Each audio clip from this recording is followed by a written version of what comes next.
No, I understand. Yeah, I have that one, but Tom doesn't. I just want to put a flag on here.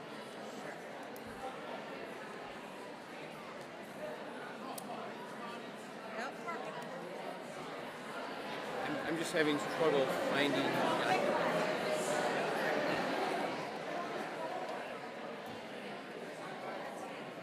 How are you using the whole day and a half I saw you? Is it in a? No changes? Is it in a? Yes, please. Is it in a Google Sheet? Let me get it. Where is it?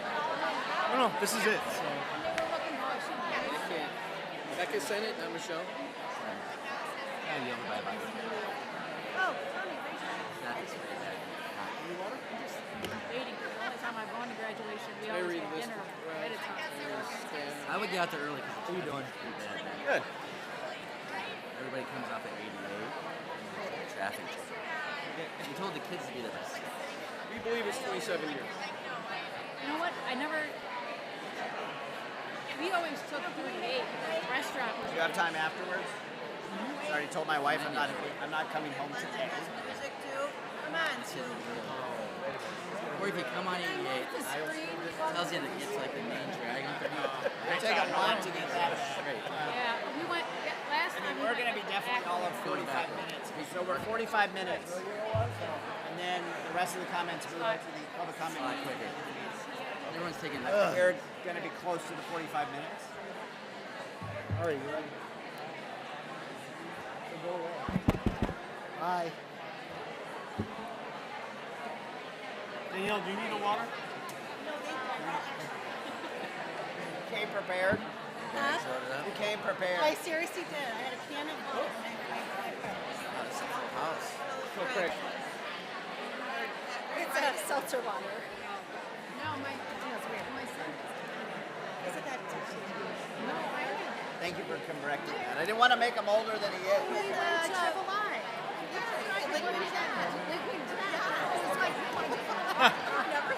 So expensive. I'm like, it's water. Yeah. It's just water.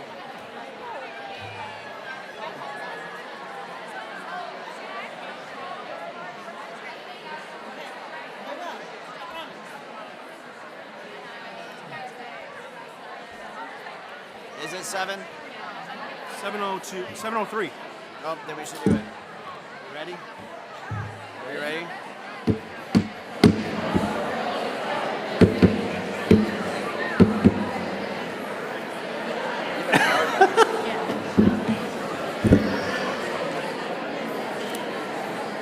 Do it quiet. It'll get there. Yeah, yeah.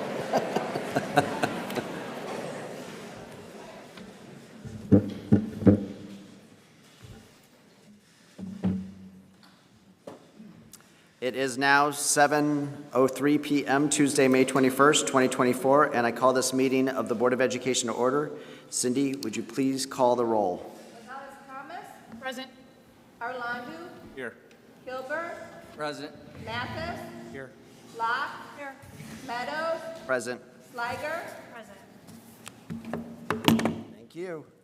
Next is the Pledge of Allegiance to be led by Aaron. Where did the... Oh, okay. Yes. I pledge allegiance to the flag of the United States of America and to the republic for which it stands, one nation, under God, indivisible, with liberty and justice for all.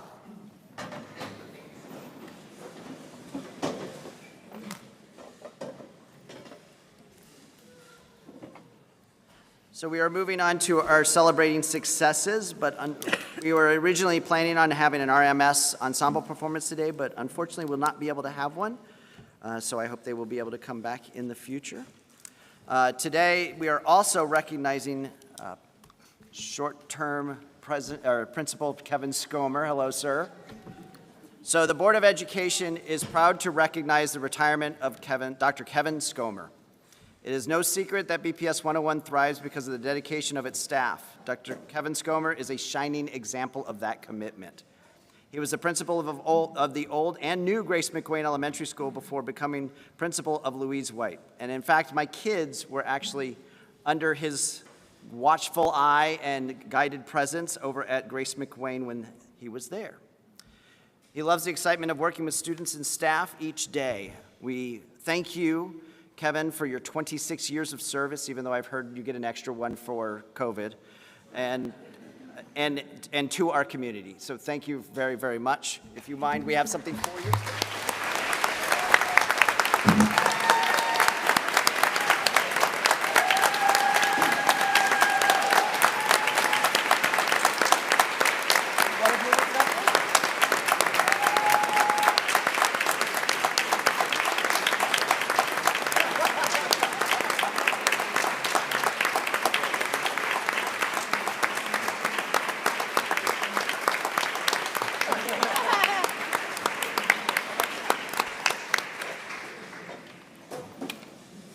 Just as a small token of our appreciation, your work far outweighs that small token. Hey, Kevin, turn.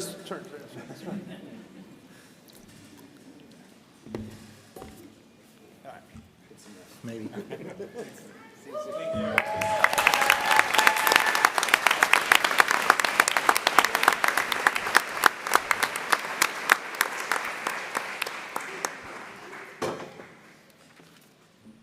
Next is the incubator project Lunch Ahead.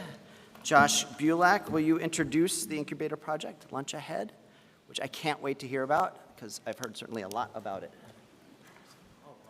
We've got a very excited group of young entrepreneurs here ready to tell you all about their incubator project.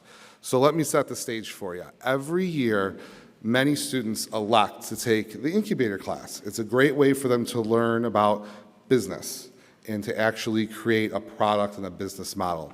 The students that we have here today took it a next level and found an issue in their own school, long lunch lines, and came up with a solution to get the food that they want quickly, effectively, and also start to build a business model around it. So I've got the pleasure of introducing McKenna, Cece, Katie, and Ben, and they're going to tell you all about their product, Lunch Ahead.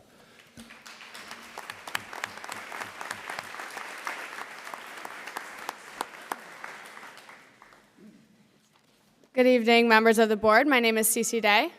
I'm McKenna Bremner. I'm Ben Costello. And I'm Katie Engelhart. And we are a Batavia High School incubator group called Lunch Ahead. So what is Lunch Ahead? Lunch Ahead redefines school lunches with a hassle-free pre-ordering app. Say goodbye to stressful waiting times and hello to a more social lunch hour. Our platform boosts school efficiency by saving the staff time, enhancing the student experience, and creating a tighter-knit community. At Lunch Ahead, we believe a student's only time to socialize outside of the classroom should be exactly that, a break, not wasting their precious time standing in the line all period. So join us at Lunch Ahead, where we get your time back. So, as students at Batavia High School, we feel the #1 problem we face is our school cafeteria's long lunch lines. On average, students are waiting between 10 to 15 minutes to receive their lunch, which is well over half their lunch period.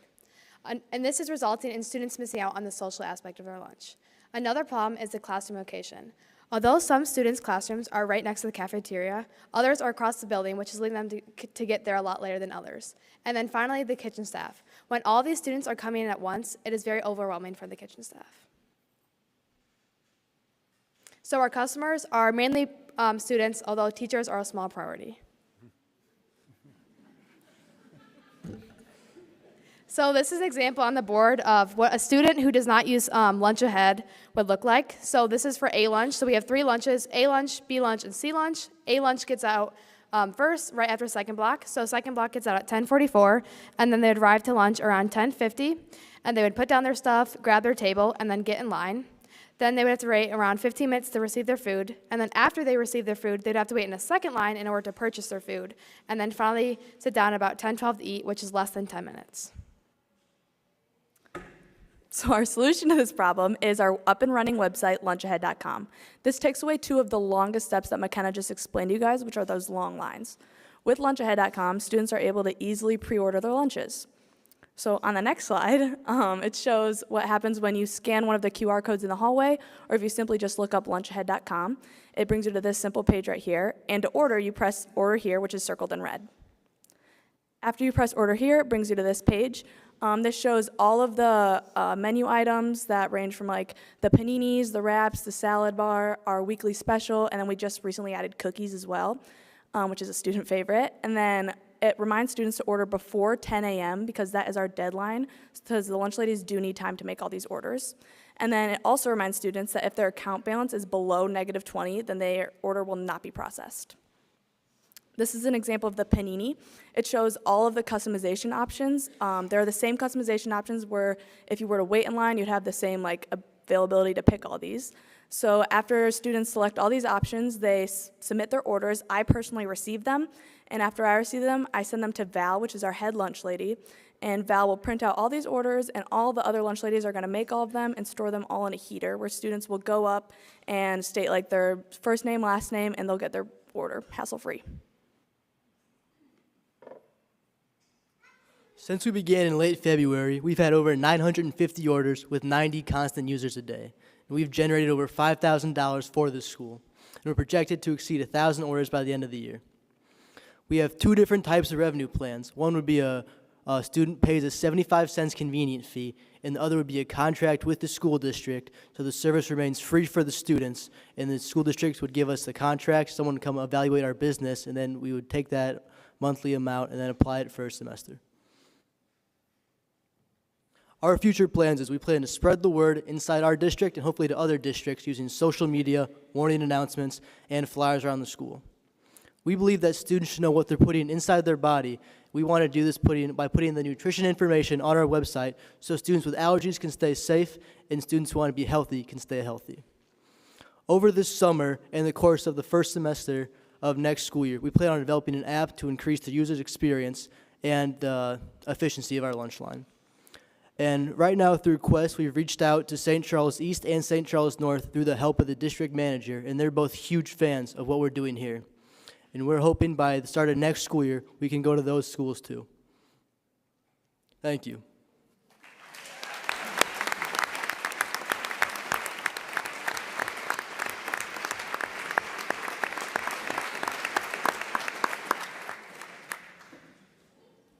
Any questions from any of the board members? Or any others?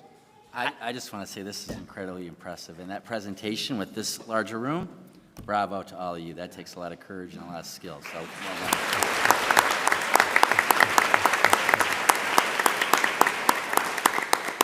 It's the closest I've ever come to feeling like I was on the other side of Shark Tank, so nice job. So I'm just wildly impressed. I mean, you find a target, you know what you do, you got a business plan, you marketed it. I've heard nothing but fantastic word of mouth, which, as you know, is the best way to spread this stuff. So, I mean, more power to you. I hope you figure out how to keep this thing growing and moving. And all the school districts that I work around and with, give me a card. I'll send it around. So, thank you. Thank you. Thank you so much. Thank you, everyone. Thank you, guys.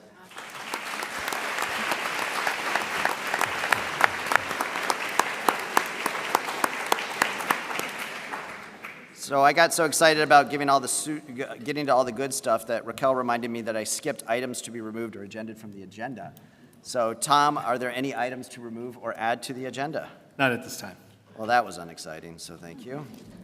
All right, so public comments, and we do have people signed up today, so welcome to the meeting of the Board of Education. If anyone wishes to address the board this evening, please see our recording secretary.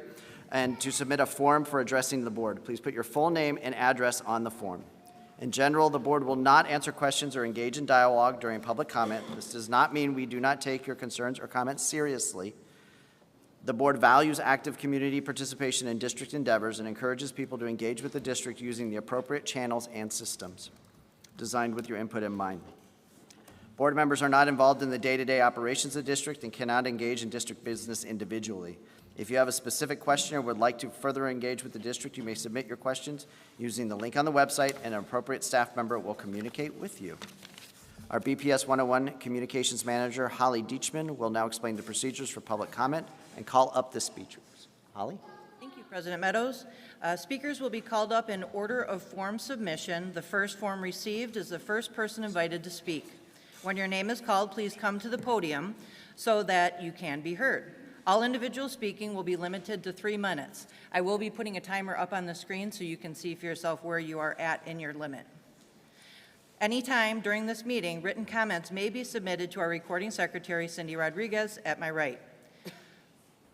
There is a large crowd this evening. We have 18 forms that have been submitted. If everyone takes their 3 minutes plus time to transition between each person, we will go over our 45-minute public comment max. So our suggestion, speakers that concur with past speakers are encouraged to state this for the record without taking any additional time to ensure the maximum number of speakers in the 45 minutes. If the period of public comment ends before your turn to speak, you can submit your comments in writing and they will be included in the meeting minutes. Speakers should conduct themselves with civility and respect towards others. Our first speaker is Sarah Barrett.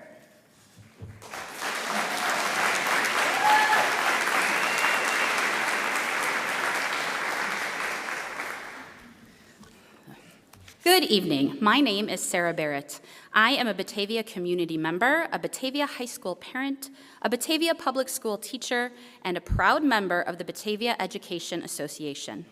Today, I am here with my fellow BEA colleagues to show our appreciation to the administration and board's recent recommitment to transforming our educational environment by addressing immediate concerns and building a foundation for sustained improvement and trust. The 23-24 school year was all about the new.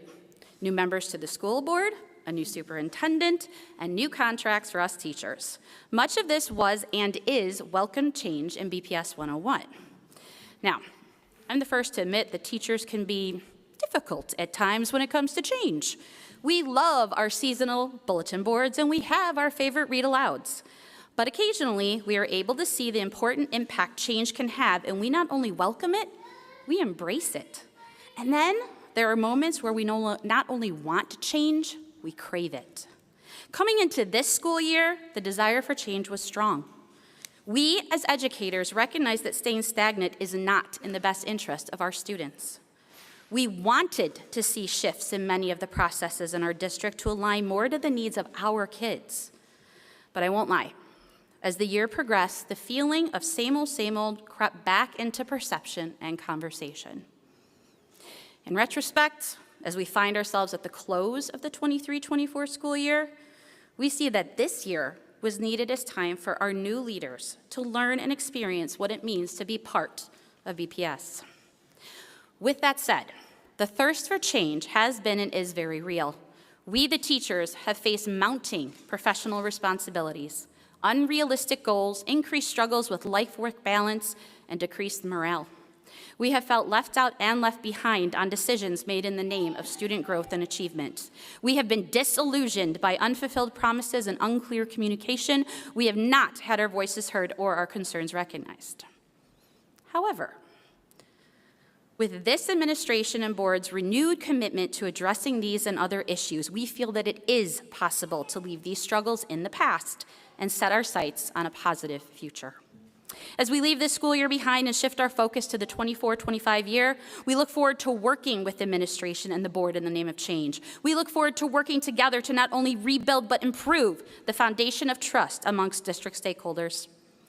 We look forward to taking time for honest conversations, true collaboration, and creating the educational environment we all envision and want for the students of Batavia. We are here, and we are here to work with you. Thank you.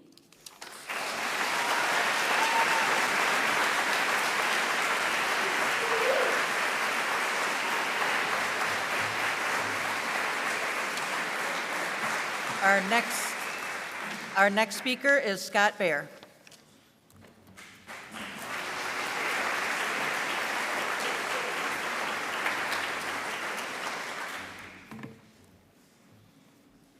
I feel like I walk slow. Hey, hi, my name is Scott Baer. For those of you guys that don't know me, I'm a social studies teacher at the high school, and I'm going into my 20th year at Batavia Public Schools. Normally you see me up here talking about wrestling, but today, just a little, actually probably give a little more background on me. I served on our negotiation team. I've been a building rep for the past several years, and tomorrow I'll be reading names of our graduates on stage. I've lived in Batavia for the past 12 years. My wife and I moved here because there's a palpable sense of community. I relish living in the community I teach in, and I, as a teacher and coach, I believe that teaching and coaching is something not only that I do, but things I try to live out all the time. This district's very important to me, and that's why I'm here tonight, and I think that we're at a very important crossroads. First, it's my perspective, and I believe that it's mutually held, that we as a district have not always lived up to building and sustaining a culture of one, mutual trust, and two, collaborative decision-making. It's also my perspective that we've arrived at this crossroads, and that is a serious recommitment to building trust and collaboration, in large part because of the advocacy of our BEA leadership. So to our outgoing BEA President, Todd, you are an exemplary teacher. Your students tell me all the time. You're a great listener. You're one of the most empathetic people that I've ever known, and you are a relentless advocate for students and for teachers. I believe you push everyone around you to be better. To your successor, my good friend and brother, Drew Ray, I think you'd acknowledge that you have big shoes to fill, but I know that you'll fill them, and to the room, I want everyone to know that Drew is one of the most committed to students, to his fellow colleagues, to the district, and to the communities. And I give him my greatest congratulations. So I see us at an opportunity here. One, having renewed leadership on the BEA side, I feel that we have a very engaged school board, and I've personally seen meaningful and good faith cooperation across the negotiation table when I served there. And I know that the good faith visit that Tom Kim made to our exec board in the fall, where he listened to us for a long time, and I think heard a lot of our concerns. And so these are all great things, but I think we know we have lots of work to do, and it's imperative that we actually do it. This past week at exec board, I listened to my sisters and brothers in our elementary schools talk about teachers in their buildings being apprehensive, maybe fearful of speaking at in a venue like this or showing up to a venue like this. And I think we all know that our students are best served in an environment where teachers aren't fearful. They know that on big decisions their voices will have been heard, and they feel empowered and lifted up in their important work when they know that they're on the same team as building and central office leadership. So our kids are counting on this, counting on us to get this right, and I look forward to the work ahead. Thank you, Scott. Scott.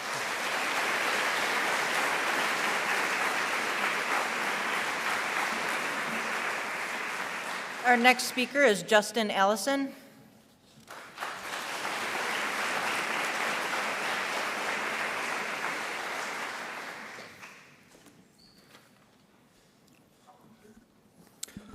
Distinguished members of the board, Superintendent Kim, our BEA President, Todd Swanson, I want to thank you for your leadership and for teaching me way back in the 5th grade. To our next president, Drew Ray, congratulations, and your experience will help lead the BEA and our students. And lastly, to the Batavia community. My name is Justin Allison. I'm a proud product of Batavia Public Schools. I'm an alum of J.B. Nelson,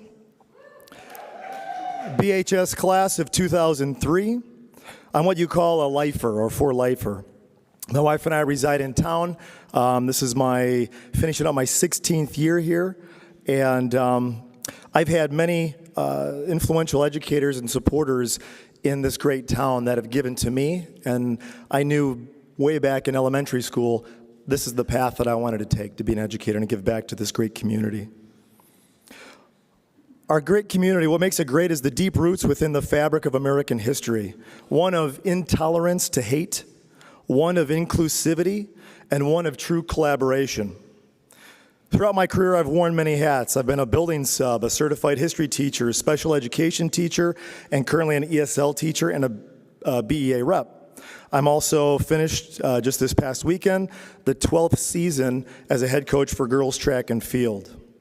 With that context, and as a student of history, I feel the moment to be an advocate for our members and our students is now. Fulfilling these duties requires a strong culture of togetherness and continuous commitment to work together and effectively benefit all of our students and our student athletes. As a collective, we're here tonight in good faith to support the recommitment and implementation of the identified actionable steps. As a lifelong, deep-rooted Batavian, the time for talk has long passed. We stand here tonight in a display of solidarity to say and implement the words of Dr. King, put thin paper to thick action, and together it can be achieved. Thank you all.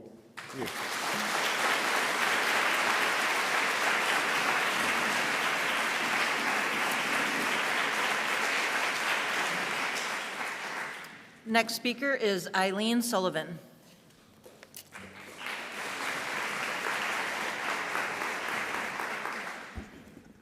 Good evening.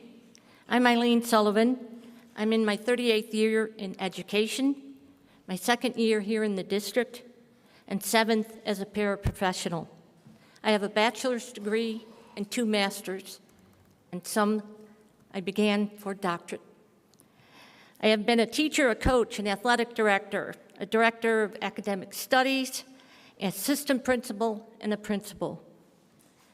Paraprofessionals are not compensated for experience nor for any degrees. Paraprofessionals are not paid when we do not work in accordance with the school calendar. I got a 32-cent raise last year. I got a $60 increase in my rent. It takes me 2.5 weeks at 32 cents an hour to pay that $60 increase. I do not cost Batavia School District $83,000 a year. District paraprofessionals earn roughly $20,000 per year. That's barely above poverty. It's baffling that district is willing to pay an outside agency $83,000 per paraprofessional, yet refuses to remedy the para shortage through a more cost-effective means, through a pay increase for our district paraprofessionals. 10 BPS paras cost $200,000 versus $830,000 for 10 projected agency paras for the next year. Meeting our students' needs and retention of qualified, committed paras should be our priority, not simply putting warm bodies into our classrooms who may or may not know what to do. The consequences of our outsourcing of paras have been tried and failed this school year. It increases the possibility of not meeting our students' required accommodations. District administrators and this school board, I encourage you to be leaders in this area, where paraprofessionals are paid their worth and we attract, we keep qualified personnel, not shortchange our students nor our faculty. We've lost talented men and women because of the poverty level pay. In closing, I and some other paras ask that if a proposal to spend this exorbitant amount of taxpayer money for outsourcing of paraprofessionals comes before you, that you hold and make the decision after reviewing pros and cons and the full dollar impact of pay raises versus outsourcing of para positions shown side by side, openly, transparently at a board meeting. Thank you, in Eileen. order to be informed and for us to be unified as one. Thank you, Eileen. Thank you very much.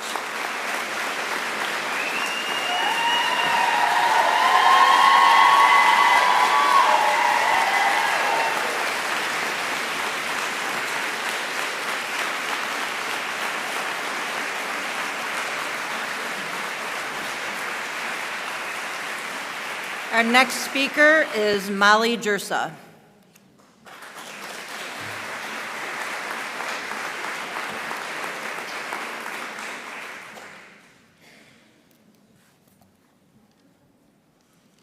Hi, my name is Molly Jersa, and I will be a sophomore at Batavia High School. Since 7th grade, I have used my voice through emails and presentations to help our schools change.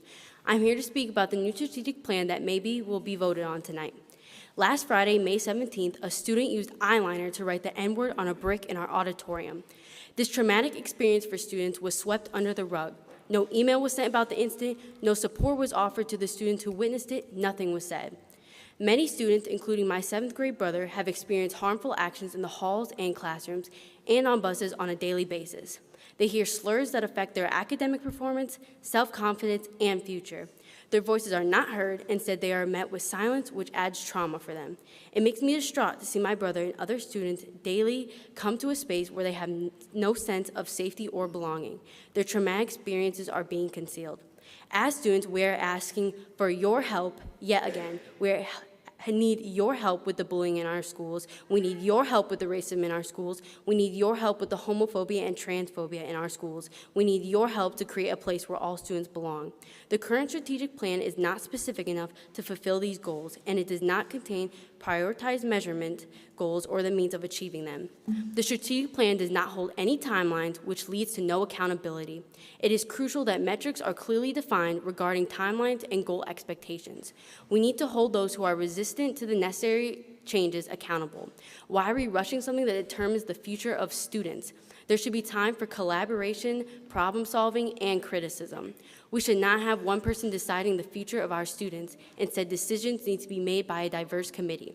According to our vision statement, our graduates should be curious, resilient, empathetic, and proactive. But the strategic plan proposed shows no support on how to achieve this goal. The plan is not specific enough for those students who need the most help. We know AP students have enough academic help, and we know they can excel. What about students who are over-identified for special ed services? What about the EL students who don't excel as fast as other students? Training should be given to teachers so they can assist students in a timelier and more effective manner, while also better understanding the perspective of their students. My message is one coming from someone that has to deal with the trauma at school every single day. We need actionable steps, measurable outcomes, and a timeline that holds everyone accountable for creating a district where every bulldog feels valued and respected. I am resilient from the trauma the school district has allowed me to experience. I'm empathetic to those students who are experiencing what I have. I'm being proactive right now to speak up for those students who can't or won't. You won't know what I have gone through until you walked in my shoes, being told what I am told and being treated how I am treated. You will never feel my pain when I am discriminated against, but I want you to know who it has made me become. It is the responsibility of the administration and board to make sure I feel welcomed at school. It shouldn't be my role as a 15-year-old to carry this daily burden that is your responsibility to fix.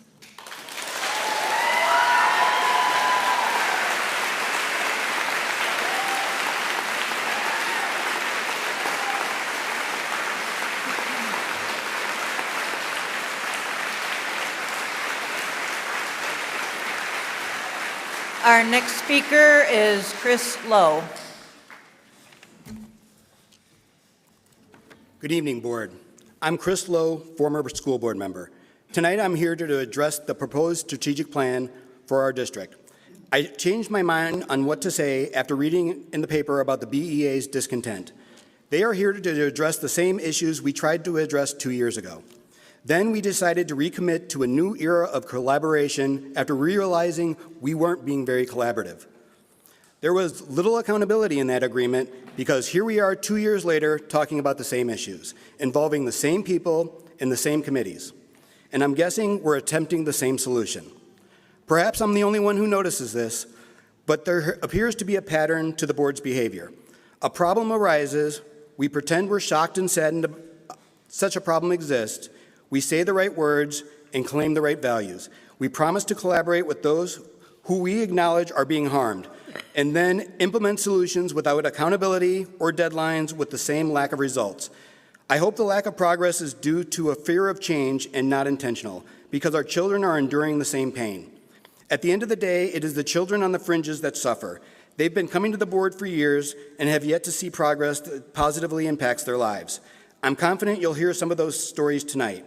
I encourage you to track down the students who have spoken in the past and ask them if their lives have improved. This plan is expected to last at least 5 years. If the current strategic plan is any indication, it will last much longer. In the proposed plan, the mission statement lacks purpose.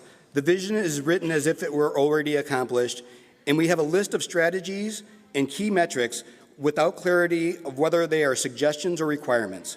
We don't know how these will be prioritized. When compared to the old plan, there is no more accountability than last time. Thus, no reason to believe the outcomes will change. I've been told the details will be worked on after the plan is passed and that calling it a plan is a misnomer because it's more of a vision.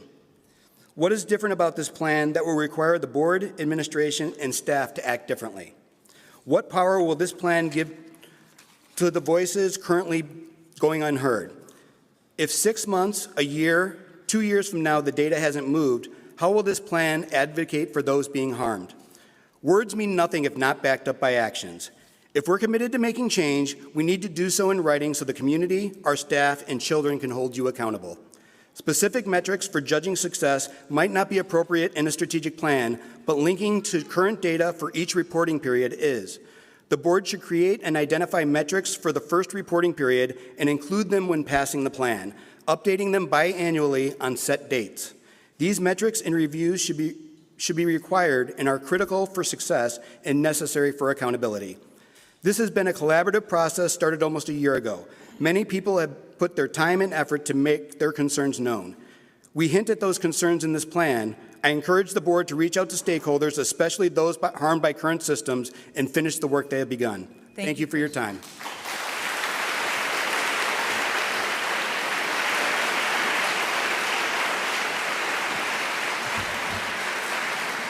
Our next speaker is Kathleen Meeks.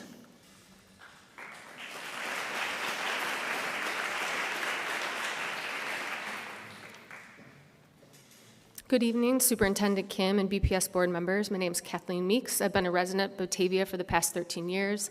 I'm a fellow public school teacher. My husband teaches in the district, and we have 2 children in the district. Thank you again for your time and consideration. In addition to being here in solidarity with my fellow IEA members and paraprofessionals and brave students willing to speak tonight, I wrote to you a few weeks ago about something specific in concern to consolidation of class sizes at some of our elementary schools that will be happening potentially next year. Anecdotally, we know the importance of small class sizes, but again, according to so much research, especially recommendations to the Illinois State Board of Education, average class sizes in our state are well above the national mean, so this means we need to work together to maintain smaller class sizes in our local districts. In regards to standardized test score improvements, evidence from research finds students from low socioeconomic backgrounds and students of color benefit even more from being assigned to small class sizes than the overall population.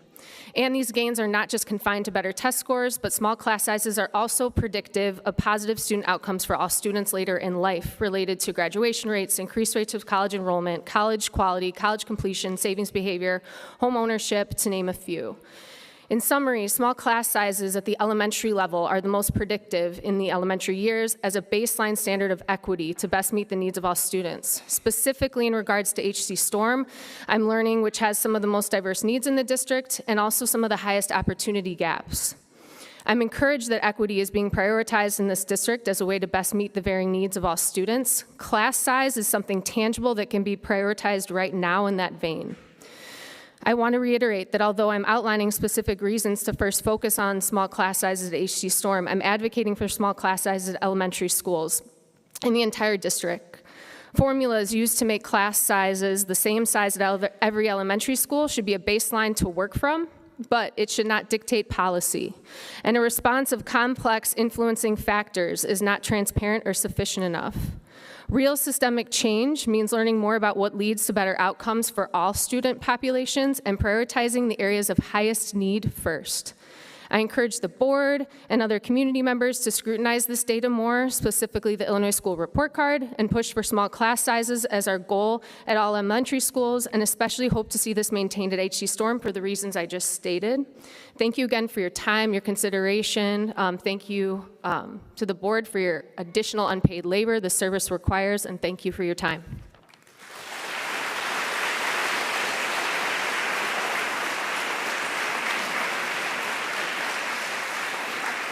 Our next speaker is Martin Byrne.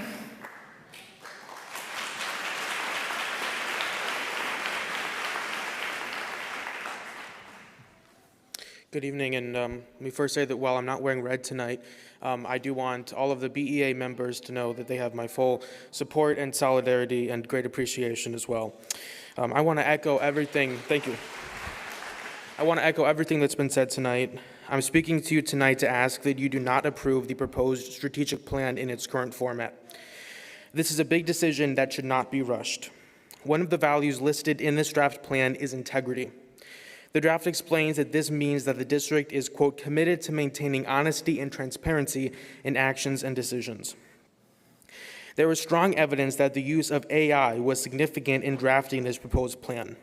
If this indeed is the case, the district must be honest and transparent about it. What prompts were used and to generate what content? The district did not need to rely on artificial intelligence to do this. It had a detailed and lengthy feedback process from our stakeholders.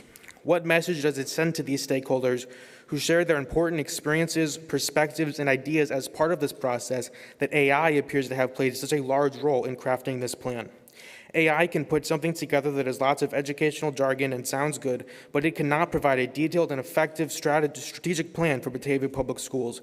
ChatGPT does not know our schools better than our own stakeholders. Please be honest, transparent, and specific about the role that AI played in creating this draft. Furthermore, this proposal is simply not a sufficient plan to deal with the challenges we are facing. Students continue to endure hate-motivated incidents at school. Slurs are commonplace in this district. Students of color remain over-identified for discipline and underperform academically according to our own data. These problems are not getting any better. Our schools are not getting any safer. It does dawn on me that the last time a board meeting was not held at the RJAC was almost 2 years ago to this day, when it was held at the Rotolo cafeteria due to a larger than usual audience which assembled because of these same problems. This time tomorrow, I will be graduating from this district. I will see most of you and many others in this room there. We will be celebrating the great things about this district. We will be celebrating the good times. But any celebration of these things we like tomorrow night is incomplete without a proper examination of the things we don't like tonight. A metric listed to foster inclusion and belonging is safety and bullying incident rates. I have a lot of questions about what this means, but let me tell you that these rates will not begin to show you the problems. When students experience safety and bullying incidents, they don't report them. Why? Because when they do, the trauma will continue. I've expressed specific concerns about this to administration. I've been listened to, I was told what I wanted to hear, but I haven't seen or felt anything actually done to solve the problem. To ensure that these bad things that keep happening stop happening. We're not going to solve any problems by wishful thinking.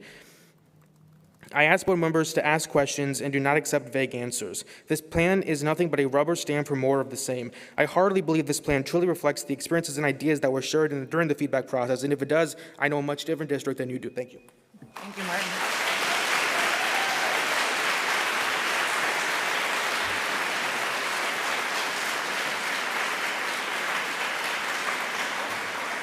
Our next speaker is Frank Kosmak.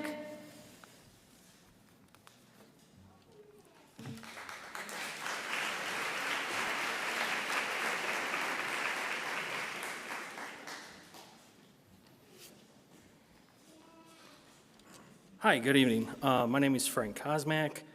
Stole my opening line. Sorry for not wearing red. For all the teachers of this great district. I am a one-year resident of Batavia and could not be happier. The school's been amazing. The community's been amazing. No complaints at all. But I do have a growing concern over the potential class sizes and the increases throughout the district.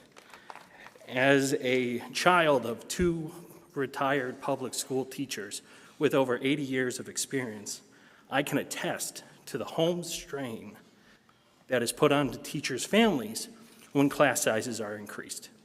I can also attest, as a student of a large class size, of having that feeling of being left out. As a parent, I don't want that for my kids. I don't want them to experience the need and the sorrow of feeling unincluded because the class size is too large. What is the perfect class size? There are so many great organizations that recommend the ideal class size for elementary schools. I highly recommend we listen to them. IEA, NEA recommend the ideal class size for our elementary schools. Sorry, I'm not very good at public speaking. I failed that in high school and college.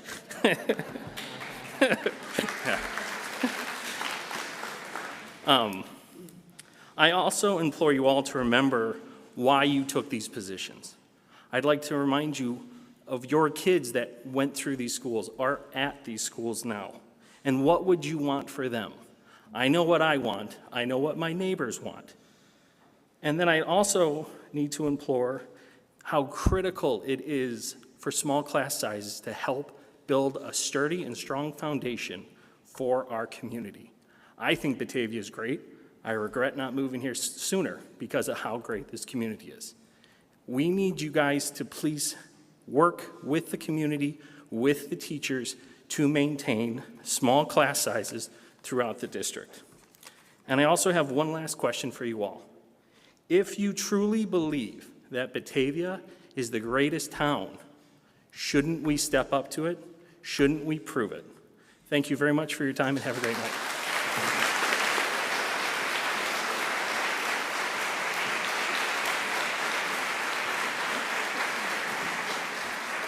Our next speaker is Katie Swiecki.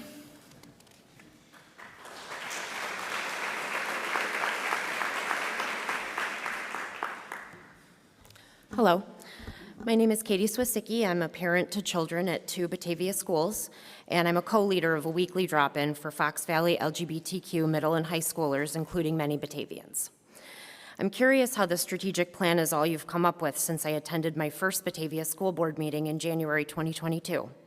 At that meeting, a bunch of children told horrifying stories of being harassed and bullied for having black or brown skin, being gay or non-binary, and for daring to be something besides a straight white athlete.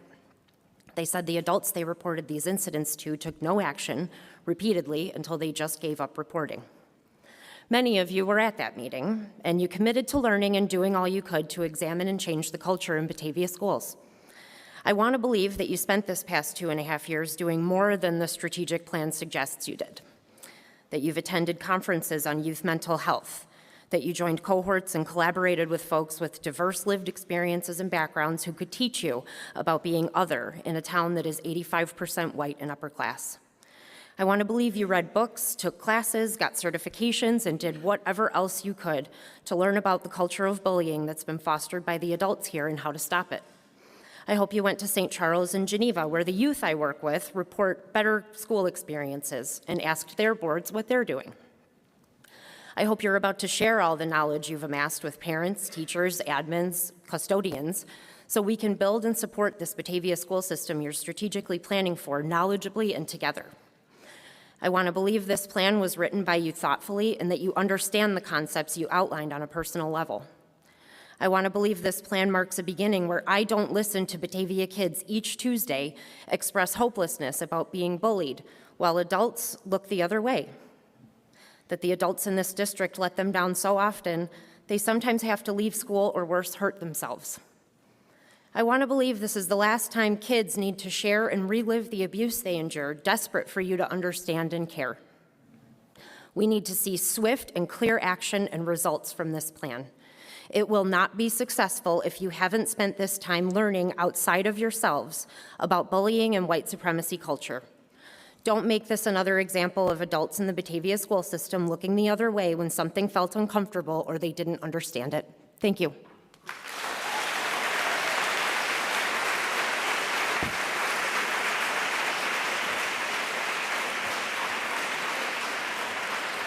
Our next speaker is Jared Swiecki.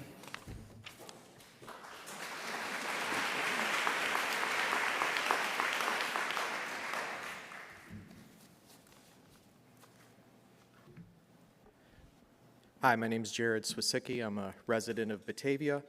I'm also a former vice president of a school board, the Atwood Heights District 125, and I'm grateful to say that in my 6 years on that board, I never once put a student in a position to have to come before my board and beg for help because they were being unsupported. In the 6 years, I never once had to experience that, and tonight we've experienced it twice, and I don't think it's even been the first time that that's happened. That wasn't in my notes. It was just something that I was thinking about as I was sitting there. So the strategic plan has specific outlines and goals regarding diversity and inclusion. I wanted to just emphasize that your decisions have an impact on decisions made by other government entities, some of which can be inconsistent with your own strategic plan. PALTI is an organization proposing a development near HC Storm, which will have costs above average home costs, and in PALTI's own words, will add diversity to Batavia by drawing affluent individuals, which I don't think is in line with what we hope when we talk about diversity in Batavia. A letter from this board read as a glowing endorsement and used by Pulte representatives to get that proposal approved. The letter from agents of this board helped get that approved, which I'm told is inconsistent with what was asked of agents of this board. It was, as I understand it, only asked to agree that there would be an interest in taking cash for the development and not explicitly endorsing the development. But Pulte certainly used that letter and emphasized this board's love of the plan in order to get that passed. Please understand that you have an impact on other government agencies and use your influence to support all students and the points of the strategic plan that requires support from entities outside these walls, like developing an inclusive and diverse culture here at BHS as well as in Batavia as a whole. Trust is earned where actions meet words, and from what I've experienced over the last 2 years, we have words down pretty well, and I think we need to work a little bit more on actions. And those together will rebuild trust that seems like a lot of people are saying has been lacking. I also just happened to pick this shirt this morning, but once I heard that it supported the teachers, I just rolled with it, and I actually changed my shorts too, so.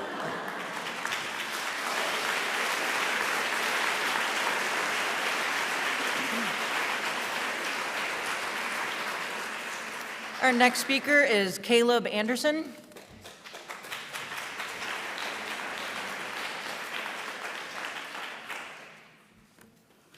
Hello, my name is Caleb Anderson. I am the co-chairperson for Belong Fox Valley.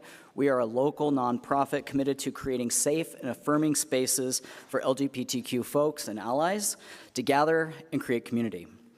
I host the weekly drop-in center that actually has several members of the several Batavia students, which is why I'm here to advocate for them on their behalf. Please know that I'm not here to complain and point fingers directly because I don't know all of the specifics. These wonderful teachers back here can help you with that. But I can say that accountability is important and we need to listen to our youth. And I want to make sure that I can provide a vital role in helping this community create respect for the youth, all youth and diverse communities, but especially with the LGBTQ youth, because that's directly what I work with. So I'm here to offer some insight and suggestions on how the district can support the teachers and staff and the students. That being said, accountability, like I said, is extremely important, and I do believe that adults should be held accountable for not supporting youth when they are being bullied and need additional support. Some of the information that they have shared with me: physical bullying, being threatened by other students in public and private spaces like the bathroom, verbally assaulted and misgendered, stalked and cyberbullied by their fellow students. They've been told by teachers that they're overreacting and everybody just needs to be able to get along. They felt unsupported by adults and don't believe that telling an adult would make a difference. Some students have had folks throw food at them during the lunch period. They say that they don't have a teacher they can trust, and some have even changed schools. For me personally, the most disturbing thing that they have told me is how frequently other students tell them they should go kill themselves. Multiple times by multiple students. So I'd like to share some information from the Trevor Project. The Trevor Project is a leading suicide prevention nonprofit, the LGBTQ youth in the United States. They conduct a survey every single year from the youth, and I'd like to share a couple of those statistics. In 2023, the youth shared 39% of the time youth considered attempting suicide, LGBTQ youth specifically. 46% of those individuals were non-binary and trans. More than 1 in 10 youth have attempted suicide in the LGBTQ community. 49% of youth ages 13 to 17 experience bullying, increasing higher rates of suicide. Some of the experiences that they have shared from their schools: 32% have been verbally abused, 21% have not been allowed to dress in affirming clothing, 11% of disciplined students, 11% of students were disciplined for taking action against their bullies. Our youth have access to more information, communication, and forms than they ever have. Thank you, Caleb. Okay, thank you.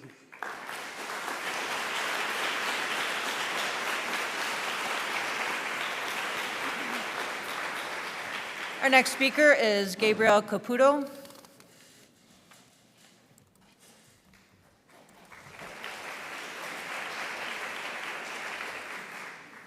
Hi, thank you. My name is Gabrielle Caputo. I am a parent and community member for 10 years in the Batavia community. I came here tonight wanting hope, but have found myself a little bit discouraged hearing some of the stories from these amazing kids and teachers and of issues going unaddressed. I'm here tonight, my primary focus was my concern around the poor academic performance, especially in the elementary schools, and wanting to know what was going to be different, what was the school going to do to improve the performance. I'm not so encouraged after hearing from people who have been in this community addressing the board without action. Here are a few numbers I'd like to share with you.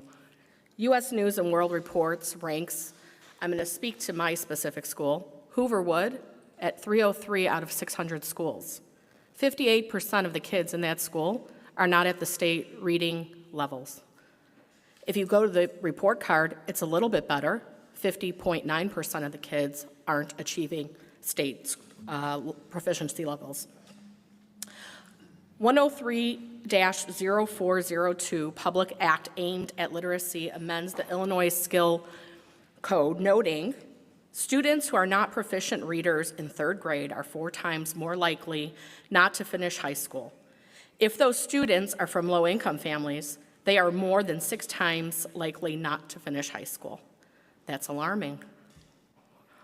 I also, in my preparation for this evening, looked up the Illinois School Code 105, Section 34-1A.65, door security locking. It is in this code, I did not find anywhere where it is acceptable to allow an elementary school to prop their front doors open with milk crates. Yet that behavior has been allowed for more than a year, going unaddressed. When I asked the leadership about the incident, the response was, my responsibility for the school ends at 3:30. I find that wildly unconscionable to have a leader of a school making that type of statement. What does that say about the leadership? How could I expect anything better from that school with that type of leader? I've asked the teachers what will be different next year. I've asked the principal. I've asked the district's chief academic officer.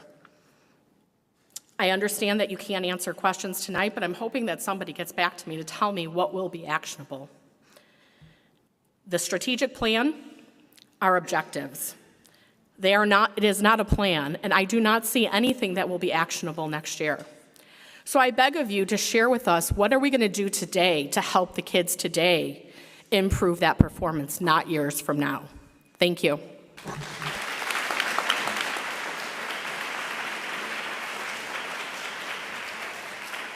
Our next speaker is Renee Craig.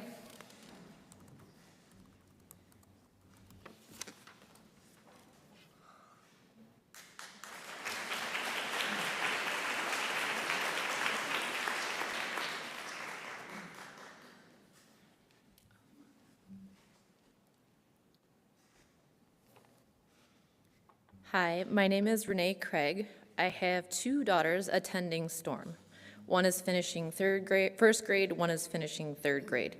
This was our first year in this district. I would like to add our family's voice to those expressing concern regarding the proposed class size increase for 2nd grade next year. From what I understand, class size will go up from around 17 students per teacher to about 23 students or more per teacher. That's at least 5 more kids for 1 person to teach, 5 more minds, 5 more sets of behaviors, 5 more sets of diverse needs. We moved here not even 1 year ago exactly because of STORM's ability to support a diverse group of learning needs. We did not accidentally land at STORM either. We toured schools before we looked at houses. Our children were underserved in our previous district, and there is no doubt that large class size was a contributing factor. I volunteered in the classrooms weekly in that district and saw it happening. HC STORM was a particularly desirable school because of its small class sizes. This year, both daughters have thrived at STORM. I have never been able to say that before.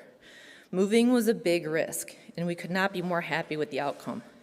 Storm has some very special things going on: skillful, caring teachers, supportive parents, a great PTO, and small class sizes. The community of teachers, parents, and administrators are all fully engaged. Everyone wants the same thing: to educate the kids. As someone who has seen both sides of a school system working and not working, I cannot believe removal of support for something that's so clearly effective is even being considered, especially after the transformation I have witnessed in my own kids in just 10 months. You fail everyone when you increase classroom ratios, and teachers especially. They are your primary resource. They need and deserve support. Even the best teachers have limits to how many students they can engage. You can indeed stretch them too thin. An overloaded classroom means that teachers cannot teach everyone. It means not every student is learning up to their ability. The situation starts to erode the valuable relationship built between teachers and their students, and the erosion ripples out to parents and administrators. Regardless of the size of a student's needs, my direct experience has unfortunately shined a bright light on what happens when there's too many students and not enough teacher energy. You fail everyone. Let's not let this happen. This community cares so much about education, and so do I. Thank you.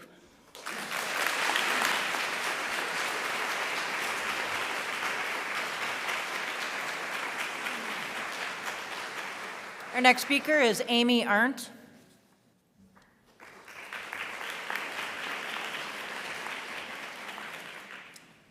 Hi, my name is Amy Arndt. I'm here to talk about the HC Storm second grade being condensed from 3 classes to 2.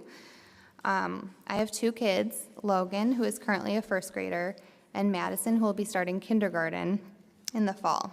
Having been around the current first grade group for 2 years, seeing them in sports, in the neighborhood, at school events, and on play dates, I feel like I've come to know a lot of the kids really well.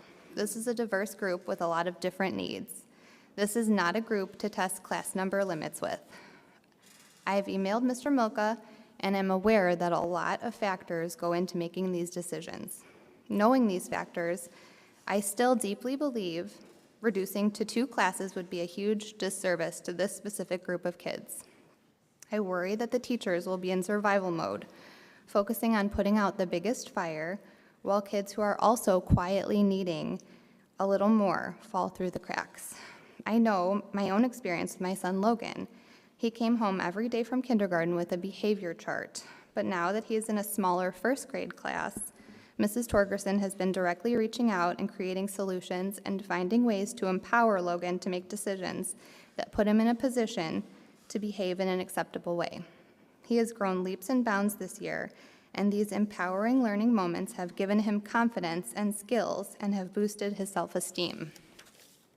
I can't help but think his kindergarten behavior plan may have been related to limited capacity to redirect in response to the teachers being stretched too thin. The large class group left the teachers relying on this tool as a Band-Aid, and I know a decent number of other kindergartners who were given this same behavior plan. It's a Band-Aid, not a solution. My husband and I supported the chart 100% and the teachers. We loved his kindergarten teachers, and we really we spoke with them on a regular basis. We're sad that our incoming kindergartner won't have them. We just have reservations about going back to these larger class sizes and feeling that the teachers are drowning and unsupported or at their wits' end. We have loved all the teachers we have come in contact with at HC Storm. I know this is not an issue with the quality of the teachers. One person can only do so much. I don't even want to consider that this may really happen, but if it inadvisably does, I would love to hear a solid plan for additional support for the students and the teachers. Thank you.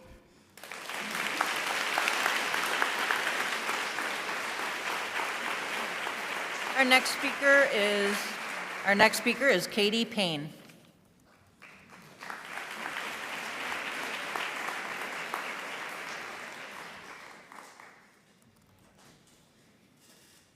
In the interest of time, will Alexis, Porter, and Liz both stand closer to the podium so we can get through your comments, please?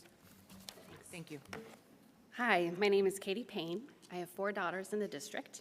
Next year, they'll be at the high school, middle school, and 2 at HC Storm.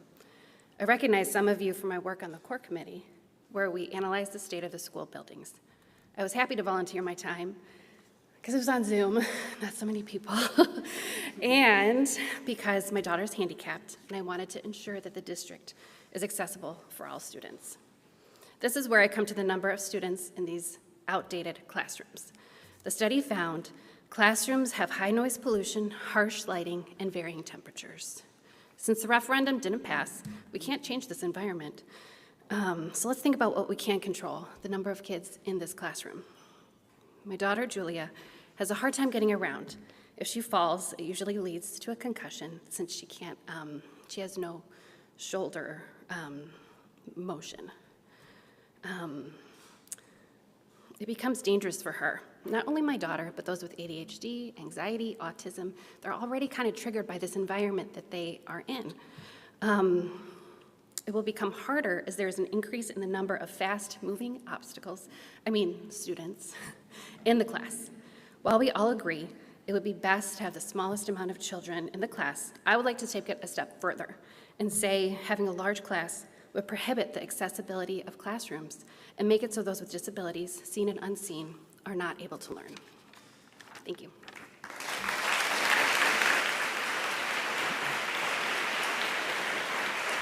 Our next speaker is Alexis Porter.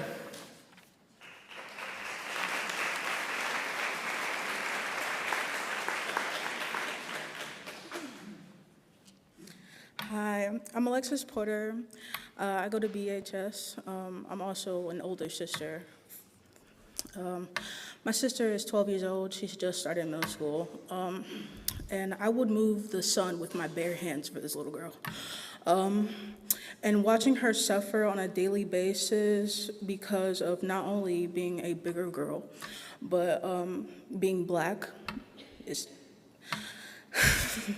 I had to deal with it in middle school, and watching her go through the same torture every day, it just reminds me of the same torture that I went through. And she's told me that the bus driver knows this is going on and has done absolutely nothing about it. Not doing anything, but also going for her. So that's awesome. But she's reported it a few times. School's done nothing. We can't do anything, me and my mother. We just sit back and watch because what can we do? So just watching, it's pure torture. It's because as an older sister, you want to do something so bad and you can't. What can I do? Somebody please tell me, what can I do? Besides sit back and watch and lose my mind every day because I had to go through the same thing. Being bullied, being called a nigga every day. Every day. Not only that, but we're dealing with it in this school too. I mean, a few days ago, my friend was called a nigga in the hallway. What did they do? Nothing. I'm amazed because I've done this one time 2 years ago, and the same thing is repeatedly happening over and over again. So I'm begging y'all, please do something, because I can't keep sitting back and watching my sister go through the same thing that I went through. There's no thank you.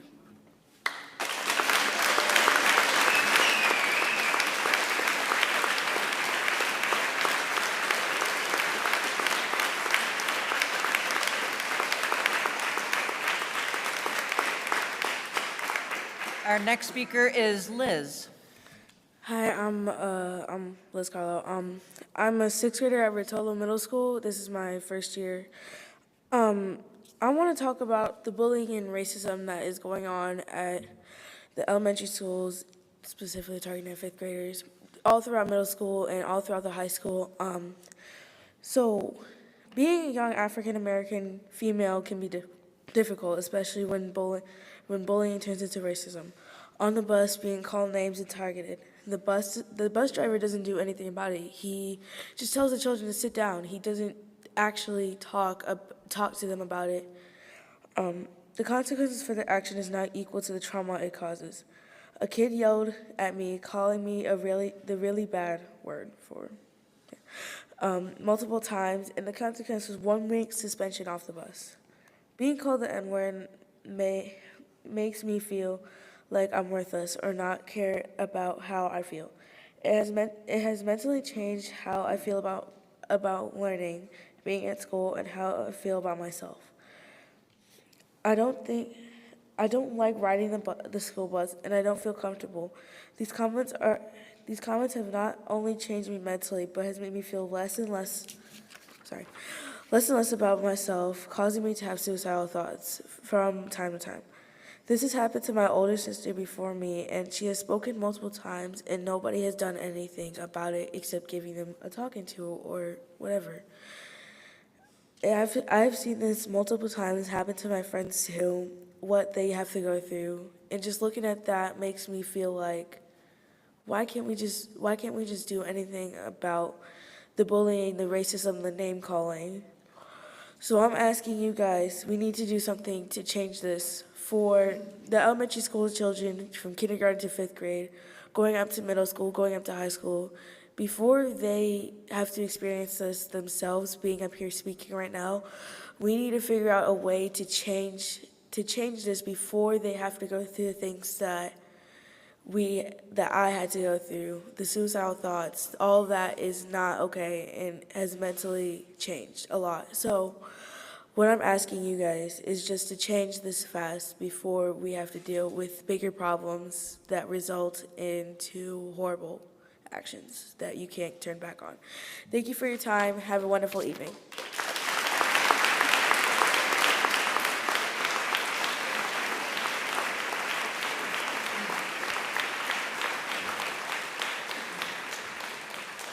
President Meadows, that concludes our public comment. Thank you very much. Appreciate everybody taking the time to come up and speak. I'm sure some more will be talking about that at the end. Our next item is the consent agenda. According to board policy, we designate a portion of our agenda as consent agenda for those items that usually do not require extensive discussion before the board. Oh, I jumped ahead. All my notes are written. I apologize, BPS partners. So I'd like to invite Todd Swanson up, if he's hiding back there somewhere. I got all my notes. Yeah.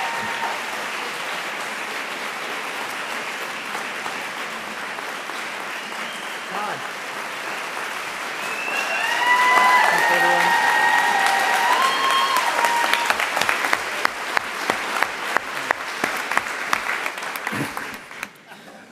First off, I would like to thank the students and the parents and the community members and our staff members that were brave enough to come and talk, for some of them to come and talk again. I know it's not an easy thing to do, and I almost wish that every one of our board meetings was held here at the high school because our JAC was too small, so more and more people could hear the messages that were shared tonight. So I really appreciate everyone that came out to speak tonight. Today was a day when I certainly lived up to our district motto of always learning, always growing. I learned today firsthand the influence of the media. It has the ability to empower and to enlighten, while also having the potential to sensationalize and divide. In my final moments of addressing you as BEA president, let me assure you that each and every one of the BEA members here tonight is not here to dwell on allegations of eroding trust or unresolved issues with administration. That is old news. Just to make sure that there is no doubt, the BEA is here as a unified organization to state publicly that we are committed to working with administration and the board to help our district move forward together, not simply acknowledging the issues of the past, but creating a new path built on the foundations of equal voice, shared responsibility, and authentic collaboration. We are also committed to having open, honest conversations when there are speed bumps in the road along the way, because there certainly will be. That is one part of the real news of this evening that I wanted to share with you as a board. And then when I was getting my thoughts together, I had another thing that popped into my mind, and it was actually something from Superintendent Tom Kim. And I've only known Tom for a little more than a year now, but he has instilled a quote in me that I will take with me every day as a leader. And it's this quote: "As a leader, you need to constantly look behind you to make sure you have people following you." Well, I'm looking behind me right now. I've got people following me.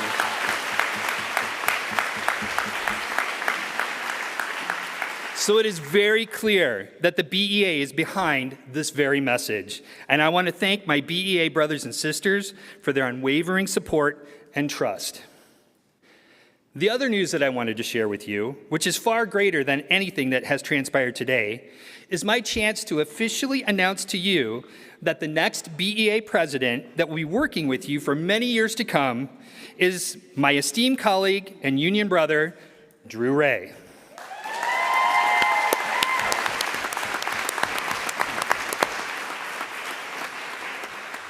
Now, don't let his youth and lack of gray hair fool you.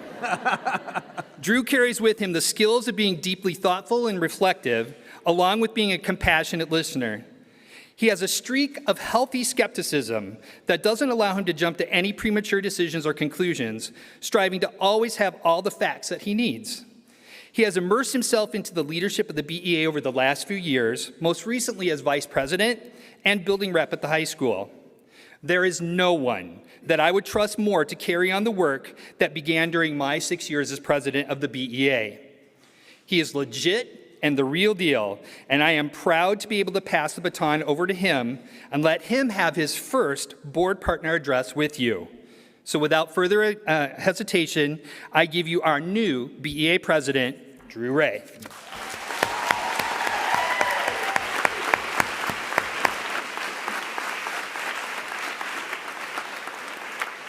Before I thank Todd, can we please give a round of applause for all the people that came up here to speak their truth tonight? As a social studies teacher, that makes my heart full, and I love to see it. Todd, thanks for the kind words. If there were a BEA Mount Rushmore, Todd would be Lincoln, Jefferson, Washington, and Teddy.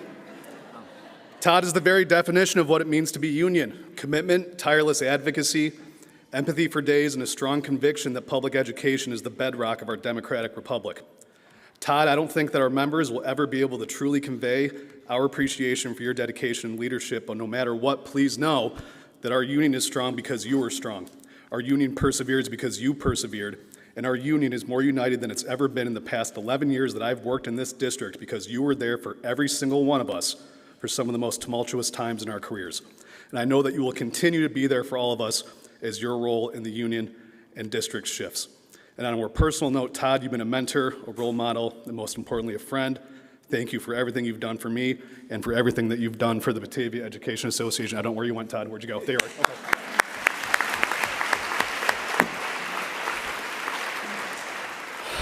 Today, I stand up here for the first time as the incoming president of the Batavia Education Association. As I've grown into my role in our union over the past decade, I've realized that this work is not just about my students at Batavia High School, or even my own children, Davis Ray, who will start kindergarten at HC Storm this fall, and his little sister, Leona Ray, who will join him the following year. This work is about all of our kids. For the BEA and every other stakeholder in this district, every kid is our kid. Thinking about this work through the lens of our kids truly encompasses my view of our union. What an educators union does is support its members so that they can support all kids. So, to the Board of Education and our district administration, if it hasn't been made clear to you already tonight, the BEA is ready to continue to do right by our kids. Your recommitment to working with the BEA is welcomed and a necessary step needed to finally address the trust, transparency, and communication issues in this district. And as you all know, you can't put students first if you put educators last. When we demand a seat at the table, we are advocating for our kids. When we expect the collaborative structures of this district to truly function collaboratively, we are advocating for our kids. When we expect the communal knowledge of our educators to be used as a valuable asset in the decision-making process, we are advocating for our kids. When we demand that every square inch of this district be utilized to embrace all marginalized students, we are advocating for our kids. And when we simply ask that you think about how the decisions made in this district might impact our classrooms, we are advocating for our kids. It's time that all of us move from just talking the talk and finally start walking the walk, moving forward together, onward and upward, onward and upward. To everyone in this district, my door is forever and always open in the name of supporting our kids. And finally, to my BEA family, you are the reason why I'm so passionate about our profession and the reason why I moved my family here. From the early childhood center to elementary, up to Rotolo and the high school, I hear you and I see you. Our officer team and executive board hears you and sees you. The students of Batavia, we hear you and we see you. BEA, I'd like to share a quote from the 2024 IEA Representative Assembly that was held this past spring. We had so many great speakers at this event, and if I'm being totally honest, I don't remember exactly who said this, but I wrote it down as soon as I heard it, and the sentiment has stayed with me ever since. You are not the thermometer. You are not the barometer. You are the thermostat. You change the temperature. BEA, have we done a lot of great work together this year? Absolutely. Is there still a lot of work to get done? Absolutely, but that's the thing about our job. The work never ends. When all 423 of us stand together shoulder to shoulder, when our voices are amplified, we can and will continue to advocate for all of our kids. Thank you for giving me the time to speak. I look forward to working with all of you so that we can do right by the students of Batavia Public School District. Good night and good luck. Thank you.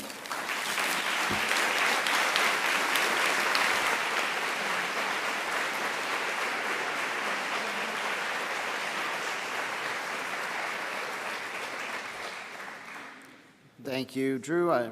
Welcome to the podium and look forward to working with you. Next is Kevin Bonnerman, Vice President of BESPA.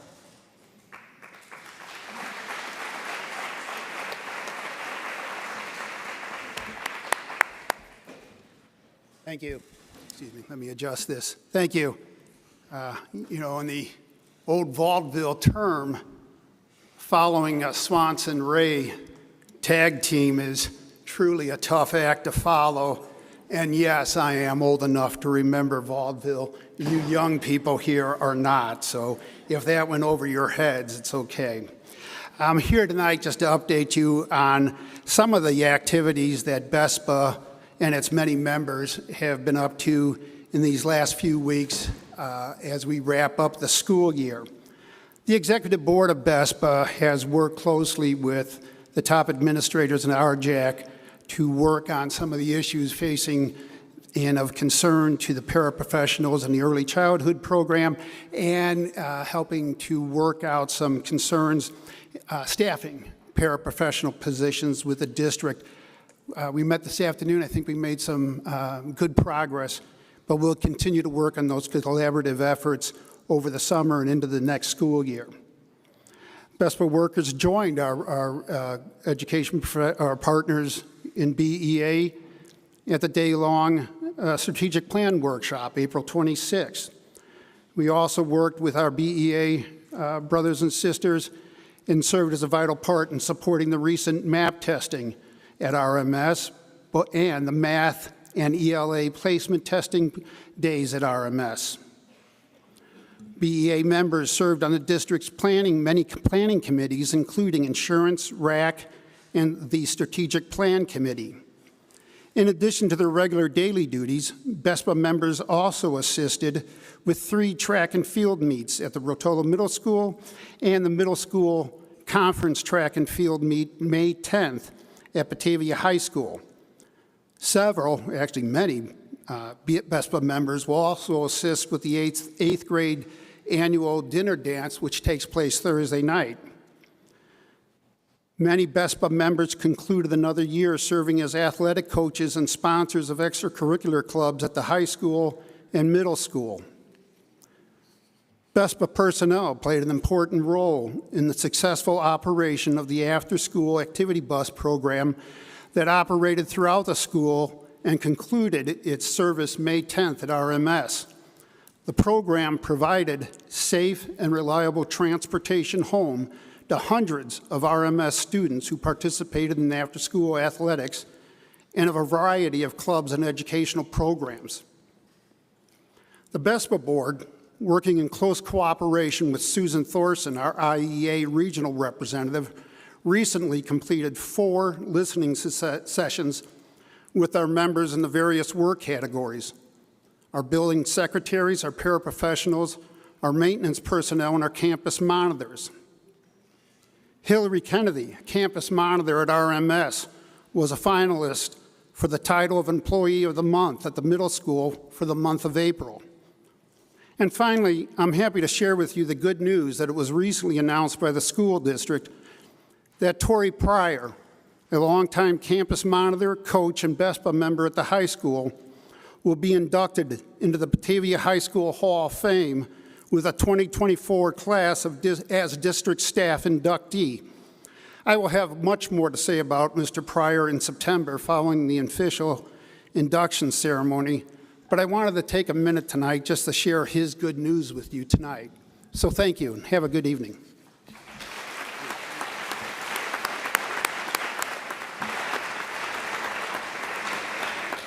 All right, next is board liaison committee reports. That's what written in here, student ambassadors. Thank you very much. Are you guys back there somewhere? Okay, hey guys. I was trying to skip things. Sorry about that. No, she told me I wrote it down. I need to learn to take notes on something else. Lower this mic. There we go, that's better. Hello, everyone. My name is Dorit. And I'm Zara, and we're the student ambassadors. And as the school year is coming to the end, we wanted to highlight some few things that were happening this month. One event that happened was the incubator pitch night, and as someone who participated and also attended, I can tell you this was incredible and exciting. The amount of effort and skills that students put into their pitches was truly impressive, and so congratulations to the winning teams. Last week, you also had a choir performance. This was, they also had the end of the night with the end of the night by honoring the seniors, which is also really important. And we also had the Amnesty Jazz performance, which showed a lot of talents and also dedication to our students. All right, we also had mock trial recently. They had gone to the Kane County Courthouse to compete against other school. Personally, I was a part of this as well, and it was an awesome time learning how to be an attorney. Fortunately, we were able to win as prosecution, bring home an award, and we had an amazing experience with that. Along with that, there's been some other activities. Graduation is tomorrow, so we want to honor the seniors. Looking up in the hallway, there's actually a board of all the different colleges they're going to, more than 100 different colleges across the country and even some abroad. So that's a really exciting thing to mention. And another exciting event was the meeting and celebration of Spanish learners at the high school with their virtual reading buddies that are EL students at H.E. Storm Elementary School. So they kind of celebrated by playing games and activities. So it's cool how they got to meet. Lots of sports accomplishments as well. Girls track and field recently went to state. They had 7 different events qualify for state, 5 of those events placing at state. Lots of broken school records and tons of hard work, so a huge congrats to them. Boys in track and field is this weekend, so stay tuned, everyone. And along with that, we also had a 5th grade track meet that happened. So it's always really exciting to have an annual event. It's fun to see. Personally, I competed in this when I was in 5th grade. Truly brought my passion for track and field now. So I think Alice Gustafson took the win for that. And Ultimate Frisbee also had their first Duquesne Conference tournament, winning their Spirit Award. And also our girls soccer team made it to regionals. Oh, and I can't forget Ping Pong Club. They had their end of the year tournament, so that's always exciting. Lastly, as student ambassadors and members of the steering committee, we would like to voice some of our own concerns. Firstly, we recognize the efforts being put into the incoming plan. However, to ensure progress is being made, we wish to highlight the need for accountability and proof of it, the need for strong and specific action items within the next phases, and proof of collaboration with all stakeholders to create these goals, and finally, the need for utmost transparency with the community to foster trust and truly ensure an effective plan. With that being said, we also wanted to encourage a message of unity and collaboration. These implementation will take effort and action from all perspectives, from the board members, teachers, staff, and students, to make a real difference. By working together, we can achieve our goals and create a positive impact in our school community and education. Thank you. Thank you.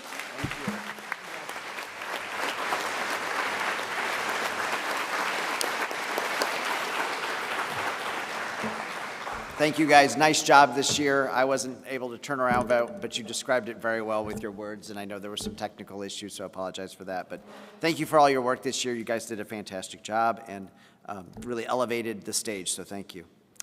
Next, I guess, our board liaison committee reports. Sue, do you have anything down at your end of the table? Sure, I can just report that like a week ago tonight, we gave out the beefy scholarships at Senior Awards Night, and it was very nice, and all these seniors were awarded, so it was very nice. So, that's it. Okay. Yeah, Equity Committee had their last meeting. During that, we had discussions around,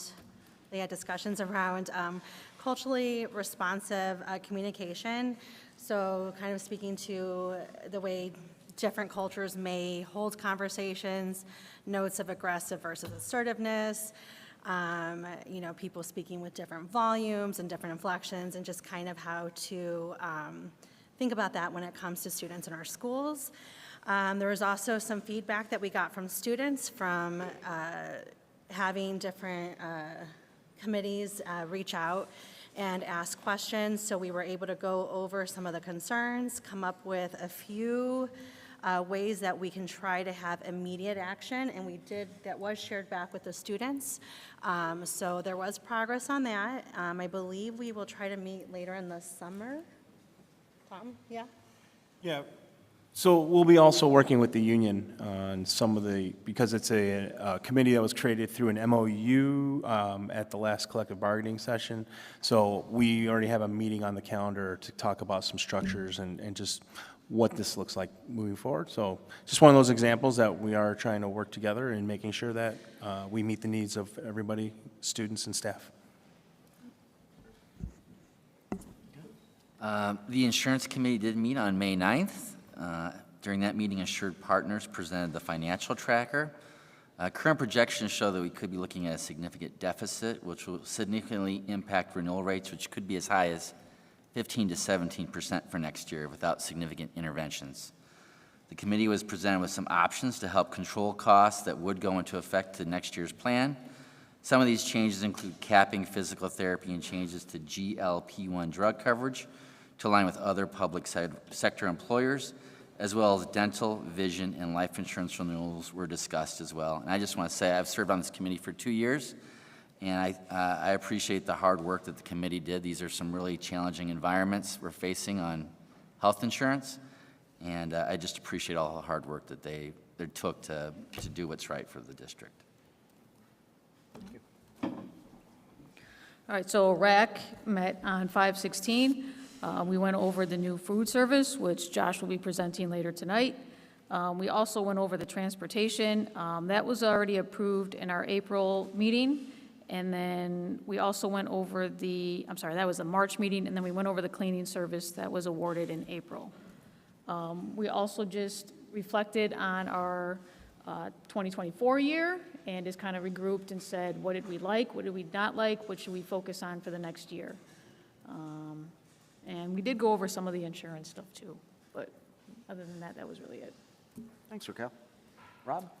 Yes, so the curriculum committee met on April 25th. Unfortunately, I was sick that particular day, so I wasn't there, but the team did send me a couple of the highlights. I think they worked on getting the schedule and agenda and all the details set up for the curriculum week meeting, I believe it's called, June 3rd through the 5th. So I think many of the teachers will be involved in that. And then probably the other highlight is just they worked through some of the process for adding supplemental material, how that process works, supplemental material into the curriculum. So I think that's still ongoing. Brad, did I miss anything? No, you got it. Thank you. We have some action items on the stipend committee, so I'll just wait for that discussion. All right, no There's problem. Nothing else. Thank you. All right, thank you very much. Well, since I read half of the consent agenda headline, I will just say these items are generally recurring and routine and can be grouped together for efficiency, as they do not require extensive board discussion. Steve, would you please share the information regarding the consent agenda? Absolutely. 5.1 and 5.2 is the approval of our April 23rd, 2023 regular meeting and closed session meeting minutes. 5.3 is our personnel report. 5.4 is our monthly payroll and bills. 5.5 is the authorization to destroy closed session recordings from October 25th, 2022. 5.6 is accepting some donations. Thank you to Studio, Office Depot, and Aurora University for your generosity for several of our programs. 5.7 is the appointment of our auditors. 5.8 is the approval of the frontline education software subscriptions. 5.9 is the approval of the School ERP Pro subscription. 5.10 is the renewal of our Cisco Flex support. 5.11, renewal of our Microsoft Volume License Agreement. 5.12, renewal of our Power School support. 5.13, renewal of Chromebook service contract. 5.14 is the approval of meal price increase. 5.15, approval of our stop-loss insurance contract. 5.16 is the approval of our contract extension with the insurance provider. 5.17 are our curriculum contracts. 5.18 is our textbook on display. 5.19 is our textbook approval. And finally, 5.20 is the approval of the consent agenda. Thank you, sir. Anybody have any questions for Steve or anyone on it? I just have a question. So I'm just curious with all of the tech stuff, like the Frontline, the Tyler Technologies, the Cisco, Microsoft, Power School, enrollment, Messenger, is that always annually, or like can we ever do a multi-year on that? Longer walk today, sir.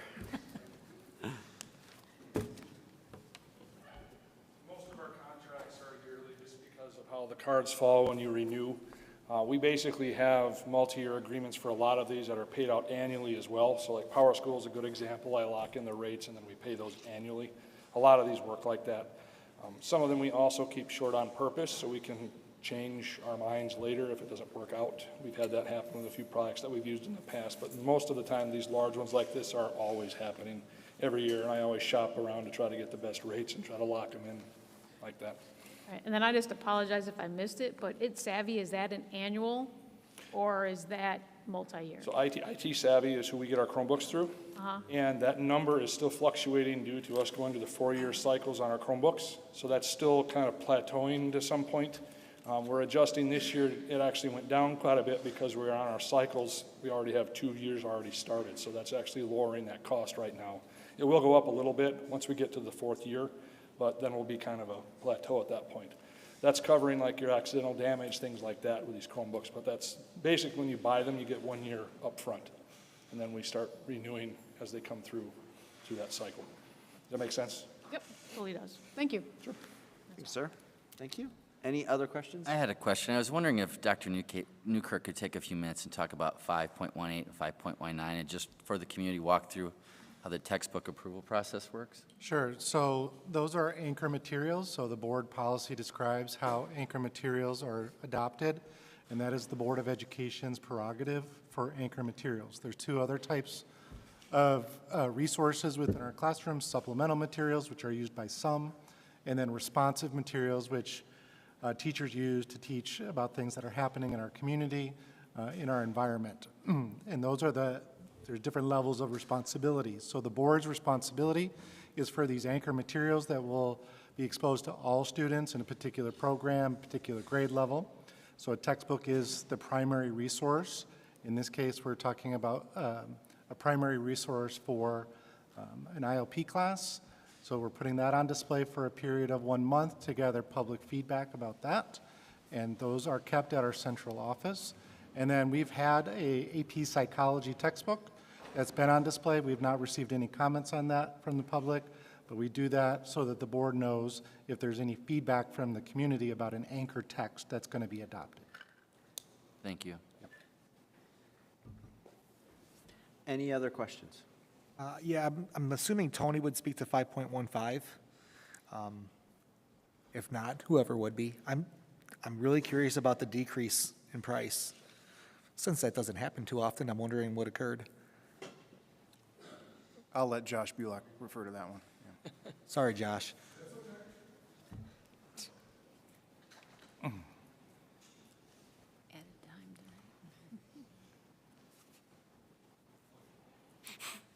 Okay.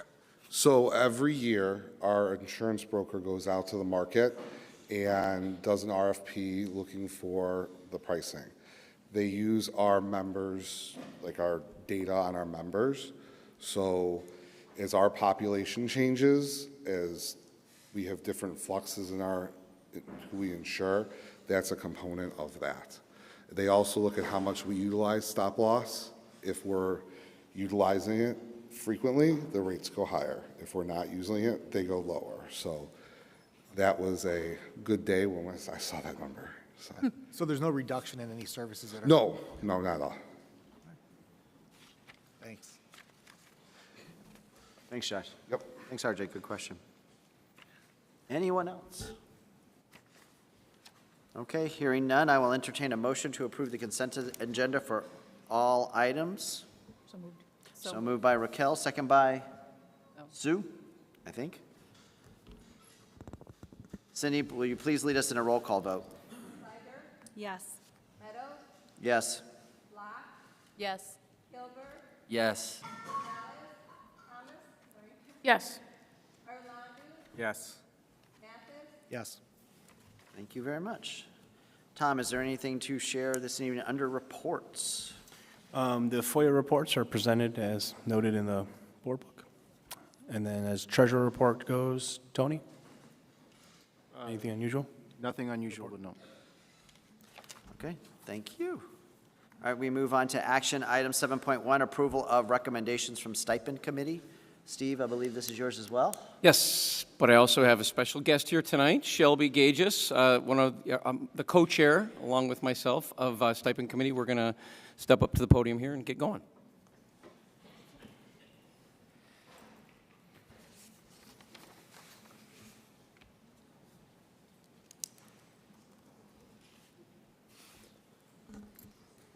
All right, hello, Board of Education. Thank you for taking the time to listen to our update on Stipend Committee. First, we just kind of wanted to talk about our work this year, because actually this is my first year as co-chair.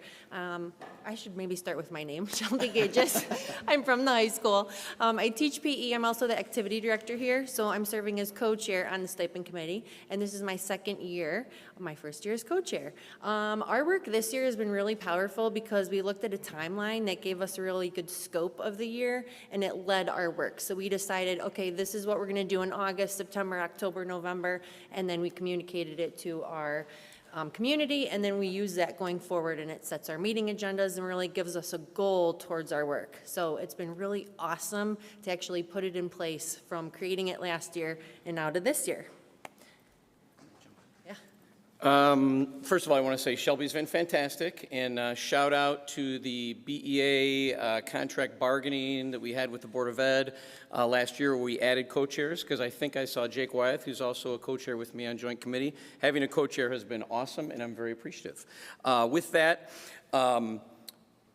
you know, we did a lot of our work, and I think I shared last month when we did our update that we had like 29 requests costing about $110,000, and we had $10,000 to spend. And we did our best to honor as many requests as possible that made sense, that kind of flowed through the some of our core values that we developed a few years back, and we were able to support 13 requests and stay within budget. But then we kind of came upon 3 stipends that we really wanted to honor, and that's why we're bringing those to you tonight, and we'll speak a little bit about those. And then certainly if you have questions at the end, Shelby and I would be more than happy to answer those. I'm just going to speak to the first one. You can see what it is. It's the elementary mentoring stipends. I saw Colleen Putton over here. I know she has been involved in that over the years, and both of you have? Okay, thank you very much. Good. Thanks, Megan. And how that works, just to give you some background, is we actually have high school students who come out to all of our elementary schools and mentor and support our different elementary students. In the past, that budget has been picked up. I don't know if it's been varied over the years, but most recently, we've been using some C&I money. I don't know, was it ESSER funds? I'm not exact, ESSER funds, which is now dried up. And we believe in this program and the impact it has at our elementary schools, along with bringing back our high school students to the elementary schools, and we felt like it needed to be supported. Obviously, the total cost of it is about what our cap is on an annual basis, so that was very difficult for us to fund, but that's the first one that we believed was worth bringing to you for approval. All right, the second one is for esports, and I've actually personally been working on esports for many years. It's been an emerging sport within the IHSA, and that falls under the branch of activities. And in the conference, we've been talking about, as a Duquesne conference for many years, like, we have to bring on esports. So we would have been, well, this year we actually were the only school that did not have an esports team. So I worked to get 2 sponsors, and I actually found 2 gentlemen, awesome sponsors, that have already hit the ground running this year and are doing the work to get our club and team started in esports. The kids are excited. These are students that are not in other activities that can go to esports and, again, choose a club or a team. And so we're asking you to fund the cost total of $5130. Our third stipend that we're asking for today is fine arts director. This would be 1 stipend, and this individual has been currently doing the job for many, many years. They oversee all fine arts sponsors and teachers, and this falls in the careers of art, media, graphics, design, music. I mean, it's endless. And so the work that he does is with accounts, budgeting, calendars, fundraising, and again, just helping support those teachers and sponsors in these roles. It is a nonstop job that happens all the time, and both of these, again, would go over our budget for that total of $10,000. So we thought it was important that we come to you today to ask for these 3 stipend requests, and we have all the totals up there for you to see. And we went to cabinet with this first, and then that's how we got here today. So thank you for considering these requests. Any questions? Thank you. I just have a question. I'm just curious, the esports, is there a set game that they always play, or does it change, like, with per tournament, or? Yeah, so it kind of is what your school does, but then esports has many different games that they can do.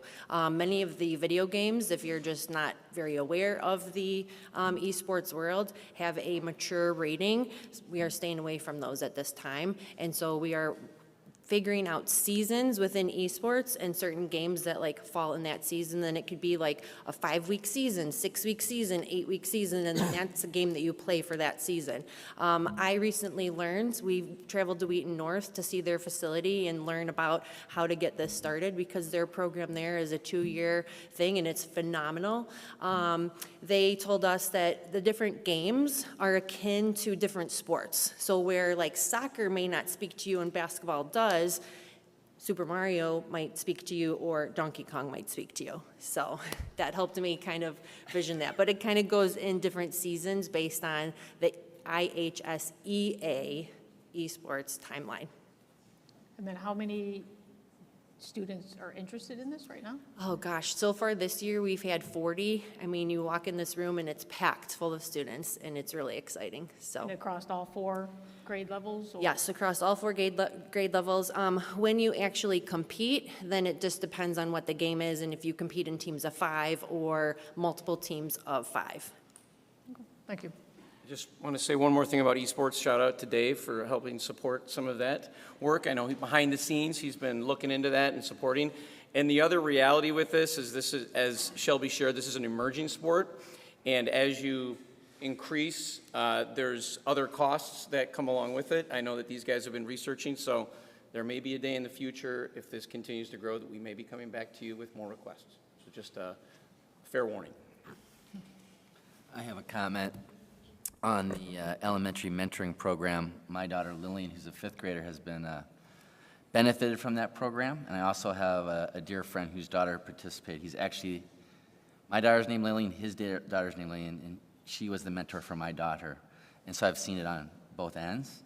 The impact it's had on both girls has really been magnificent. And to have the older kids come back to a grade school and provide that mentoring, it's been a reciprocating benefit. So I think it's a fantastic program, and I think it's money that would be well spent. Any other questions? Yeah, I guess mine is more of a, maybe for Tony. For something like this, when we do have an overage, is that something that is already part of our budget and allocated? How does this affect, I guess, our budget? It will have effects on the budget, of course. We're in the process of building our fiscal '25 budget right now, so our next fiscal year starts on July 1, and it's a little early yet to know where we're going to land, but we hope to have that for you, a tentative version of that budget for you at the next month's meeting. I spoke to Steve, and I just said, I will be voting no on this simply because they were given a budget, told to stick to the budget. I think these programs sound great, and if you can find a way to work it into the budget, that's fine. But I think, Shelby, if you want to talk to me later, I'm on Beefy, and we do Beefy grants. There might be some way that we can work this in. I know we can't pay stipends or like for people, but equipment, maybe we can work something out that way. So, but that's just, so when I vote no, it's not that I don't like these programs. Just, I'll speak to that as well. I think that the annual budget is in need of review. I'll just say it that way to be kind. When we have groups of children, kids, students that want to be actively participating in things that they find interesting, and we say we're not in our budget, it's really hard for me to accept that as an answer. I have been part of this committee for this year. I probably attended half of the meetings, if that, and I love seeing the updates. I know how hard and thoughtful you all thought through this. There's representatives from every grade level there. There's a lot of thought that was put into this, and in my mind, having just approved $30,000 to upgrade our phones or software improvements, I'm fine with this expense. And I might be talking to Tony about finding ways to improve and increase it, because keep in mind, there was 9 groups approved, so there's a lot of rejections that were sent out. And I've heard from plenty of parents how upsetting it is for their student to not be able to be part of a group that they want to be. So that's just my thoughts. Thanks, RJ. Good points. Thank you. Can I ask a question? How long has the budget been $10,000? Is there any historical? Off the top of my head, I can't recall, but that was a subject of the BEA contract. it's a couple of years, I think, isn't it? I don't recall off the top of my head. There were years, I think I've been here for 3 or 4 BEA contracts, and there's been years where it was probably $10,000 or $15,000, maybe when I first started here, and then there were some years where there was no budget, and we kind of had to do our best to make things work, and then in our most recent bargain, we added the $10,000 back into this new contract. Thank you. I guess maybe you can dumb this down for me, honestly, like in different terms. Can we talk about the next budget and then include, like, possibly this conversation of an overage for this in the next budget, or is this coming out of this current budget? I'm confused about that, because, I do see the value in this, but I am worried that we voted for so many new positions and various things. There are so many needs that we do have. But are we able to hold off on this and until we are talking about the next year's budget, or is this a little confused on the part? Why are we doing this now? Yeah, can we wait and? I don't know this timeline for this particular decision, but I would imagine we could probably wait, yes?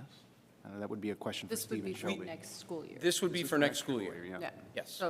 So we would need this approved, if the board so chose to, in advance of the school year starting. Yeah. So in essence, we're voting for an increase of $13,197. No, 23,000. It's 23. But you had 10,000. that's already been accounted for. It's Okay, so 23 another additional. 23, okay.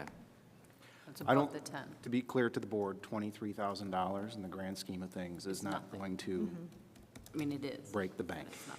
Right. Though, as you remark, Danielle, like there have been a lot of things added, and I do have concerns about that in the long term. I do expect that our budget will be balanced and healthily balanced for fiscal '25.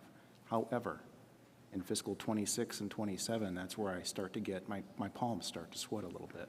Because there are other expenses that we know are coming due, and money will be tight. And there's a lot of things that could happen monetarily to us from economic conditions, those sorts of things that we can't anticipate, but we do know that there are some lean times ahead, and we just have to be certain when we're making these decisions that, one, we're serving the needs of students, and two, that we do so in a sustainable fashion. But I think you're going to be safe if you approve this tonight from a budgetary standpoint.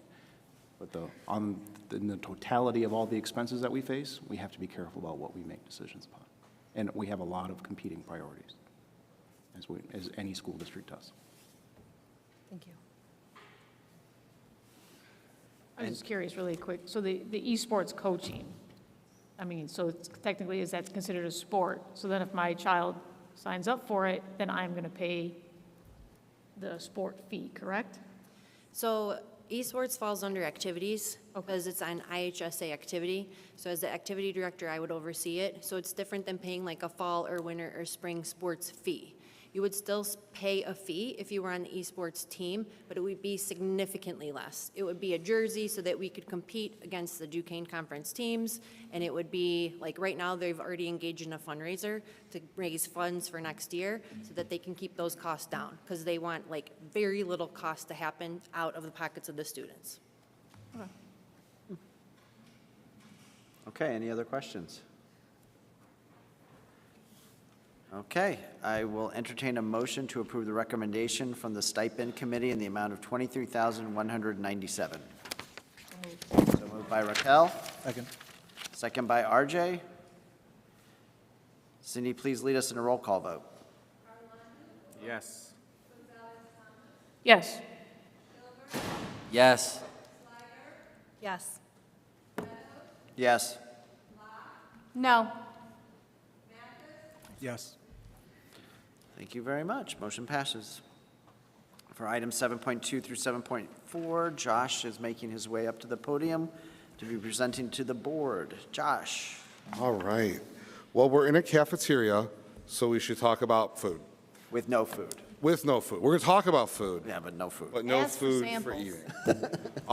So what we're going to talk about today are two separate action items, but they're so similar, I'm going to talk about them together, okay?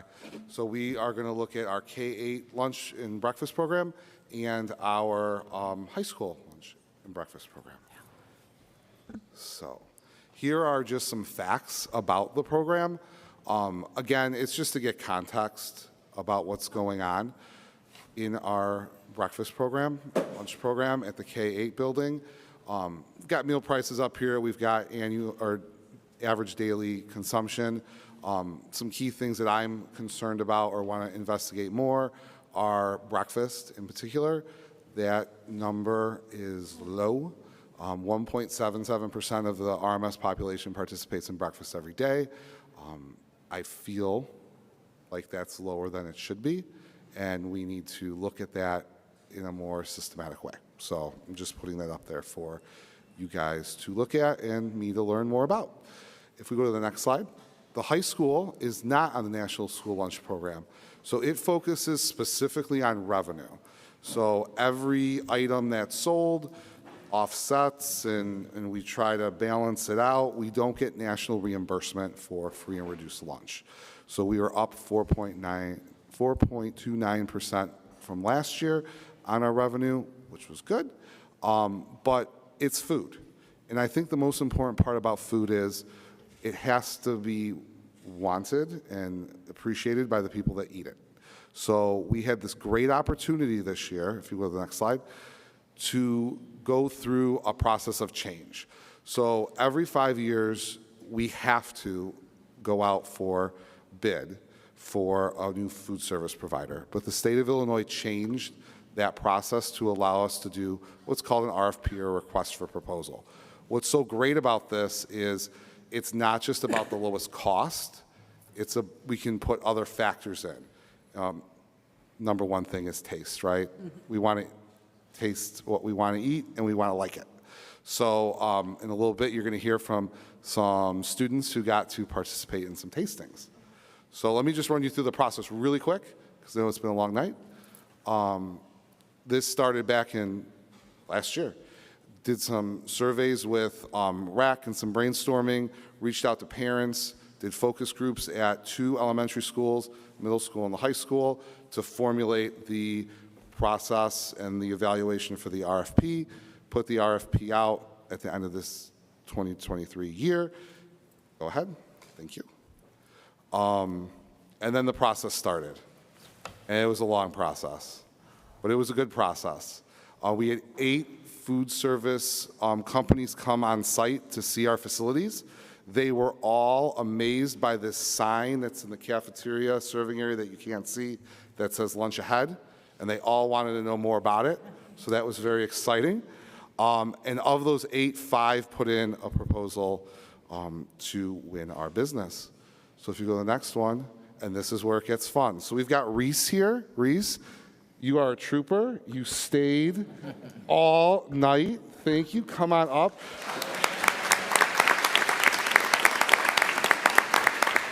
Reese was one of our 5 elementary students. We also had 5 middle school students who participated in a ultimate tasting day at RMS. So the floor is yours. Hi, my name is Reese, and I go to Grace McQueen School, and I'm here to tell you about my food tasting experience. I'm thankful for this opportunity because I don't order school lunches and I think the food could be way better. For example, my friend went to school for chicken nuggets and got tater tots and beans, not a complete meal. Another example, my friend read grilled cheese on the menu and got a hamburger bun with cheese on it, with applesauce on the side. The best foods we got to try were the orange chicken, smoothies, croissant sandwich, and mac and cheese because they were fresh, healthy, and filling. I would definitely eat these things for lunch. Some of the meals that I did not like were dumplings, sandwiches, parfaits, smoothie bowl, and fried apple. We are kids. We don't want anything too fancy. We just want consistency, tasty, and filling food. Thank you. Nice job.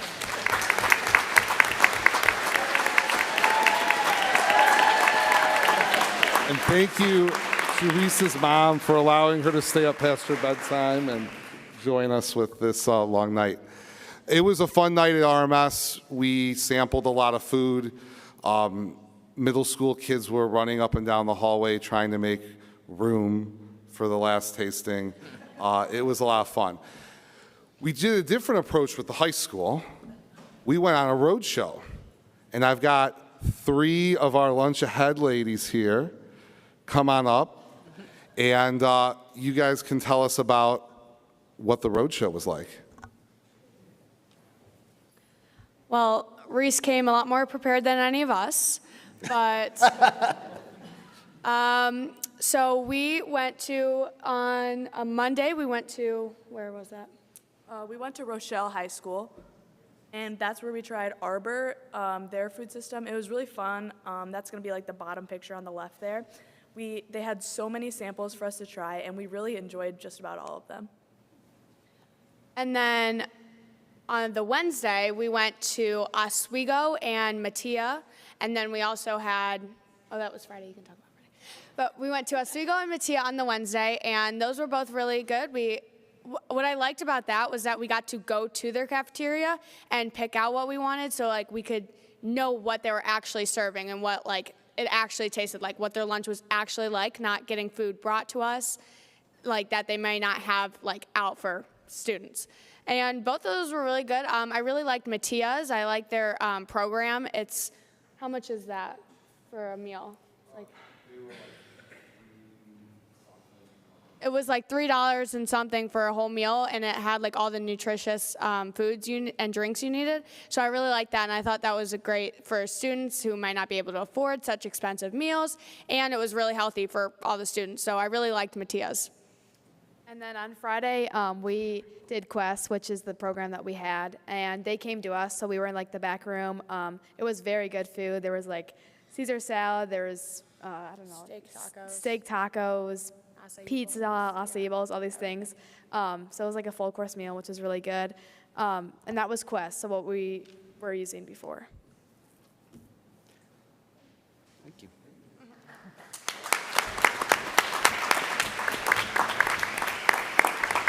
we spent a lot of time together, drove on a bus, ate a bunch of food. I did make them fill out rubrics, so it was a little like school. And at the end of the day, we took the kid feedback, we took the financial feedback, and what was really cool is they all diverged to one company. So what we're recommending to the board is that we go with Organic Life for both our K-8 and BHS programs for food service. This would be a one-year contract. How contracts work in food service is it's kind of like baseball. You sign a one-year contract, and then there's 4 like mutual options. So we review each year, and we can just renegotiate the price, and we don't have to go through the whole process.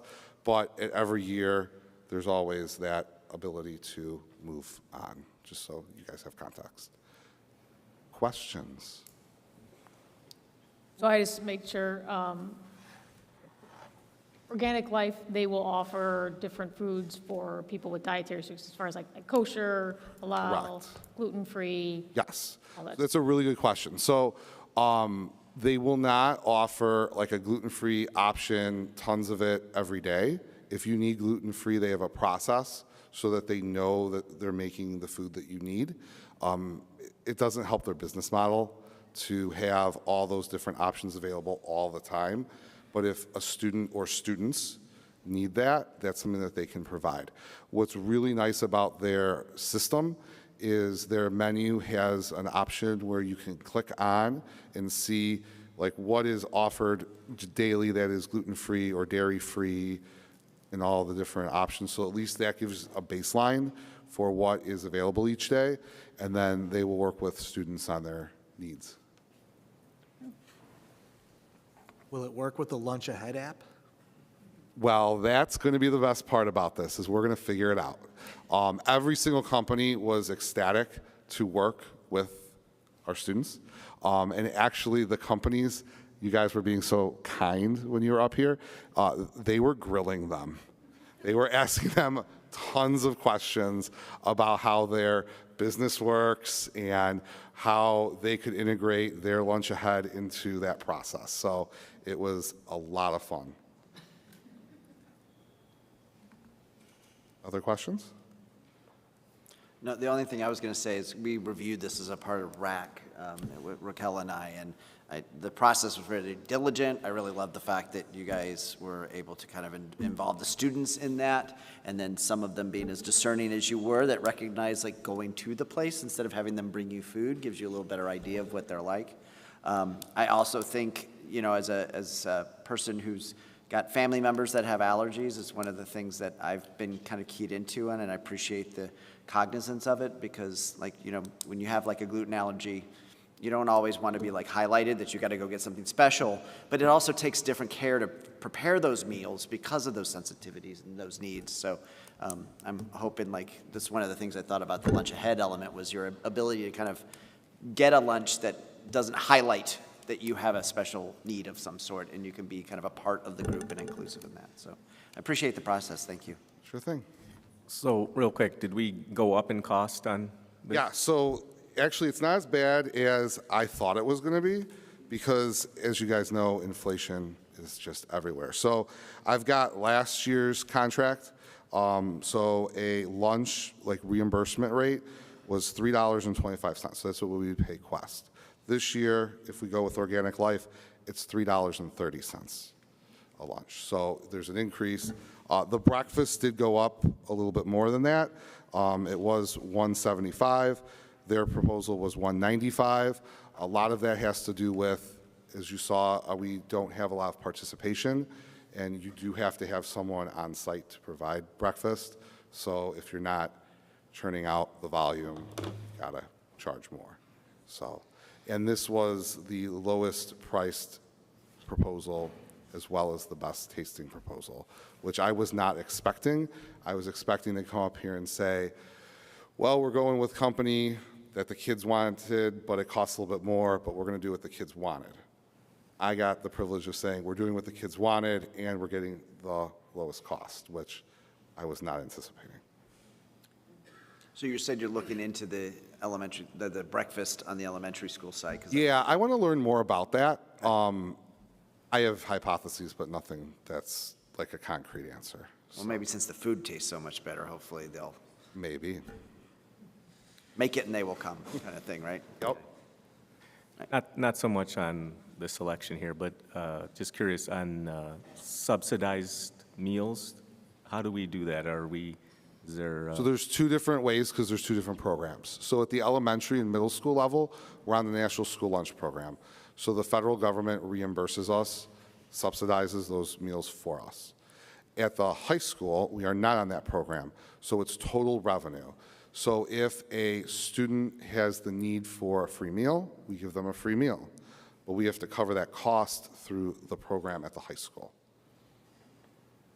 So that comes out of our budget then? That comes out of like the food service revenue. So that's why it's important to generate as much revenue at the high school. So differences here than the middle school, we have a coffee bar, right? So that's another way to generate revenue to offset other needs.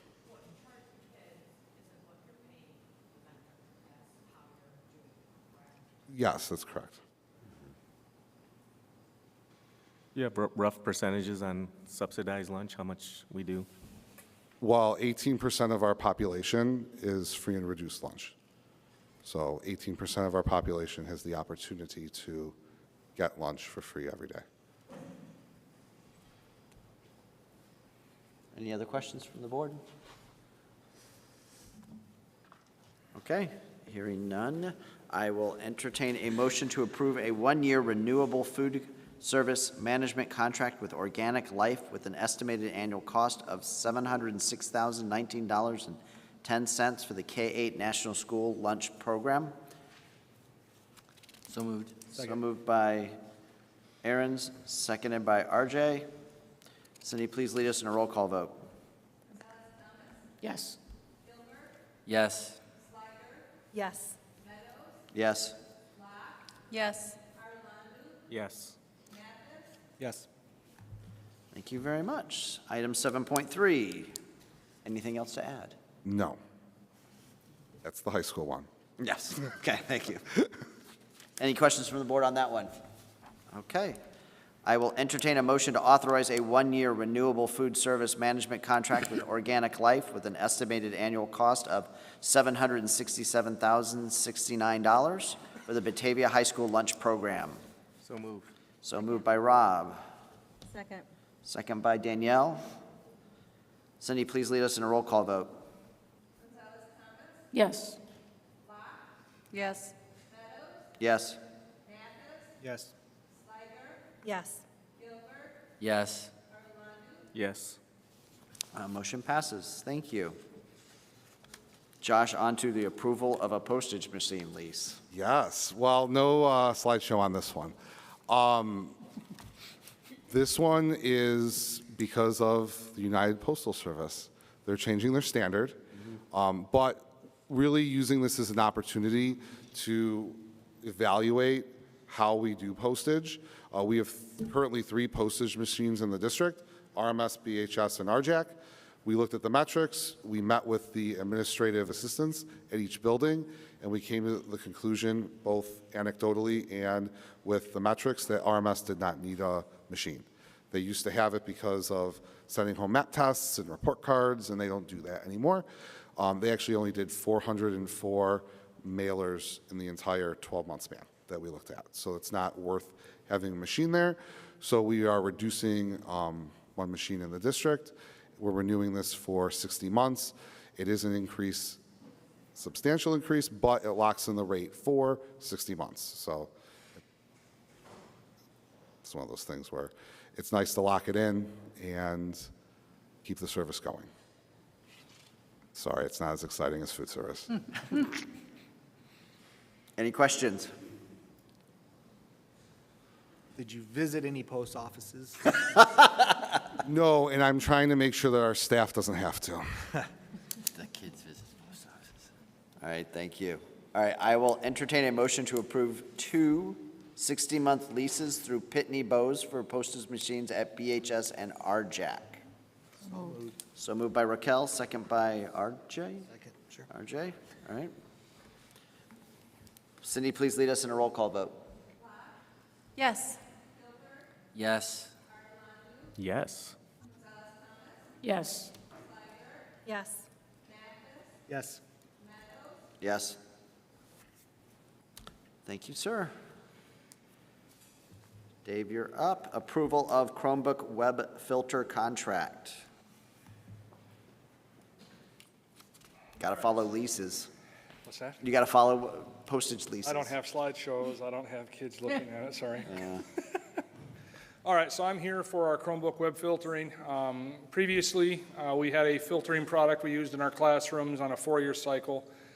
That, of course, came up due this year. Again, inflation went up almost 40%. So I had to start shopping around. So we went through a process. We evaluated almost 5 of them. 2 of them were out right away just due to sheer cost, so we were down to like 3. Due to feature sets, things that they offer and whatnot, we picked Lightspeed Systems as the best option. It's basically what we had, but better. We've had a lot of nice features that have come that are actually included in this, where the previous one securely was charging, I'll call it a la carte, per license, basically, so it was more of like a modular-based system. Lightspeed actually made a bundle for us, so this worked out very well. So the total amount, this is for 1 year. I wanted to go 1 year just in case it's a bad experience. We can jump if we want to. Next year, I will look at a multi-year if we like it still, and I'll probably lock that in at 5 and try to get a good rate on that when we do that. Any questions? Has this been tested in the classrooms yet? Yeah, we tested 6th, 7th, and 8th grade. They've had probably the most issues across the district with a lot of the filtering issues in that building. It's been well improved for the teaching staff. They like it. What are some of the features that you appreciate about this one? Not to get in the tech nitty-gritties, but there are certain categories that securely failed to catch, I'll call it. Lightspeed catches a lot more. We could be specific. I sent you that one message about. That's what it's going to help you with. Yep, Okay. exactly. There's an easy way to get around the filter that I was made aware of. I let him know, and he took care of it. So Yep. that's what it's just like. We got a lot of calls like that, and this product, it's not 100%, they never are, but this is a lot better approach, and I think moving forward, this route will help a lot more on our end and staff. So you did 6th, 7th, and 8th. So let's say a student is playing games, the teacher will see that? Yes, that's an option as well. We're not rolling that out completely. We demoed it, but we're not ready to roll that just yet. So if the student does get, like whatever, they're playing a game and we haven't rolled it out, but let's just say we did, can the teacher like go in and say, nope? Yes. And take it off? Yep, most modern filters do that. Securely wanted a lot of money to do that, so that's one of the first things we were looking for, of many. That was one of the features these guys do offer. And I'm sure they meet all the standards for student information security. Yeah, yep.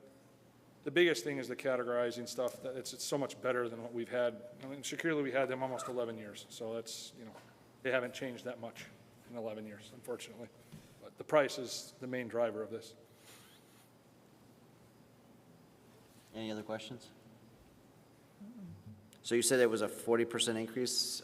What is it? Is it 40% with this one, or 40% is why you started looking, and therefore where did you end up approximately? This is probably, I would guess, I don't have rough math, probably 20% more than what we were paying. Okay. The biggest thing is we had a consortium price with a bunch of other school districts in the state. Right. That pricing, of course, was really good. It was almost $3 a kid. Well, now it actually went up to almost $8 for the same feature without the other stuff we already had. Right. So it was pushing $14 a kid.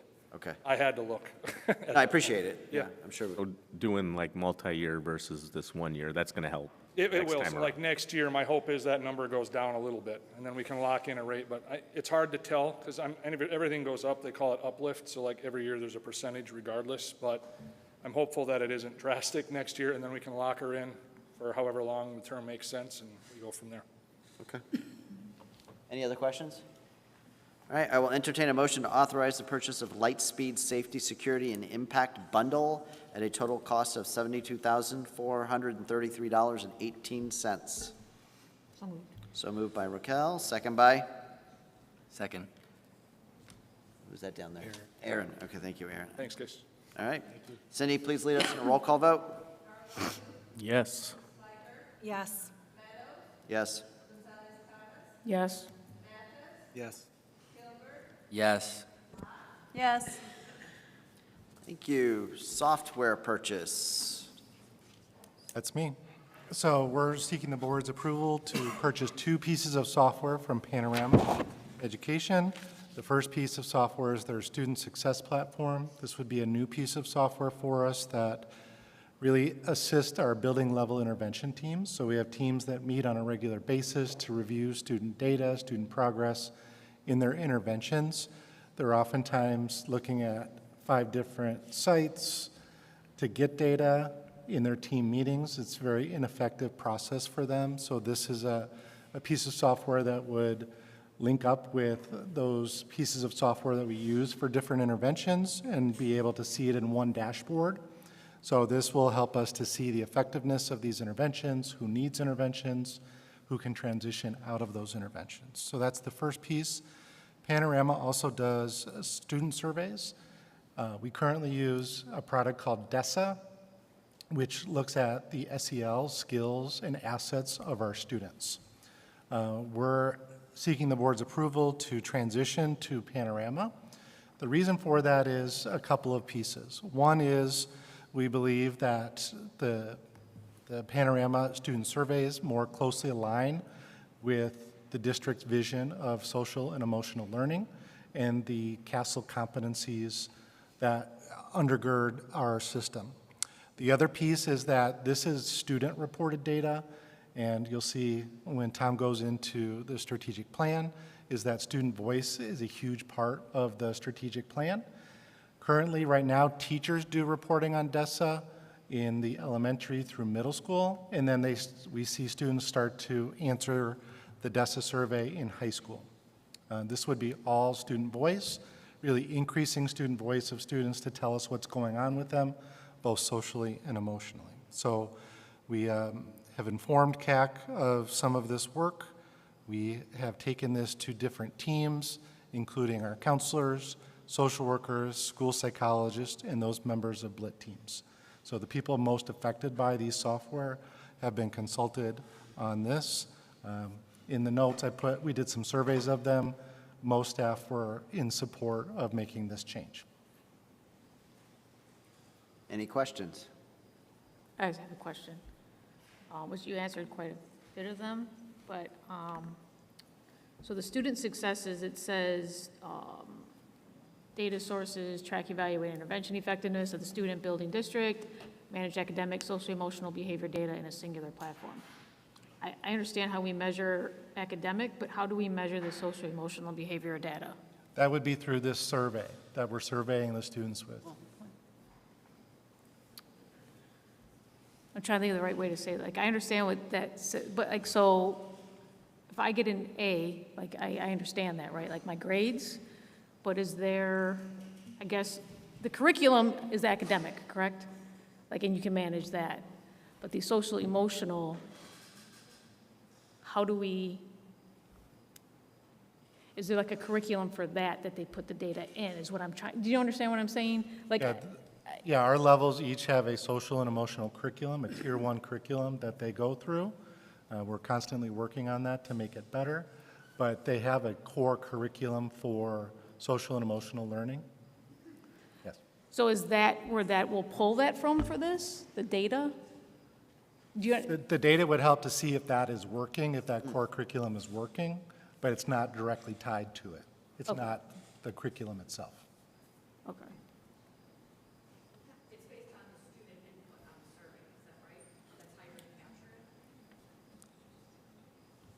If you don't mind, you submit your questions via email, and he'll jump to you and get a response. Thank you. All right. Any other questions? Okay, thank you. I will entertain a motion to approve the purchase of student success plus student surveys from Panorama in the amount of $62,200. So moved. So moved by Sue. Second by? Second by Rob. Cindy, please lead us in a roll call vote. Yes. Yes. Yes. Yes. Yes. Yes. Yes. Thank you very much. Item 7.7, approval of high school sidewalk rehabilitation project. Hello, Mark.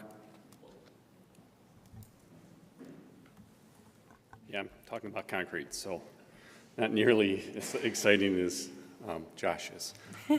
So this one was on my radar, but because of this winter, had to be bumped up quite a bit.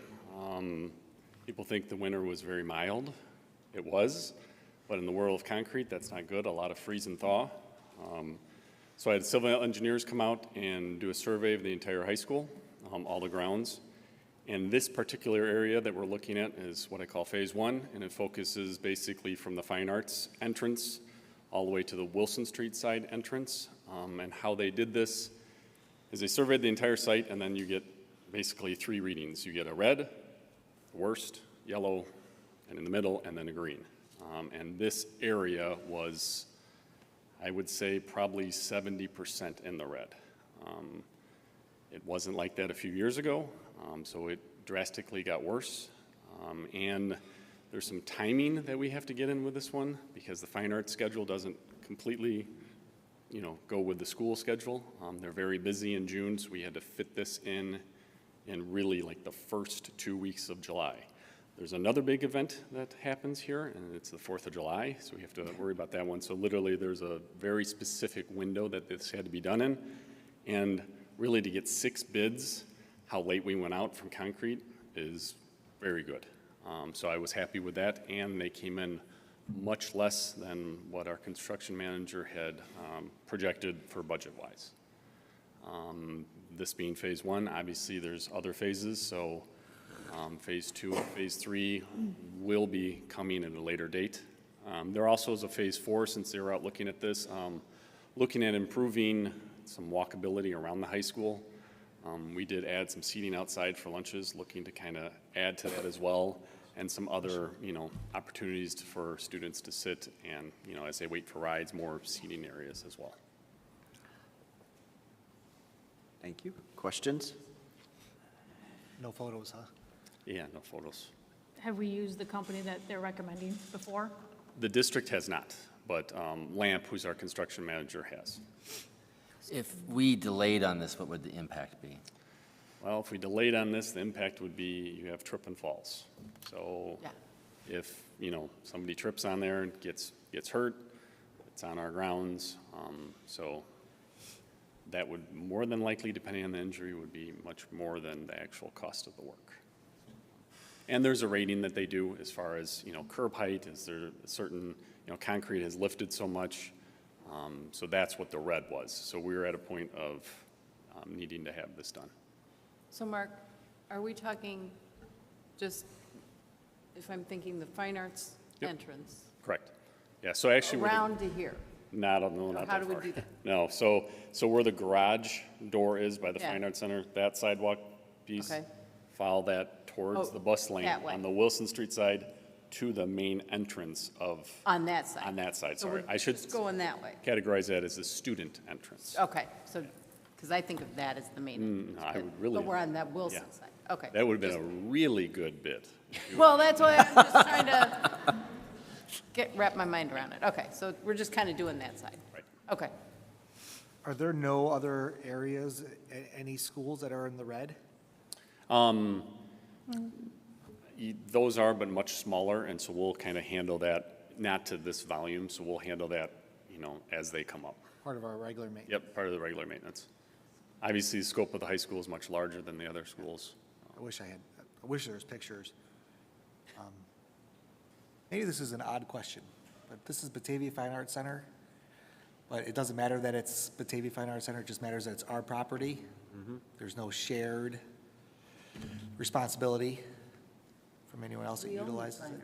We own the center. Just completely? There's that shared. Why did I think that there was, I thought there was financial,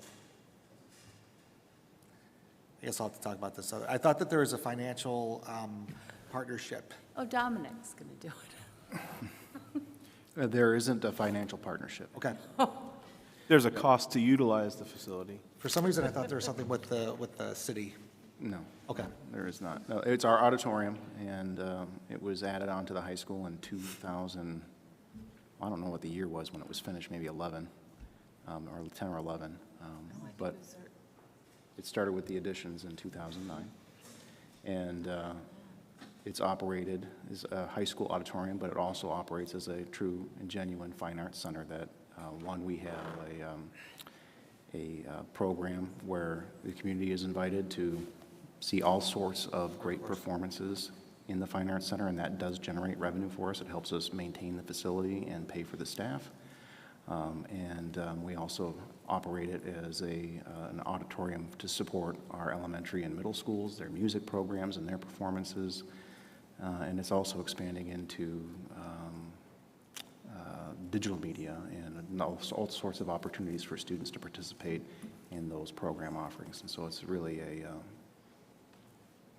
quite a facility. And no other high school, I believe, in the area certainly that I'm aware of operates a facility quite like this one. But it is not a partnership. It's operated entirely by the school district. I think the scope of it is what led me to think that maybe then, so. Okay. And I'm sorry, Dominic, that I did not give a very good description of all the things that you and your team do, so my apologies. But it is truly, if you have an opportunity to visit the center or any of the performances, it is truly extraordinary, and our students get to participate in producing those experiences for folks, and it's amazing. And a lot of times when big actors and performers come to town, they spend time with our students, and it's a pretty awesome opportunity. And with that glowing review from Tony. Another question I hear, or no? Nope. Okay. We're good. All right. What a sidewalk. I will entertain a motion to award Batavia High School sidewalk rehabilitation to Troke McNeil Paving in the amount of $71,000. So moved. So moved by Aaron, second by Sue. Cindy, please lead us in a roll call vote. Yes. No. Yes. Yes. Yes. Yes. Yes. Thank you. Motion passes. Amendment to resolution authorizing the intervention in property tax appeals. Tony. This is amending a current and standing resolution that I think dates from 2020. We often intervene in property tax appeals because it's in the interests of the district and our taxpayers. And these are not for residential properties per se. These are for large commercial industrial properties where the district and the other taxing bodies would be at risk of issuing refunds to those property taxpayers. And in some cases, that is a fair thing to do. In other cases, it might not be. And so these are cases that are presented to the Kane County Board of Review, or they're also presented to the Property Tax Appeal Board, which is in Springfield, or in some very rare cases, they are tax appeals that are filed in circuit court. And what ends up happening for school districts in particular, as I always say, we're the big pig at the trough when it comes to property taxes. That's a phenomenon that is very common throughout the collar counties of Chicago, especially here in Batavia. But so school districts have very much a vested financial interest in the amounts compared to other, in terms of the property taxes that are at stake compared to other taxing bodies. And what ends up happening if school districts don't necessarily intervene is that the property tax burden shifts from residential properties, or excuse me, from commercial and industrial properties to residential properties. And the reason for that is because of the tax cap. So in Kane County, we're tax capped, all of the public bodies are capped, and so that means that there's a finite amount of money that can come in terms of new revenue to those taxing bodies in a given tax year. And if commercial and industrial properties they hire lawyers that do this work on a full-time basis to file these appeals, and they generally file evidence that's favorable to them and the case that they're making. But what oftentimes happens is that evidence to the contrary isn't filed, and so the boards of review or PTAB aren't always aware of the counter-argument, and so there can be a tendency for them to favor those particular property taxpayers. And like I said, the result isn't that the school district is going to lose money. It's not generally the case, although they could be on the hook for refunds. But residential properties are going to pay more in the long term. And so that's the basis for this resolution. We get tax appeals in our office on a fairly regular basis, and when it makes sense to intervene, we do. And those are generally large dollar amounts that start in six-figure numbers and can be higher. So we're judicious as to when we intervene. Sometimes we have to hire folks to do appraisals of those properties, and there are costs associated with it. And we certainly work with attorneys to do this work, because it in and of itself would be a full-time job otherwise. So this resolution would update the resolution that we have on file. One, because we're working with a new law firm. We want to make sure that the board authorizes that, but also to make clear what this process is, and that we keep the board apprised of these appraisals these interventions when they come due. So we're basically giving you the authority to do it. Yeah. But you will still let us know when you're doing it. Exactly. Kind of like what's happening, what always happens. Yeah. Just to confirm, because it's kind of hard to hear down here, Sue, you were Oh. basically stating that he would be keeping the board informed as to decision-making processes and Yeah. caps or limitations on what we might allow Yeah. or something along that sort. Yes. Okay, so maintaining the same effective practice. Pretty much status quo. Yeah, okay. Any other questions? Okay. I will entertain a motion to adopt the attached resolution authorizing the chief financial officer to decide on, manage, and report on property tax appeal interventions to protect the financial interests of the district. So moved. So motion by Sue, second by RJ. Cindy, please lead us in a roll call vote. Yes. Yes. Yes. Yes. Yes. Yes. Yes. Thank you. Motion passes. Before I move on to 7.9, Tom has graciously gotten a number of sodas for us down here. So if anybody wants one, come grab it. But other than that, Tom, are you going to lead us on the discussion regarding the strategic plan? I will, thank you. First, I want to just bring attention again to gratitude and thanks to folks that spoke tonight to the strategic plan, also sharing concerns and highlighting things that they wanted to make sure that the administration and the Board of Education continue to be aware of and are reminded of. What I'd like to do is start by using a presentation that was created to help walk through the process of the strategic plan tonight, and it's up on the screen now. All right. So the strategic plan, the district currently maintains a strategic plan on our website. As it exists now, there is a strategic plan tab alongside it, an equity tab, and alongside that, a portrait of a graduate.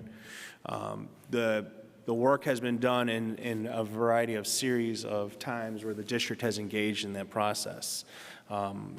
From my understanding, it's been about 10 to 11 years since we've done a comprehensive overview and review of this work. So what I plan to do on the next slide, table of contents here, is walk you through the why for a strategic plan process and the strategic plan itself, then talk to you, share what the process was, walk through the critical components of the mission, the vision, the values, and then the commitments within the plan, talk about our priorities that were gathered through the strategic plan process, what that integration will look like, and how the portrait of a graduate fits in based on the feedback we received, and then what those next steps in implementation will look like. Hoping to bring some clarity about the points raised this evening about collaboration, and I think this is one of those critical aspects that will support what is being asked for and what is needed in this district to make sure that we can execute a strong and viable plan for our students. All right, so why do we have a strategic plan? A strategic plan for a school district is essentially the guide that's used by the school board to help govern the district and provide us with accountability. The Board of Education's framework to oversee all of our work and how you evaluate me as the superintendent is a part of that work through the strategic plan process. This is probably one of three key pillar responsibilities that a Board of Education typically will have. You know, setting essentially the goalposts of what our district's work is. Secondly, maintaining the Board of Education policies in our board handbook. And then third, the hiring of your employee as the superintendent, right? So those are three of those big duties. In this particular aspect, when I transitioned in with the board, sorry, let me scoot up, I feel we had talked about my evaluation and what those goals might look like, and as a part of that outcome, the board agreed that you would like me to undertake a strategic plan process this year rather than waiting till year 2. So in September of this year, I presented what a plan might look like, and the board approved that, and that's what we had moved forward with. So why have a strategic plan? In essence, if we were to boil it down, this is our framework. This is the board's framework that guides the district's vision and actionable goals and all the work that we'll be doing carrying it forward. All right.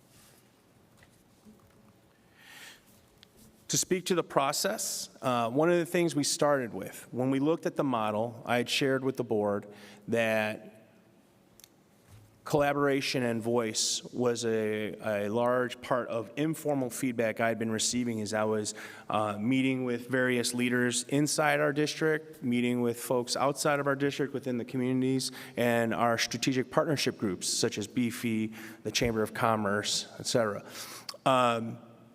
One of the constant highlights was the strength of our students, the belief in our students and their ability to do great things.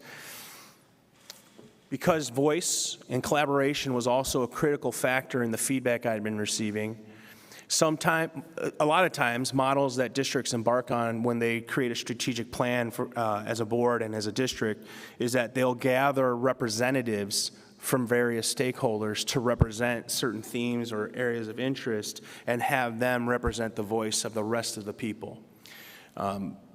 As I presented last fall, we agreed, let's use our students to lead us through this work, and let's make sure we capture all voices. So employees and all full-time employees were invited, and certain groups that were employees that typically did not have to work on the Institute days where we gathered the feedback, they were compensated if they were willing to come in and participate in our vision sessions.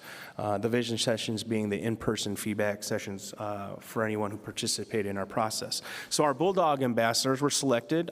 Building leaders assisted me in identifying students that would be able to help us lead the rooms where the adults were providing that feedback. As you noticed tonight, we had several student speakers. Some of those very speakers were our Bulldog ambassadors in this process. In total, we had approximately 68 students participate in leading these vision sessions. So I want to commend and thank all of our Bulldog ambassadors and the parents who supported them in this process. We were able to engage using students from 4th grade to senior year. And so that was a pretty wide range of age group of students, but it was an amazing job that they did, and I think they're really to be commended for their leadership opportunity that they took advantage of. Consultants were hired, as the board might remember. I was authorized to have an expenditure of up to $20,000 with our 2 consultants that was approved by the Board of Education. I want to thank them as well for their work. Just to report for transparency, we came in at approximately $16,300 on this project. Keeping in mind, sometimes this consulting work can range up to even $120,000. So I just want to say thank you to those 2 for helping us through this work and a lot of the creation that they were able to work with me on. And then finally, I want to thank our steering committee. So as a part of the accountability process and transparency, we had representatives from BEA, BESPA, students, the Board of Education, and parents all mixed in on a steering committee. At each checkpoint during the process, the steering committee was given access to seeing the work in its raw form and what was being drafted and synthesized into a product to keep us moving forward. We met last Wednesday evening as a steering committee to review the final draft that's being presented this evening. This was a completely voluntary effort, and I do want to thank everybody who served on that committee. On the following document that is in the board book and publicly viewable, I did list the names of the folks that were served on the steering committee, and we'll get to that at the end of this slide deck. All right.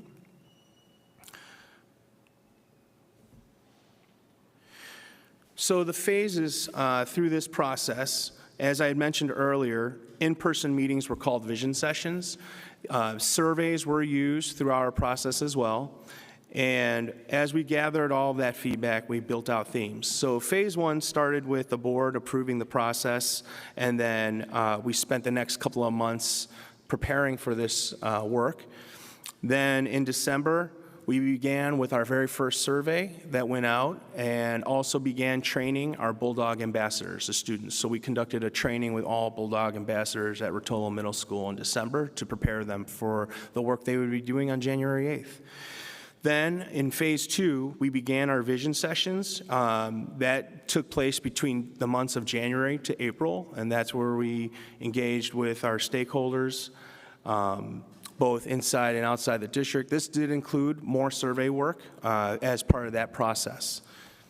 In phase three, which I referenced just a moment ago, this is where we came to our final vision session work and then created the final draft, which was again approved or reviewed by the steering committee last Wednesday and given approval to bring to the board this evening. There were some minor adjustments that were requested by the committee, which I made, and that's what is presented to you this evening.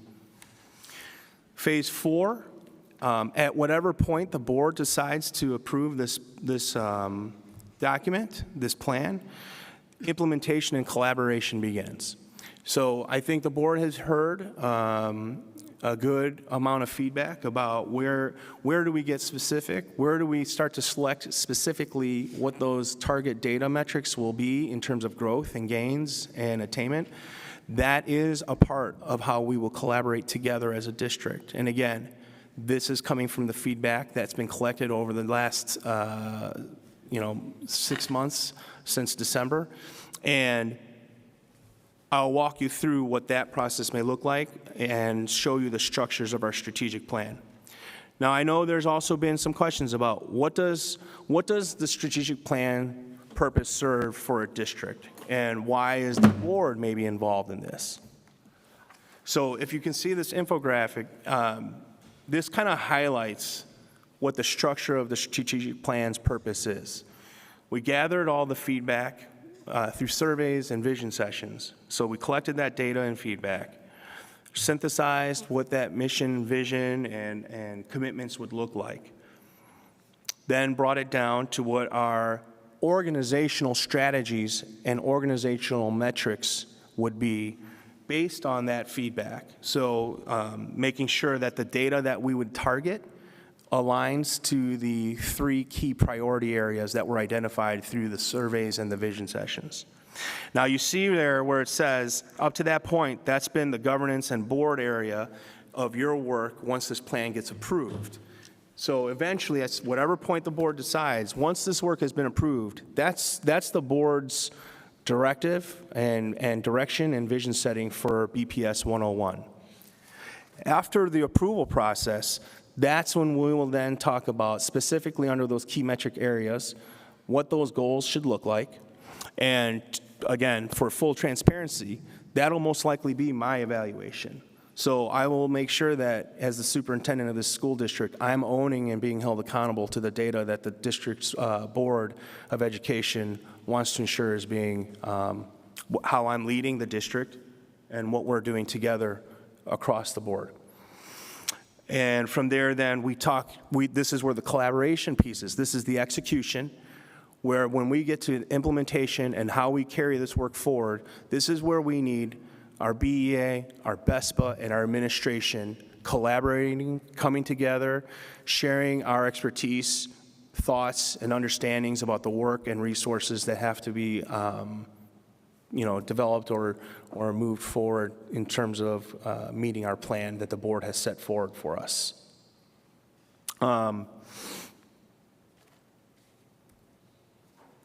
In this next slide, this will also be highlighted in the strategic plan draft. If you take a look here, these are literally drawn out of the plan, and these are some of the items that you'll be reviewing and discussing tonight. Okay. And again, this is a gathering of a wide swath of feedback and input that was given. Mr. Kilberg and Mr. Arlandu, both board members, sat on our steering committee. The raw data was presented and then shown how we synthesized it and asked the steering committee to make sure that this met what was being submitted to us by all the stakeholders at each checkpoint of the process. All right. We wanted to ensure that there's a lot of different language and a lot of different input that was given. Not all of it matched depending on who submitted information or who participated and shared that. So there were ranges and edges of where some of the outliers were, and then we could see where the concentration of agreement and consensus were in terms of the work that this district should focus on. That was how we synthesized that feedback. So what's in front of you is representative of what the majority feedback and input was. I feel like I'm saying feedback a lot. I apologize. We've also heard about commitments. That was a part of some of our public comment tonight. And it is without any doubt that commitments were also being asked for through the feedback that we received primarily, largely in our internal vision sessions and internal survey that was launched in BPS 101. So if you take a look here, as noted and you heard earlier this evening, there is a strong, strong commitment and desire to do what's right for students and their learning. There's a strong desire to make sure that our district is inclusive and finds ways with a sense of urgency to create a sense of belonging and inclusion at BPS 101. The commitment to collaboration, which I wholeheartedly support. And again, I would encourage that's an avenue of how we will tackle this together. And then finally, the idea that we are going to commit to continually improving and growing as an organization. And again, I use the word organization because as a Board of Education, that's what I'm not trying to tell you, things, but you are my bosses, but as a Board of Education, your focus is the organizational well-being, right, at a very large scale of the district. These commitments are really strong indicators and characteristics of an organization's growth mindset. And I believe that if this plan and the feedback we received would support that. All right, so then here are the 3 priorities. I'll let you take a second here just to review. I know you may have it in front of you, but please take a moment.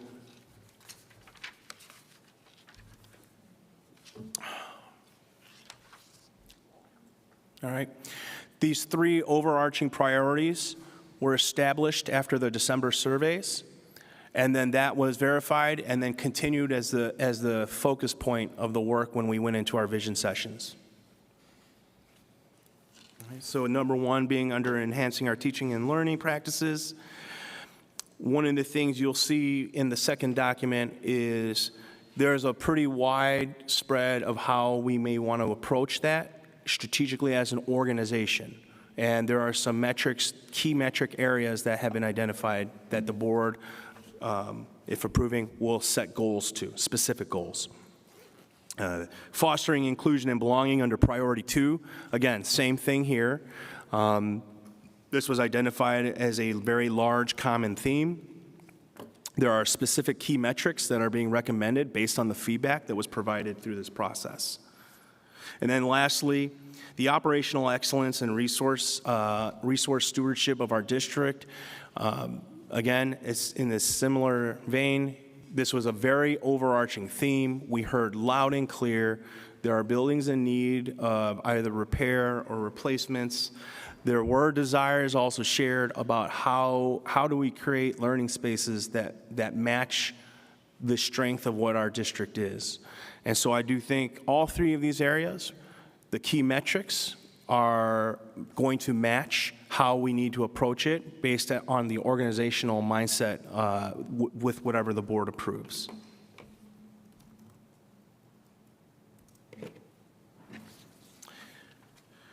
So this slide here talks about our strategy integration, how everything is very interconnected.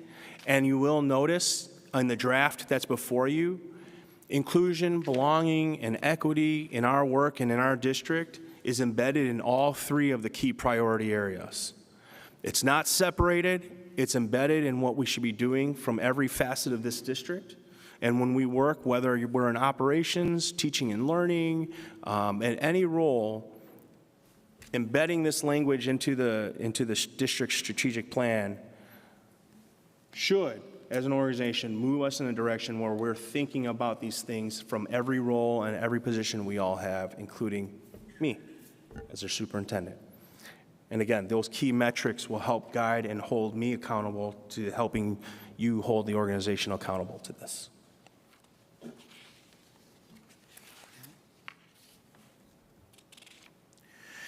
The portrait of a graduate was also an area that we surveyed and made a target area for feedback.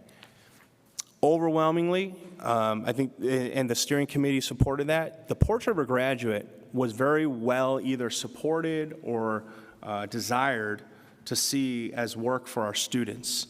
Where the feedback came in was this particular portion of our district's website felt siloed or maybe even a little disconnected from what our district's overall strategic plan has been. And again, I think this is a guess based on the feedback I read through all the work.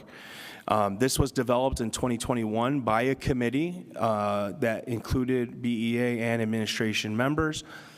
However, I think at the time it got created, it was, again, something that was done in isolation of the rest of the strategic plan, and for whatever reason, it never clicked into the organization's fiber and the fabric of what we do and how we want to support what our students look like when they graduate.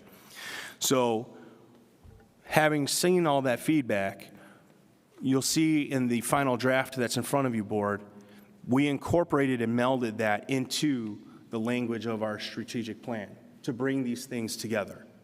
So the idea would be, eventually when the board approves whatever our organizational strategic plan is, that we will be reorganizing what our district's website looks like to incorporate and reflect that that's more of a how we do things rather than a standalone item as we do the work.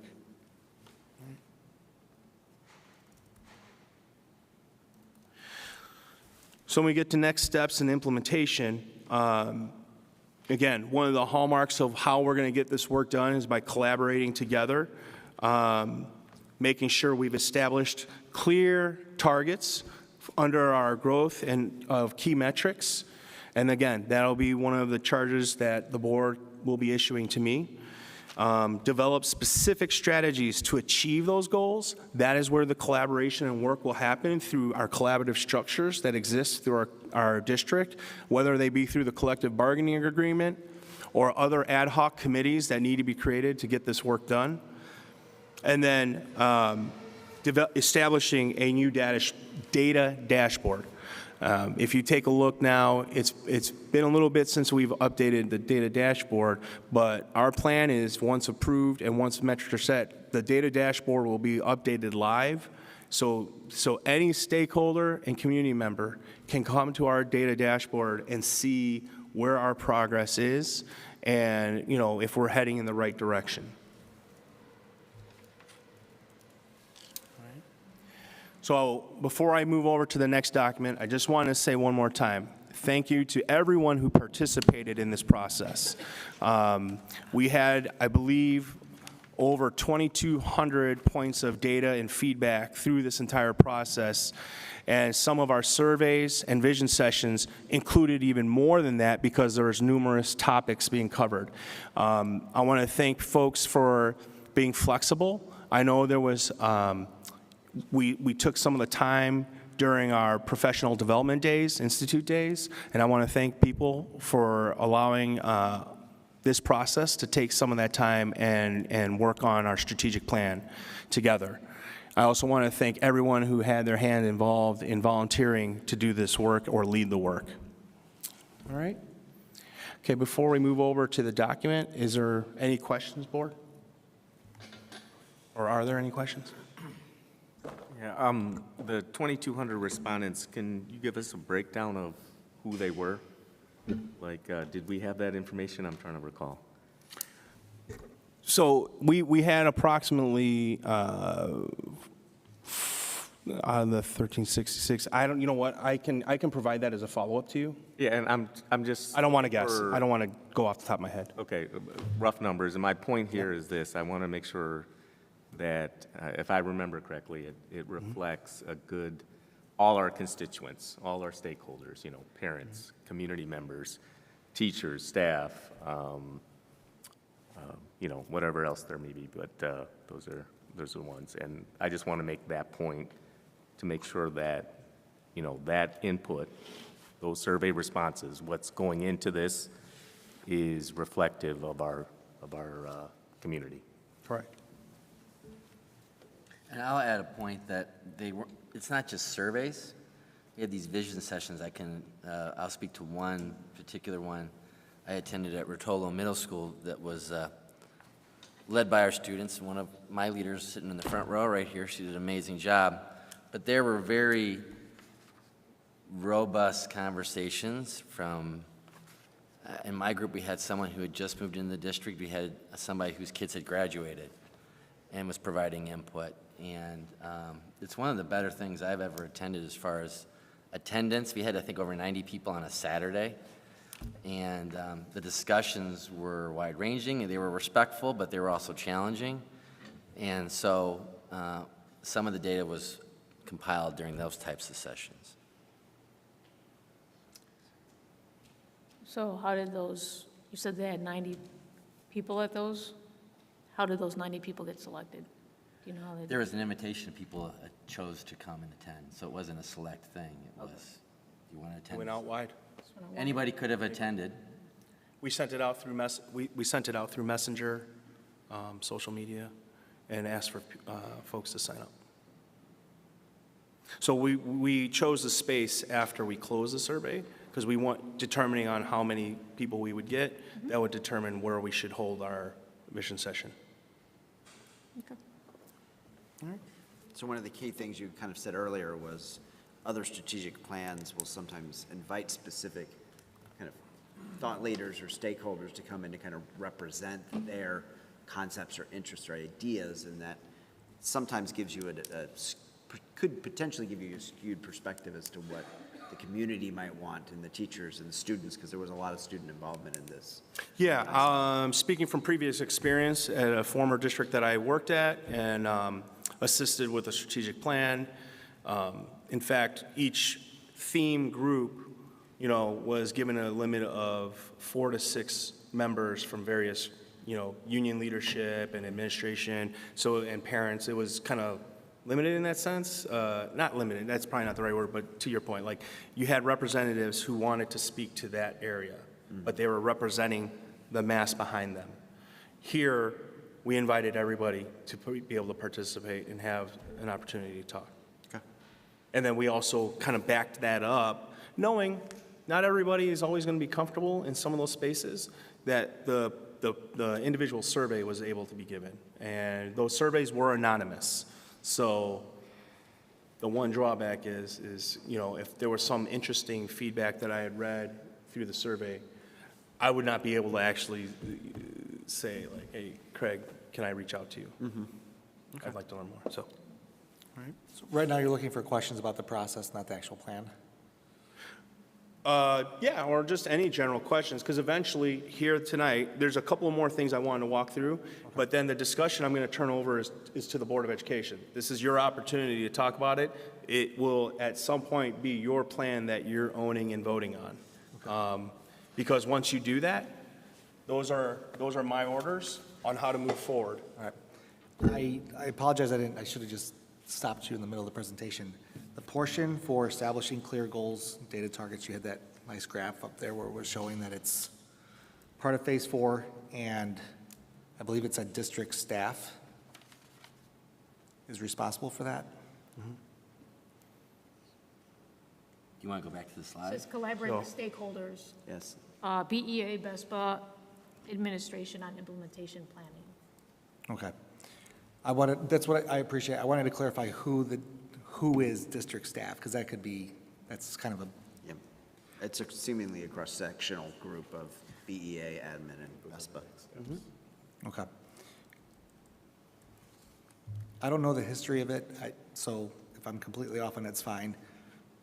It's unusual to me to have, let's just say, staff members create metrics or goals for targets that I want achieved. I'm not sure if I'm coming across accurately here, but I'm just working off my own history. If I have objectives that I want met, I usually give the metrics. I'll say this is what the benchmark was, and this is what I need achieved. Perhaps it's just different in this world. Well, part of our process for evaluations is our student learning objectives, which is the data that's is established with teacher input on what those metrics will be for their evaluations. Is one of the reasons, and it's weird to say this, that we have so many fantastic faculty here, happy to support this because they will be part of the goal creation process? What will be part of the goal creation? That they will be part of creating Yes. goals and targets. I think they're going to be part of the work. Having, Not I think, my apologies, let me back that up. They will be part of the work in developing specific strategies to carry this out so that we can achieve what our goals and mission are here. and the timeline for Phase 4 says summer of 2024. That means that our goals are meant to be created before classes start mid-August? Well, that's when we're going to begin. You know, I'm eager to get moving because, you know, we've talked to, for example, some of our BEA leaders and officers that I'd like to kind of hold like a summit this summer to start planning out together what the structures and work should look like with the administration, so we can start taking a look at the work that's currently ongoing and how do we continue, you know, is it going to be meeting what the board's looking for through this new plan? And if it is, let's make sure we have the right voices at the table. So for example, some of the work we may be in agreement about some of the aspects of our curriculum standards that we are moving towards, but maybe there's a disagreement and just differing opinions about the resources we need to procure so that we can be successful in supporting our students' learning. That would be maybe an area that we have to work on, right? And again, I'm just trying to draw an example to help put some thought into an example here. All right, thank you. So the steering committee met last Wednesday? Yes. Steering committee, and so everyone on, I don't know if everyone from that committee was in attendance, but whoever was there, they said, yeah, we think we're good and we want to present it to the board. Yeah, they provided a couple of modification requests, which I did, and that's the draft that you have now in front of you. So I can speak to that, Raquel, yes. I think we might have had one person missing. But, I mean, we did have, I think, a very good cross-section. I mean, a lot of the partners are in that committee spoke tonight, from BEA, BESPA, and students, as well as the board. And we did have robust conversations that did modify this document. You know, it was great because people were bringing different perspectives, the education perspective, private sector, to try to create a more comprehensive document that has a little teeth to it. So I would say at every meeting, we would get, Tom would present the data, we would go through, we would have about a week to review it. Rob, correct me if I'm wrong.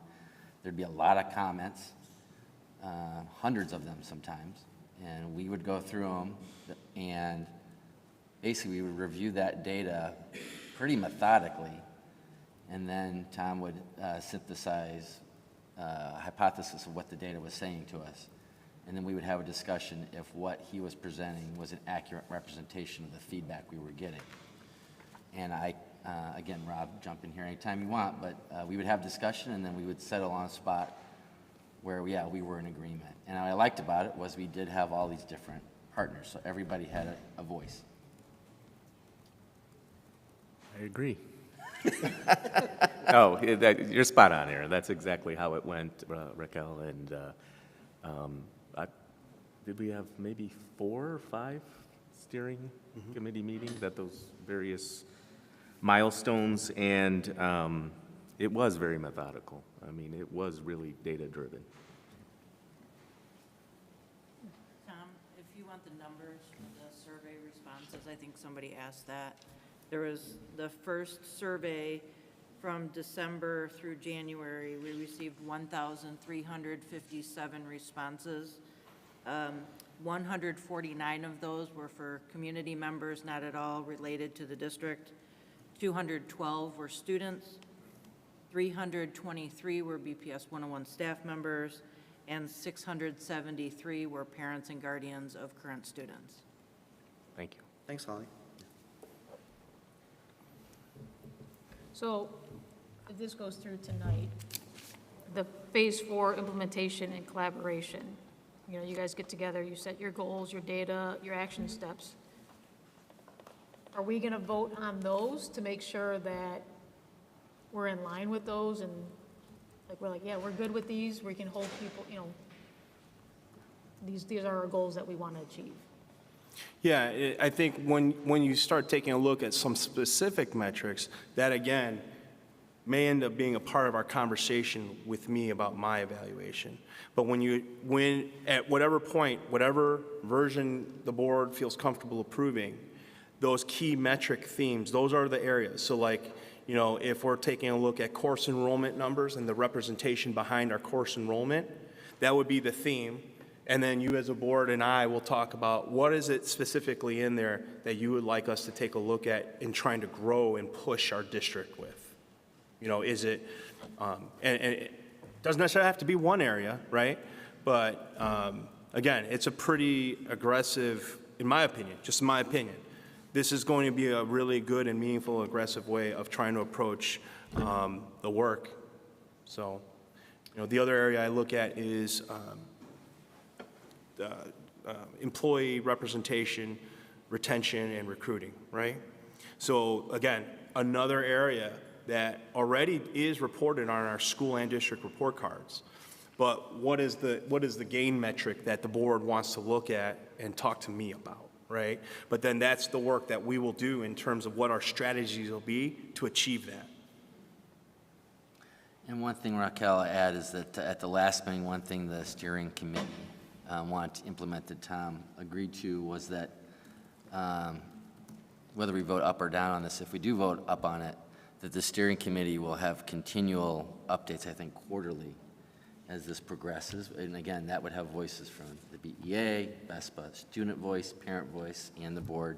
So as Tom's putting this work together, the steering committee will be checking in to make sure that his work is aligned with the work that's already been done. So a theme tonight was collaboration. I think that's a good way to help ensure that we are getting collaboration through the implementation process if we move forward with this. So one of the things I will say is, you know, nearly as one of the longest serving board members on this board, which scares me to no end, but is that, you know, the old strategic plan was done 10 plus years ago, and then would just be kind of met on an annual basis to see if the board felt there were any adjustments or anything else that needed to be done to it. And not having the history or the knowledge at the time that I was going in, I was kind of afraid that I wasn't aware of what we were missing and what we weren't hearing.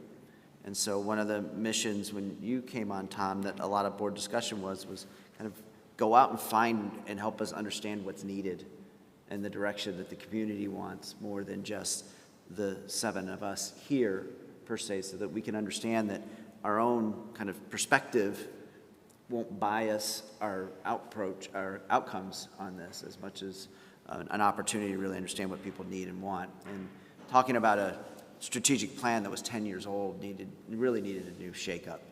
And I think this begins to show that because of kind of the language and how things are infused instead of on silos. I think there's a number of good things that are starting to come out of it. Okay. If you don't mind then, we'll go through the actual document and then I'll continue this conversation. So essentially, I already covered this with you in the slides, but just a reminder that the strategic plan that a board approves is our organizational framework. This is exactly what articulates the vision of the district and what the expectations are from the Board of Education, all right? If you look at our process, I just covered that, but here on the next page, you'll see more detail that I explained to you. We've been referencing this as our North Star. This, once, again, whatever version the board decides to approves it, we as an organization will use that then as our guiding light as to how to do the work and which direction we're heading together as an organization. I'm sorry to interrupt. Yeah, no, go ahead. Year after year, we work on goals. So I just want to clarify, yeah, this will be our North Star, like you said, but that doesn't mean that every year we won't review what we want goals to be. I just want to make that clear, because it's not as if you're going to say, well, this is what you told me to do, and it's 2 years later, and you're still, this is what you told me to do. As much as it is that we're voting on this to be the North Star, this is not set in stone on what your yearly goals will look like continuing moving forward. Am I accurate with that? I think you're accurate, but I also want to make sure I'm clear on something. So what's recommended is a 5-year plan, because if we're all to work towards progress in improving whatever areas that we're going to tackle, if we change what the metrics and goal focus is from year to year, I think it's going to be hard at some point to determine, have we actually made success towards that, right? Like you want to, is that what you're? That makes sense, but it's not set in stone. If something happens that's needed and would create value for the change, we would change it. I can give an example. It's the pandemic. Okay. You know, if we sat to the 7 or 10 year plan that was approved for Lisa Hitchens, there would have been a lot of different focus than what had come out of the pandemic and the different styles of teaching and learning environment. I don't remember going over the strategic plan when she was our superintendent. When every summer when we met to discuss goals for the year, we didn't go back to what our North Star was for the strategic plan. Right. We, every single year, talked about what the objectives were. Okay. So. Yeah, I'm trying to get the right mindset here on, there's no way in heck I'm voting yes for something if this is going to be set in stone and there's no way we could adjust things as we move along. Mm-hmm. Or is this going to be something that we are all understanding that could be fluid and needs to be opened up and talked about? It's not like a contract set in stone. I wouldn't imagine it's a contract set in stone. I mean, I would think that if the will of the board was saying something wasn't working and something really needed to be reevaluated, then we would work with it. But frankly, kind of at that point, you know, it's kind of what Tom has been talking about kind of on the accountability side. If there's something on this that is kind of skewed about it, we need to get to the bottom of it and figure out what it is. I would posit an argument that for some of the reason that people are feeling as if that things were kind of aimless is because we really didn't have this, right? So we were kind of being brought to us some goals as a board, and then we were discussing those under the general auspices of some sort of you know, target we were trying to hit, but we didn't really know where that was or what we were trying to achieve. And that because things were so separated, it's almost like, okay, let's work on this, let's work on this, let's work on this, let's work on this. So I think the framework that's here, which is a better way in my head of kind of looking at it, allows us to organize those goals in a way that if an outlier comes in, then we can at least understand that's an outlier. And then how do we adjust to it, or do we delay reviewing it, you know, and make a conscious effort about that, as opposed to kind of sitting there on a Saturday morning going, well, what do you guys want us to do next year? Okay. Yeah. It's not a contract. but it was diligently done, so we need to give it time to develop. And if I can make one comment here on this too, which is, I think we got to be flexible. I totally agree with that if we need to make some changes, but let's not just, be hasty in making changes to the goals. Let's kind of see how they play out. Because what to me is more important is you set a goal that is challenging, that has an end result of helping our students. That's the bottom line. Okay, now we're gonna measure Tom on a yearly basis on how he's doing in achieving that goal. Now, if we find that the trend isn't going in the right direction, actions that we're taking in support of that goal need to be reevaluated. So instead of just changing the goal, let's look at what actions we're doing to try and get to achieve that and change those. But with that being said, if really, it comes to a decision where we need to change something, we should be flexible in that. Yeah, my thought process is just more on when. When? Yeah, when it's needed. When would we reevaluate? Yeah, I mean, it's a 5-year plan, right? So at a maximum, really, it would be at 5 years that we would say, okay, let's reevaluate and readjust this, But maybe there's some trigger. You said as a maximum. And as a maximum, Okay. it'd be 5 years. At that point, we could, those on the board now or then could commit to saying, hey, let's reevaluate this and go through the process, particularly in the process that Tom kind of went through. I mean, I've seen plenty of strategic plans that brought in consultants that just seem to rehash the same 6 points over and over and over again, So I think that this process allows people to kind of get to it and get to the meat of the matter faster. All right, I'll let you get to it. Okay. Good No, question, I though, appreciate RJ. the conversation. This is what's needed. All right, so then moving to the grid with our phases. I already explained this in the slide deck, so I won't belabor this, but this is the process we embarked on and in a little more detail and explanation. Going to page 4, this is where we move into where our mission, vision, and values and commitments will rest on this page, page 4 of this document. And again, if you sense that there's language embedded, for example, in the vision statement that's being drawn from our portrait of a graduate, you would be correct. Again, part of the feedback came back was it feels siloed, it feels separate, but it's worth having. This is a really worthy thing, endeavor to see our students become that. So as a vision statement, if all things are working and working well, then that's what our students should look like as they graduate BPS 101.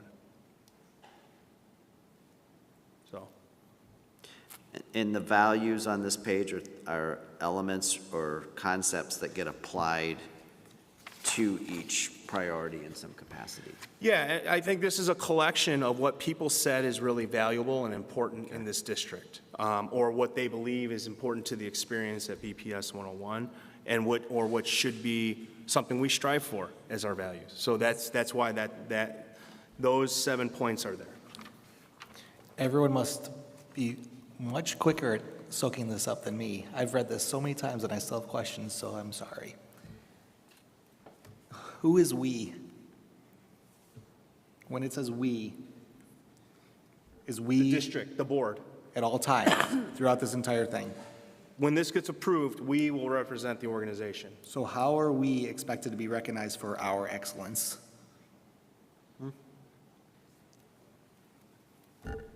Which one was that one? Vision statement. Vision statement. Vision statement, you're back up top, sorry, okay. Sounds like we want to be rewarded for improvements.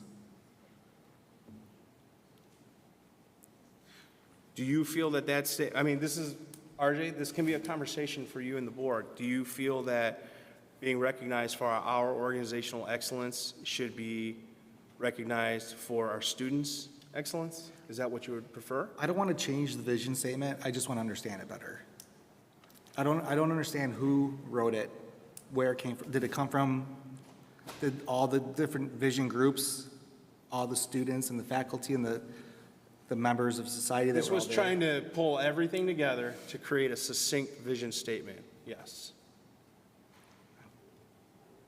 Since no one else has questions on it, I'll just let it sit there. No, going. no, keep going. It's fine. It's a good discussion point. I mean, I think I can see your perspective, right? We and then are excellent, right? The way I look at it, and this is just my perspective, we is a universal term across all contributors and all people involved in the district in total, right? So I'm asking who we. Yeah, right. No, it's a good question. It's we. It's fair. So like, it's not just it's not the board is we. It's every teacher, every student, every para, every custodian, everyone that's involved in the district business and in educating our children on all capacities. And then when there is success that is measured by some metric we have, that one would celebrate that success also across the entire district. Okay, ask this, RJ. So, I mean, if you're having this question, other people would. Yeah. I mean, one thing I struggle with in academia is like all the acronyms and, like, do you think having like definitions for some of this stuff in the document would be helpful? Sure. Unless it's established somewhere, because we as an entire community, BPS 101, all stakeholders, reading this and what I've read makes sense if we are doing all this, because Like we you could put in there, we, the BPS 101 community. If that's what's the intention of it. I don't want to change the intention. I just want to understand it. Make it clearer so that it's understood. I think that's a good comment. Yeah, I think it's a very good comment. I might have been so close to this for so long, sometimes you can't see the forest for the trees, so I'm glad you're bringing this perspective. Okay. And I noticed a comma where there should have been a semicolon. Dead crickets. I'm laughing. It's 10:26, so. I'm making note of this, RJ. We should just continue another day. Yeah. Got it. All right. Moving on to the next page then, on page 5. This is where we begin discussing the priority items, and those are the 3 priority areas that I showed you on the slide deck presentation.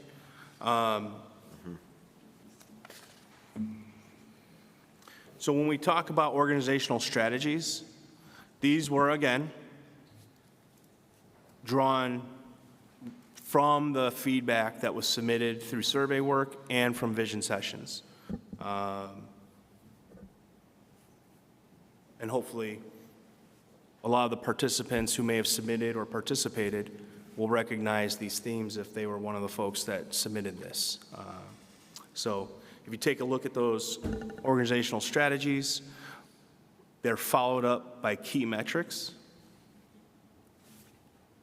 under each priority item.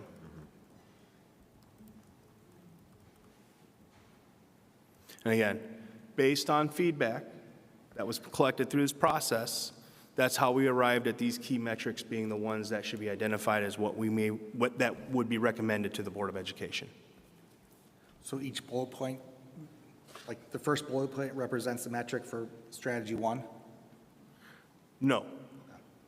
Overall? Overall, correct. Thank you. That's a good question.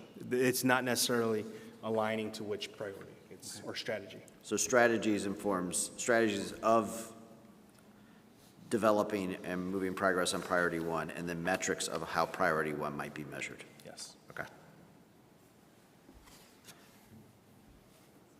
I would presume that the metrics would be a part of this phase 4 discussion process as well, right? To make sure, are there other ones that are missing? Are there other ones that need to be further developed so that they align to the values maybe a little better, or otherwise reinforce that priority? Okay.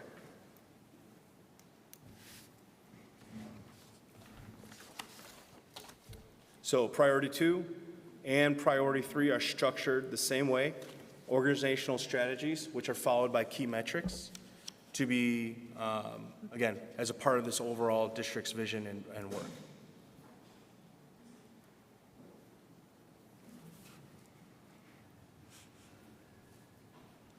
Could you talk a little bit about, and that's to anybody on the steering committee that's up here, the family and community partnerships Because it's one of the first ones I've seen that kind of look outside of the district a bit.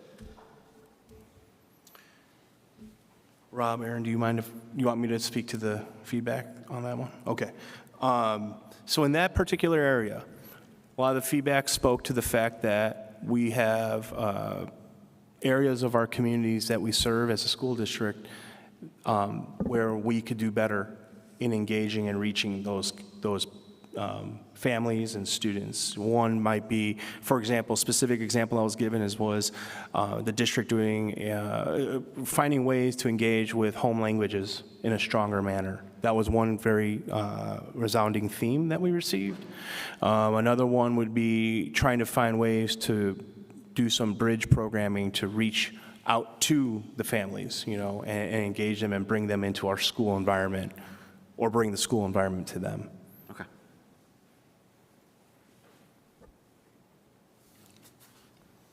You will notice some of these organizational strategies, board, it is going to require your participation too. One of the things I want to bring to your attention to is when we talk under key priority 2, under number 2, equity audits and action plans. So a part of the work here as a board we'll probably need to take a look at our board policies that governs this district and ensure that from a governance standpoint as an organization, are our policies updated and meeting what the needs are for our learners and to support our staff.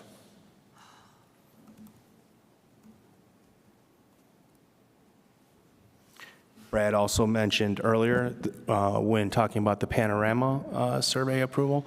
So under item number 3 of key priority 2, there's social emotional learning and programs. And again, there we're going to be highlighting the opportunity for students to share where they're at, especially in the non-high school grade ages, because that is currently being done by adults. For the key metrics that are listed here, do you know if we have benchmarks or a way to have a benchmark before the next school year starts? Can you say that again? Do we, for the key metrics that are suggested, some of them, just off the top of my head, I can't think of where we are with it currently. What I'm wondering is, do we have a current status on a benchmark so that we could have a goal to show that we actually improved? Or would we, I guess I should just speak in general, that's my suggestion, that we should have it.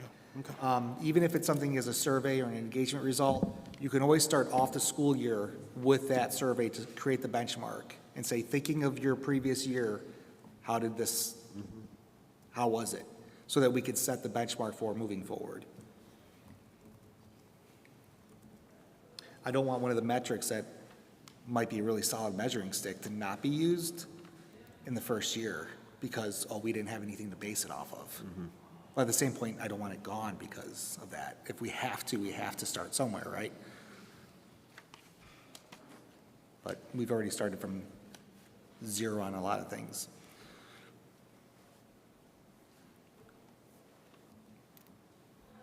On the equity audit and action plans, I'm aware that there are third-party equity auditors and reviewers. Is that one of the things you guys are considering?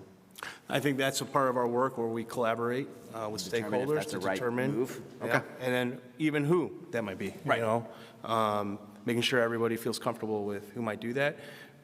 If the board's going to leave that in the plan, my recommendation would be we look at maybe a third party, outside eyes coming in, taking a look at our organizational practices. Okay. And policies. Right, and policies too. Okay. Yeah. Was there ever any discussion about collaborating with other districts? As far as how? Any way measurable, anything? I will tell you that other, correct me if I'm wrong, Tom, but other strategic plans were definitely looked at, how they were created and what their mission statements were and that type of thing. Okay. Not on like a forward basis? I'm just throwing it out there, wondering if that was. What'd you say? I didn't hear you. On a long-standing basis. I think the tricky part of this is every board in every school district approves a strategic plan that looks different from each other because you're focusing in on what the needs of your organization are, and they're not the same from one district to another or to the communities you serve in one district to another. Which, by the way, you looked at, what, 3 or 4 other districts throughout the country at their strategic plan?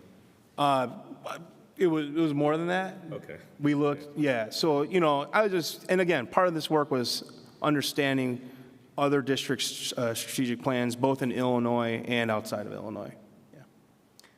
But let's just say there's another school district that is excelling at one of these things, right? Like, I don't know, like the family and community partnerships. We'll say West Aurora. Like, they have a really good program in place, so we can reach out to them and say, hey, how did you guys do this? What did you do? How did you get this involvement? Something like that. We could.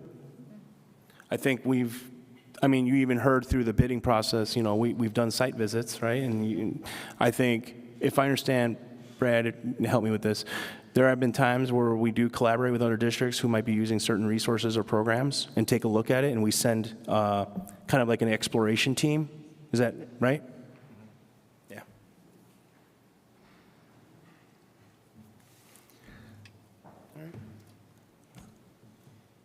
Danielle's approving that I ask something else.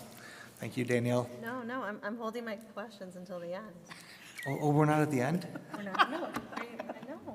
Go ahead.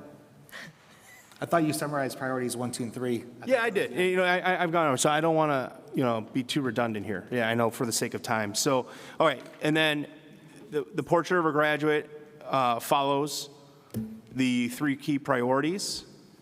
Again, that language there, especially the highlighted bullet points, should look familiar because that's what's embedded in the previous page as well. Then moving to the next steps and implementation, which seems to have been some of the questions here tonight for the board. You'll see here, as we look towards the next steps, and we do look towards the collaborative aspects of getting this work done, we also will be building in a biannual report to the Board of Education.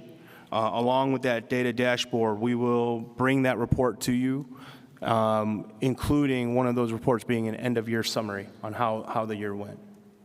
And I think doing it in the form of a board meeting so that you as a board can also have a discussion about this and review the progress on an annual basis is important.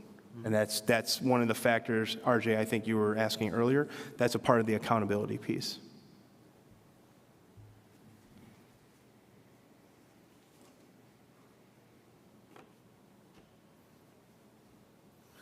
All right. So that does bring us to the end of the document. I kind of want to be able to just take notes and listen to the board deliberate. Okay, can I start? I've sat quietly. RJ, just hold on. I think, well, thank you for you guys for putting everything together, Aaron and Rob. I know that you've spent a lot of time on this. I just kind of, from my perspective, this is the first time that I'm hearing all this put together. We got the board packet. It's a lot of information. It's a lot of just kind of trying to, my words are broken because it's so late, so bear with me, but just really trying to kind of reflect on different things that, as a community member, as a board member, that that we're brought to the table. I know some of the feedback. And so I think one of the things I keep coming back to is I understand that we want to approve this and then goals will be made, but I almost feel like it's a backwards way to do things. I'm really not comfortable. I guess I'm going to say I don't understand how some of the real key issues that we have fall into some of these sections. And I think that if I understood some of the goals or even some of the, I think where you have different strategies in place, you might have a better understanding of what is within those strategies from your discussions in your steering committee meetings, maybe from your sessions that we don't all have. So I want just to kind of put that out there is we're coming here to the table with a lot less information. I am not in a position to vote on this tonight, because I have questions and I don't understand as a board member how, like I said, whether it was the community, whether it's BEA, what's going on. There's issues that I don't understand how they're tied into these strategies, and with the metrics, I'm just not quite comfortable looking at where they're at. I'm going to use one part as safety and bully incident rates. I'm not comfortable using that as a key metric until we address that as a board, because we just listen to students and listen to representatives from different groups talk about how our students don't feel comfortable reporting bullying incidents. We have school, I know from experience, and I know Lizzie, who came up and spoke, every day she is bullied on the bus, every day. And she did not report any of the incidents because she and her sister, her family, have gone through such a system of getting nowhere. So I'm not comfortable with some of these metrics until we're really addressing them. So maybe we can have discussions of how that can be applied so we're not stopping things. I'm just not comfortable until I feel like there's just some information missing, and I'm not understanding how we can kind of put this stuff together. I guess that's my broad feeling about it. Can I just throw one clarifier out there so the public is also very aware of this? I know there was concern about this being a discussion and action item tonight. I just want to remind everybody, when this was approved in September, I was really clear that the goal was to try and approve by June, but I made a promise to you as my 7 bosses. I know you hate it when I call you my bosses, but that I would try to bring a draft to you by May. Right. So totally within the scope of, if we're not voting on it tonight, that's okay. Nobody has to make a motion. So, sorry. So I'll throw this out there now, I think to address what you're talking about. But so one of the challenges as a board is, if you listen to all the comments, is there's a call to action, and then there's a call to proceed with caution and slowly. So it's sort of like, take more time, get more info. Oh, no, we need to act now. There's a problem. And it's challenging. And I do agree, this is a, to define our North Star is a really big, it's one of our key jobs as a board member, as a board. And I do think our process was a good one, but at the same time, something Rob and I have talked about is, there's always those people that we're just not reaching. We're not hearing their voices. Some of them were probably heard tonight. And so one thing I would like to throw out there is I think we should wait till next month to vote on this, and I think we should also, I don't want to say that's a call to action, but if someone didn't feel like their voice was heard in the creation of this document, there's a board email that's open to anyone, and they can express fully what their thoughts are. And I would like to give people, it'd have to be a limited window, because we'd have to gather that data, have time to process it, and then have the steering committee have a chance to review it again, to make any recommendations before Tom would present it again next month. But I think it would give everyone on the board more time to digest this document, to have more conversations with Tom, and it would give the community sort of another chance to provide feedback. And then next month, we could vote on it, and we could vote up or down. But I think it would give everyone just more time. It would give them, more members in our community, it would be another opportunity for them to provide that feedback. Yeah. Are we able to discuss a way to make sure that the board can, I can have a conversation with Tom, but I would like to make sure that you guys are all aware of that conversation so that it can help you when you are looking at the strategic plan. And the same thing, if Raquel sits down with Tom and asks some really good questions that might help feed into this, I'd love us to be able to discuss how to do that, since we cannot have back and forth, obviously, outside of the boardroom, because of, again, we're all coming from different perspectives, different places, different knowledge. And I think that would be extremely helpful. So like I said, I look at this, and there's just pieces that are missing as far as, I'm having a hard time understanding how we're going to make goals and have measurements and deadlines, but we're going to vote that before we understand what those things are. So I'm a little lost on that part. Like I said, I feel like this is a little backwards. Right. So I don't know if, go ahead. I totally understand what you're saying. Okay. Would it be appropriate maybe at the board retreat? Potentially. Yeah, so, I think a couple of things. One, Danielle, I think you raised some very good points. I think some clarity about almost really exactly what we're voting to approve or amend really is and it's kind of related to our question before, is the way I see it is the priorities. When you see a lot of these strategic plans, they're just priority, priority, priority, priority. It doesn't give any background to it. And so I think these strategies, which are fairly well kind of understood, and the key metrics are ways of giving us a hint as to how things might be applied to it, but I'm not sure the key metrics are locked in yet as to what those are. So the opportunity, and correct me if I'm wrong, the ability to kind of, in that phase 4, to say, hey, we're going to look at this key metric for bullying, and are there holes in it? Is it not giving us the things we need?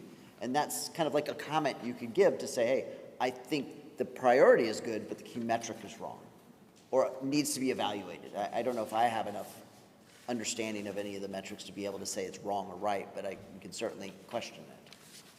So I think maybe some time to figure that out. And I was going to kind of point out, as Tom said, that it is an action item to give us the ability to, if we determine that we wanted to or needed to, approve it or not approve it tonight. Yeah. But kind of procedurally, we would just not make a motion to it. Right. So we would just let the motion effectively, the action item, die tonight, and then it would be put on at the next board meeting. So we wouldn't be voting against it per se. So. Yeah, I'm good with that. Just for clarification on the metrics. So you've listed those in this document, but the next step, and correct me if I'm wrong, Tom, okay? You're going to collaborate here with all our stakeholder, our partners, and establish the goals. Agreement. We may not need that particular metric to measure the success of that goal. So by the fact that it's listed in that document doesn't necessarily mean that we'll use it for the goal, if that makes sense. So they're going to establish the goals, and then they'll see what metrics they're going to use. Am I Yeah, right on that? the only caveat I would say is that the key metrics that were identified, I just want to remind the board again, is being compiled from the feedback that was received. So I would, if you're asking me, Rob, for my opinion, I wouldn't say that you don't have to use them, because I think in fairness to everyone who participated in the process, I think we need to be transparent that that data is being displayed on our data dashboard, if that makes sense. So for example, let's use one of the areas that was brought up, again, let's just use achievement tests, proficiency and growth, right? That was brought up quite a bit in the work we did. But if you were to say, well, we're not going to necessarily establish a goal under that area, I would argue we should still be displaying that data, because that was what the feedback from this process solicited. Does that make sense? It makes sense, but then I think Danielle's concern about, well, is the data any good for that metric if we're not collecting all the information it may not represent what actually is happening. I think that was your point with the bullying metric. Yeah. Is there a reason we can't vote on it after we've established the goals? I think that's where my brain goes. That's where is there a reason that, who decided this order?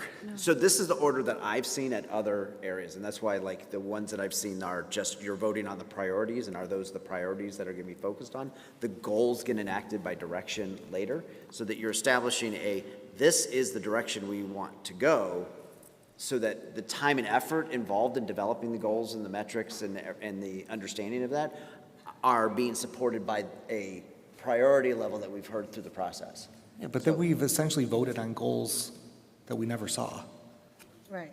Well, I guess we're saying we're going to vote on the what needs to be done, but not how, right? Like the what, but not how, right? Because that's the how will be done with every right. stakeholder. So I think part of our job then, in evaluating the superintendent, is what he's implementing.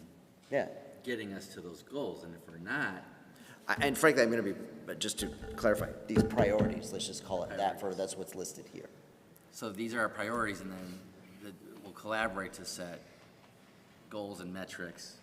And then when we're evaluating the superintendent, are we getting there, are we not? Are the systems you put in place helping us achieve those goals? Am I accurate, Mr. Kim? Yeah, and we wanted to use the data to prove that.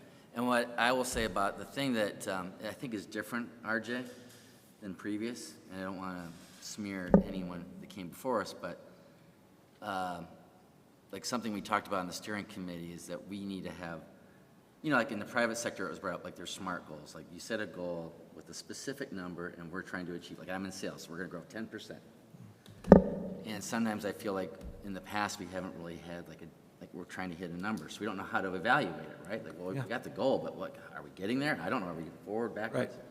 And so one of the things that was discussed, I think that's in here, but maybe not, is that our dashboard now will be much more visible, live, we're going to own it, everybody's going to own it. And so it's something that anyone in the community could access at any time, and we would have our goal and where we're at, where we're going to it. So then when it comes to evaluating, now we can have a lot of discussions on if what we're measuring is actually helping us achieve a goal, but at least we have something, a data point to start with. And now that might be adjusted over time. So I'm going to use your example the way how I see this. The strategic plan of the goal you just talked about was to increase sales. Your goal was to increase it 10%. The overarching idea was we're making a group decision effectively to increase sales. There's other things that determine whether can you support the sales that you do, right? So you need to measure all of those together, determine do you have the staff load, do you have the people, do you have the quality assurance needs to be able to meet those so that if you sell those, you can succeed, right? So then when you say, okay, how much are we going to, that's what implementation phase is to say, okay, we're going to say an achievable metric or goal is 10%. Because you guys have heard me say a million times, my wife is a speech pathologist. She establishes goals and all that other stuff. And you need to make your goals so that they're achievable because they're SMART goals, right? So you don't set them too lofty, but they're still looking at a target way down the road of what you want to do. That's my perspective on this. So I thought your example was a good one to kind of, in my head, how I see the two differences in there. And one thing I want to say is, people might notice I take notes when all the speakers up there. One of the speakers really even quoted Martin Luther King and said, thin paper to thick action. And so I don't want to diminish the work that's been done in creating this document. I don't want to say it's thin paper, but honestly, any document you create is only going to have enough value if we're going to be, as a collective community, BPS 101, our partners, to then hold ourselves accountable to the light of day. So then a year from now, if we put something and we set a goal, Tom could do a presentation where he's going through those metrics and the entire community is going to own that. And some will be successes and some will need a lot of work and some might be failures. But that's the key part, I think, is that we're not going to hide for it or run for it. We're going to have the fortitude to say, yeah, this is a goal. We decide to measure it. We're not doing that. We got to come up with something different. We have to take action. And I think the metrics and this type of thing is then will give us a call to action. Say, yeah, it's not good. Here you go, A, B, and C. Now we need to act. But then I think the key is that we all own it as a community. It's not the board, it's not the teachers, we're all in this together. Because one thing I will say is, the one thing, if I had to point to one thing about the process that was really sort of inspiring for me, it was always about how does this help students? How does this help students? That was, the students were leading it. Anytime we had any discussion, it would always come back, how is this going to impact the students in a positive way? So I think no matter what the board approves, that for me is the key component, that we have the guts to then say, okay, yeah, Tom, we're going to hold you accountable. You got to get it done. And then the whole organization, the whole community falls in line to make sure that we get there, because again, our kids, if there's anything that we can all agree on, it's we want to give them the opportunity to reach their true potential.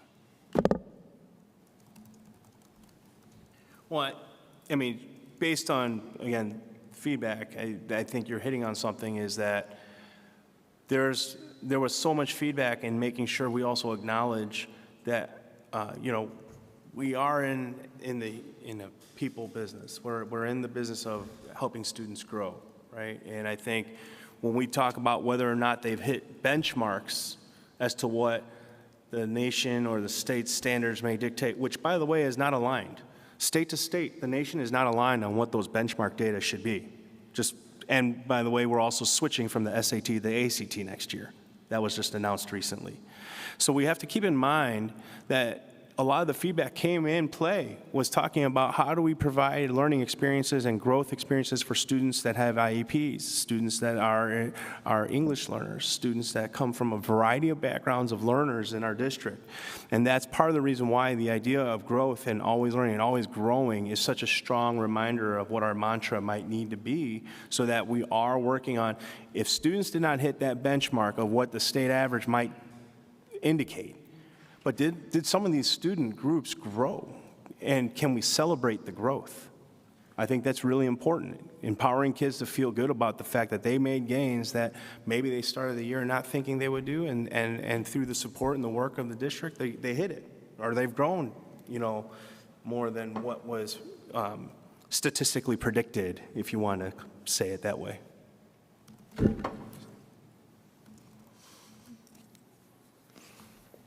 Are there any other questions? Is there a general consensus to not make a motion on this tonight? I'm generally seeing heads. What? Yes, yes. Okay. I was framing it in the positive, Tom. Yeah. So, with any other questions, but I would, encourage the board members. I think, Danielle, we'd have to put some thought together on how to see if there's a way to share information, or it goes to Tom, and Tom says, here are the things I've kind of heard thus far as a summary, because we need to be cognizant also is we want to be diligent, we want to make good decisions, but you got to start implementing at some point in time, and the summer is always shorter, as every teacher who remains here today will tell me. It's shorter and short, feels shorter and shorter every year, So we don't have a lot of time, and frankly, we've got basically 2.5 meetings, to hear any development in that before it gets a chance to get enacted, and that takes some time. So I do agree that, from my opinion, and this is kind of the last moment, if you guys all agree, if you have comments and time to try to spend your next week or two digging into that to get to Tom, so that I do like what Aaron brought up, is get a chance for him to get back in front of some, if not the steering committee, at least key members of the steering committee, to be able to kind of synthesize that into the document so it gets a chance to get out with us, for a chance for us to really review it and see what the adjustments are. Can I just get a little more? So help me understand exactly what my next steps are, please. That wasn't clear enough? No, when you say synthesize more, synthesize what? If you get comments or questions from other board members who may or may. Or the community. Or the community through the board members or through whatever the document. We should set a deadline for when we're. Okay. So if I have questions, I'll reach out to you Thursday and say, hey, can we meet and go over my questions and concerns? And then if anyone of the other board members wants to do that, and then like on your summaries, say, hey, these were the issues brought to me. Okay. And this is my answers, or this is what I'll be working on.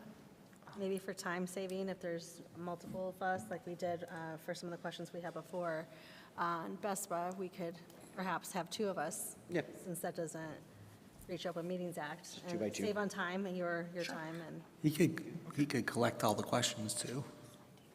Yeah, we can, we can just put on a also give document. all our questions to Craig. If you want to do that, but I mean, I'm going to be respectful of time, but I want to make sure we get the right decisions, right? So if you want to get me questions, and I can help put them together, and if we kind of establish it by Thursday of,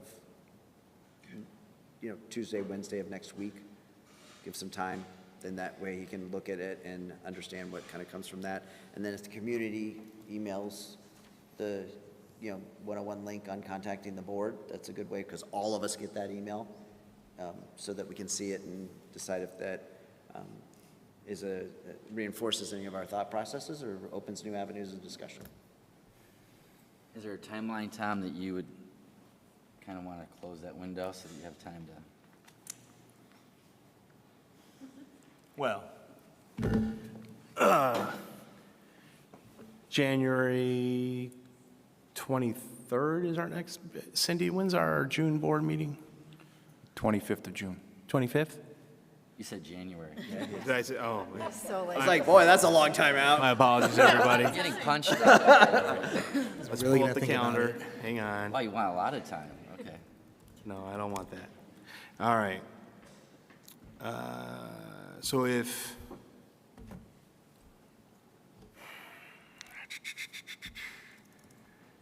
okay, so June 25th, board book is due by the 21st. I mean, if you want to work round numbers in my head. Can we go with the 11th? Do you think by the 11th, do you think you could get stuff back by the 11th, meet with people? And my almost initial request would be to get, I mean, in theory, this is tweaks and adjustments based on compensation, not holistic changes. So Fair. everybody would That's work. fair. And so I guess that date about the board book or the day before would be reasonable to give time to respond. Okay. From our perspective, and be prepared for the I'll meeting. just say by the 20th, So that's when the board book, that's when your final would come out. by June 20th. And then what you're saying is about a week and a couple of days is when we'd want to make sure, do you want to be able to get it to the steering committee and talk with them about it? I will certainly reach out and see if the group would be interested in meeting one more time. Okay. But if we do that, I'm just looking at the calendar. I'm just kind of wondering if we get comments to you by the 6th.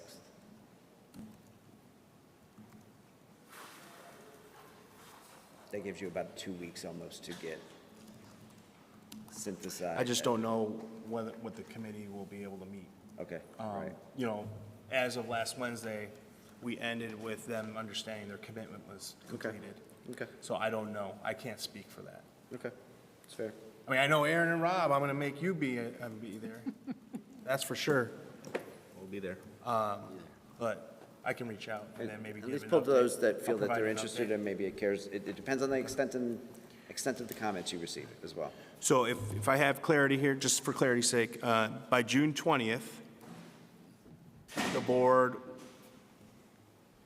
by June 21st, once the board book is published, you will have your revised with any last tweaks and feedback that has come through either board member questions or contact the board process between now and, we're calling it probably what, June 12th?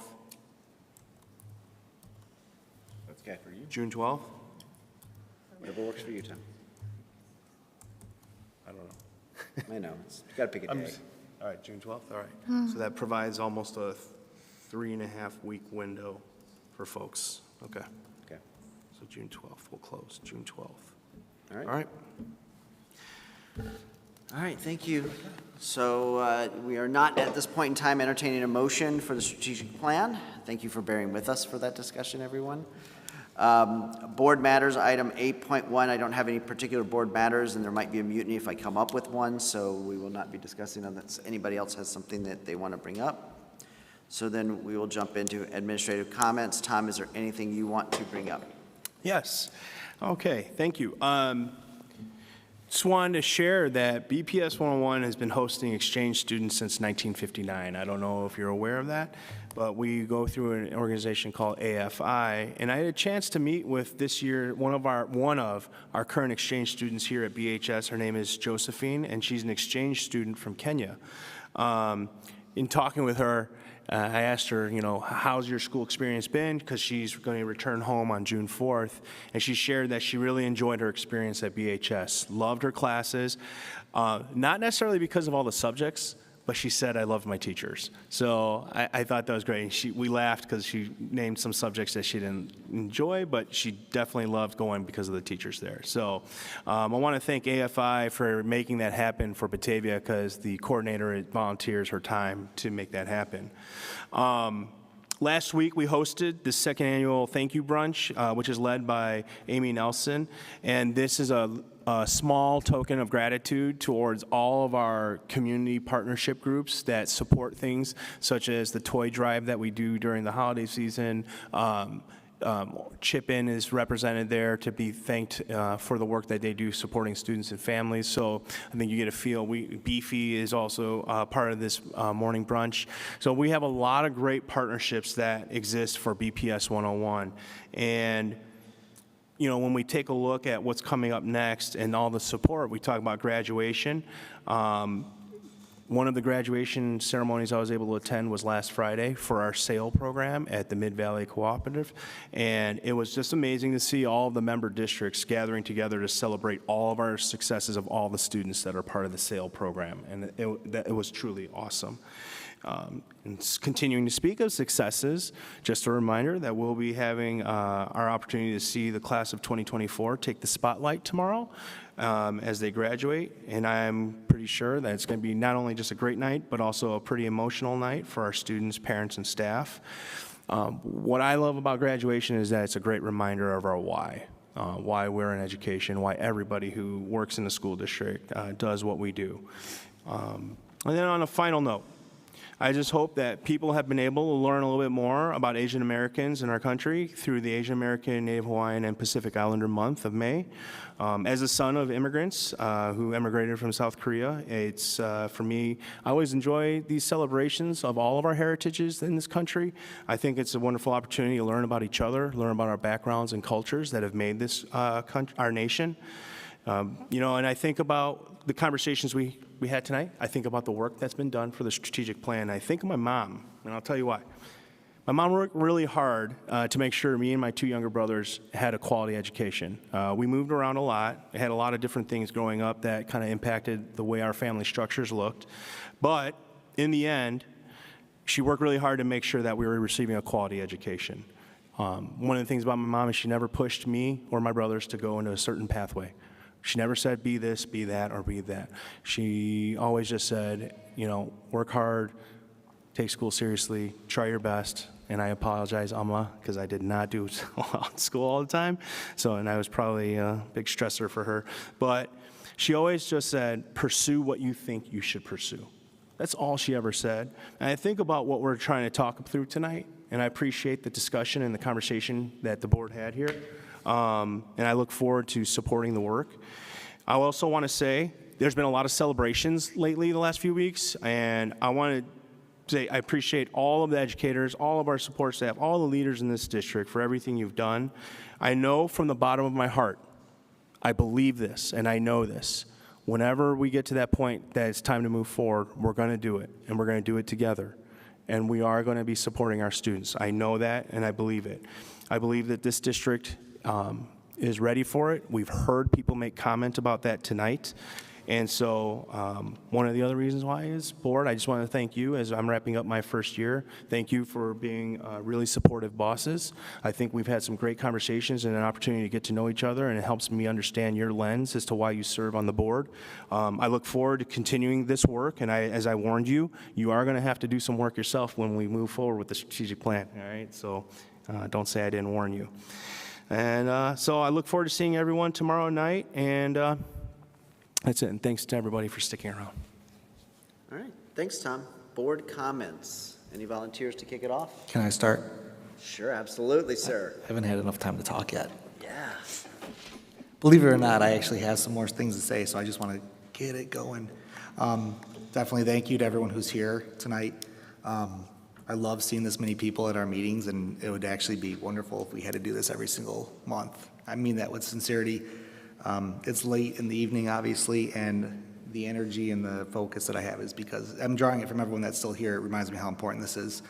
Sometimes we have meetings with 10 or 15 people at it, and maybe 100 views on YouTube, and you know, you question like, who's paying attention to this and who's involved in this? So I appreciate the lovely reminder. You're all sacrificing your time, stuck listening to me think out loud, so I really appreciate it. And I think one definite truth of all this is that we're all here for students. We're all concerned about the students. We might have different ways or thoughts of how we could help them, but we all want to do it.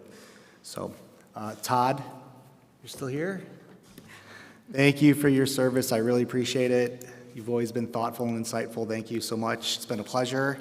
And Drew, is Drew still here? All right. Starting on the gray hair then. Drew, I look forward to working with you. Todd, I definitely appreciate you addressing the news article that came out today. It did catch me a little bit off guard, so I appreciate it. It's a great reminder to go to the source if you're not sure about something. If there's a rumor out there, we know that happens plenty. Aaron and Rob and Tom, thank you all for your effort that you put into this strategic plan. I really appreciate it. It's not lost on me that out in the atmosphere, people are thinking that this is really fast and we're moving really fast.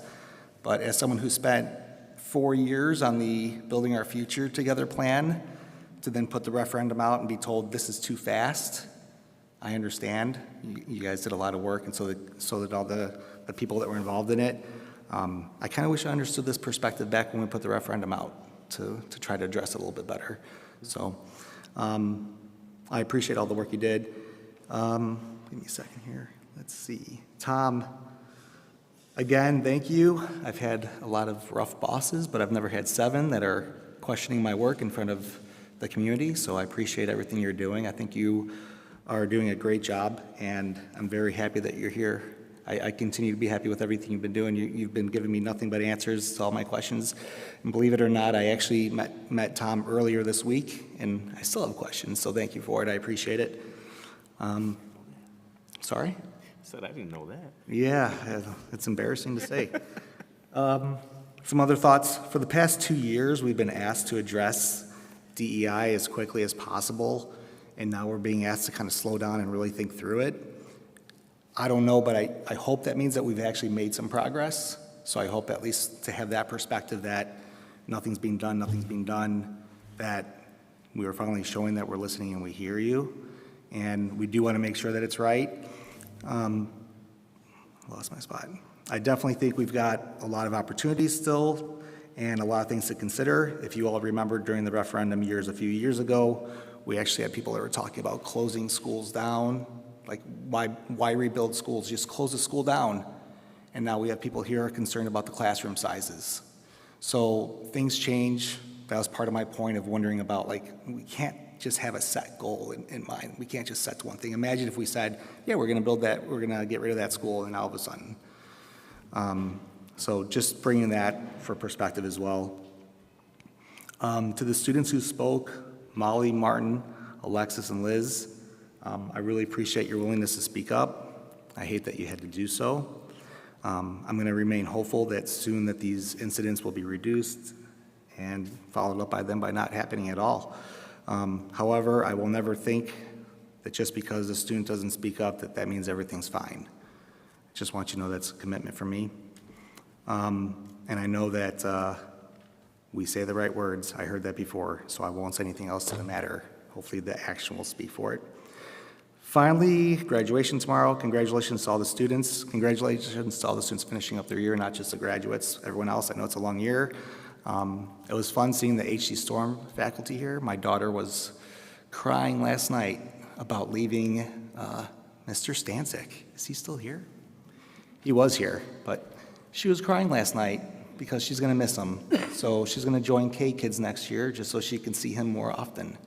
So I know there's a lot of great teachers that have that, so I appreciate all the teachers wrapping up the year as well. So thank you, everyone. That's it. Rob? I'm up. I'll be quick here. So I'll lead off with congratulations to the class of 2024. Look forward to celebrating with you tomorrow night. Congratulations to Mr. Skomer on his retirement. Good luck to him and his family in their next phase. Todd, thank you very much. Enjoyed working with you in our short time here. Drew, look forward, congratulations, and look forward to working with you in the future here. Lunch ahead, I think they're gone here too, but great idea. I've been hearing about it for several months now, and very impressed with the way those students presented. They were very professional, so really enjoyed that. And I think, final thing is, thank you to all the speakers. And, you know, it takes a lot of courage to come up and speak in front of a group. And I do appreciate it, and, you know, we heard what you had to say, so thank you. Michelle? Okay, so happy Asian Pacific Islander Heritage Month, happy Jewish American Heritage Month, and I mean, had a lot of people speak about bullying and what they have to go through, so it's also Mental Health Awareness Month. So let's just be mindful of the mental health, and we have summer coming up, so we all just need to decompress, get some vitamin D, and just be, you know, take care of yourself. Thanks to Andrea Woods for inviting me to the Hoover Woods Living Wax Museum. It was a really great experience. I think the students did a really good job, and it was kind of cool what they did. For the teachers, apologies for the tardiness and not saying my appreciation last week, but thanks for all that you do. I know it's a tough job, and it's not always the 8 to 8:30, 8:03, whatever it is, the 8 to 3. I'm so sorry. Anyway, it's a lot. It's more than just a day's work, so I appreciate that. Congratulations to the class of 2024. To all the speakers tonight, I appreciate you taking the time to come out and talk to us. I think a lot of us have, heard all your voices, and we have, as kind of RJ said, we have some thinking to do and some actions to do. And then congratulations to all the spring sports, like the girls' track. I know boys' track is coming up this week. I don't remember what else. I'm so sorry. Can't think. And then with summer coming up, I just hope everyone has a happy, healthy, and safe summer. So again, I also want to thank everybody who attended tonight or who reaches out to the board via email or comes up to me on the street when I'm at Limestone or at a ball game. I hope you can tell from the discussion we had on the strategic plan, it does inform our work. It's absolutely essential for the functioning board to get feedback from the community. And I agree that it's great to see this many people. It's amazing that this many people are still here. So I salute you for that. But yes, if we had 100 people at every meeting, that would be fantastic. So I appreciate it. And again, as some of my colleagues says, it takes a lot of courage. We had people speak on a variety of topics. I'm sure some of them were not aware that there would be a packed house. And so I commend anyone who has the courage and the conviction to come and speak to us. And I would encourage people to continue to do that. It does lead to change. I want to thank our BPS partners. Todd, I think I thanked you at the last meeting, but we'll give you another shout out. And Mr. Ray, we're happy to have you on board and look forward to collaborating with you. I also want to congratulate Principal Scomer. I think if there was somebody in the BPS community that was more beloved than him, you'd be hard to find him. So I'm really happy for him that he's going to get a chance to enjoy his retirement. Again, I want to thank all of our student speakers, the entrepreneurs that came up here and speak. I mean, I'd probably hire him in a heartbeat to join my sales team based off that presentation. So very exciting what they're doing. And then I just want to thank everybody that helps this machine operate, the teachers, the paras, the aides, the principals, the secretaries, administrator, nurses, food service workers, bus drivers, Mr. Anderson and his team that keeps us warm, safe, and dry. David back there that keeps our technology operating. It's part of our crucial infrastructure.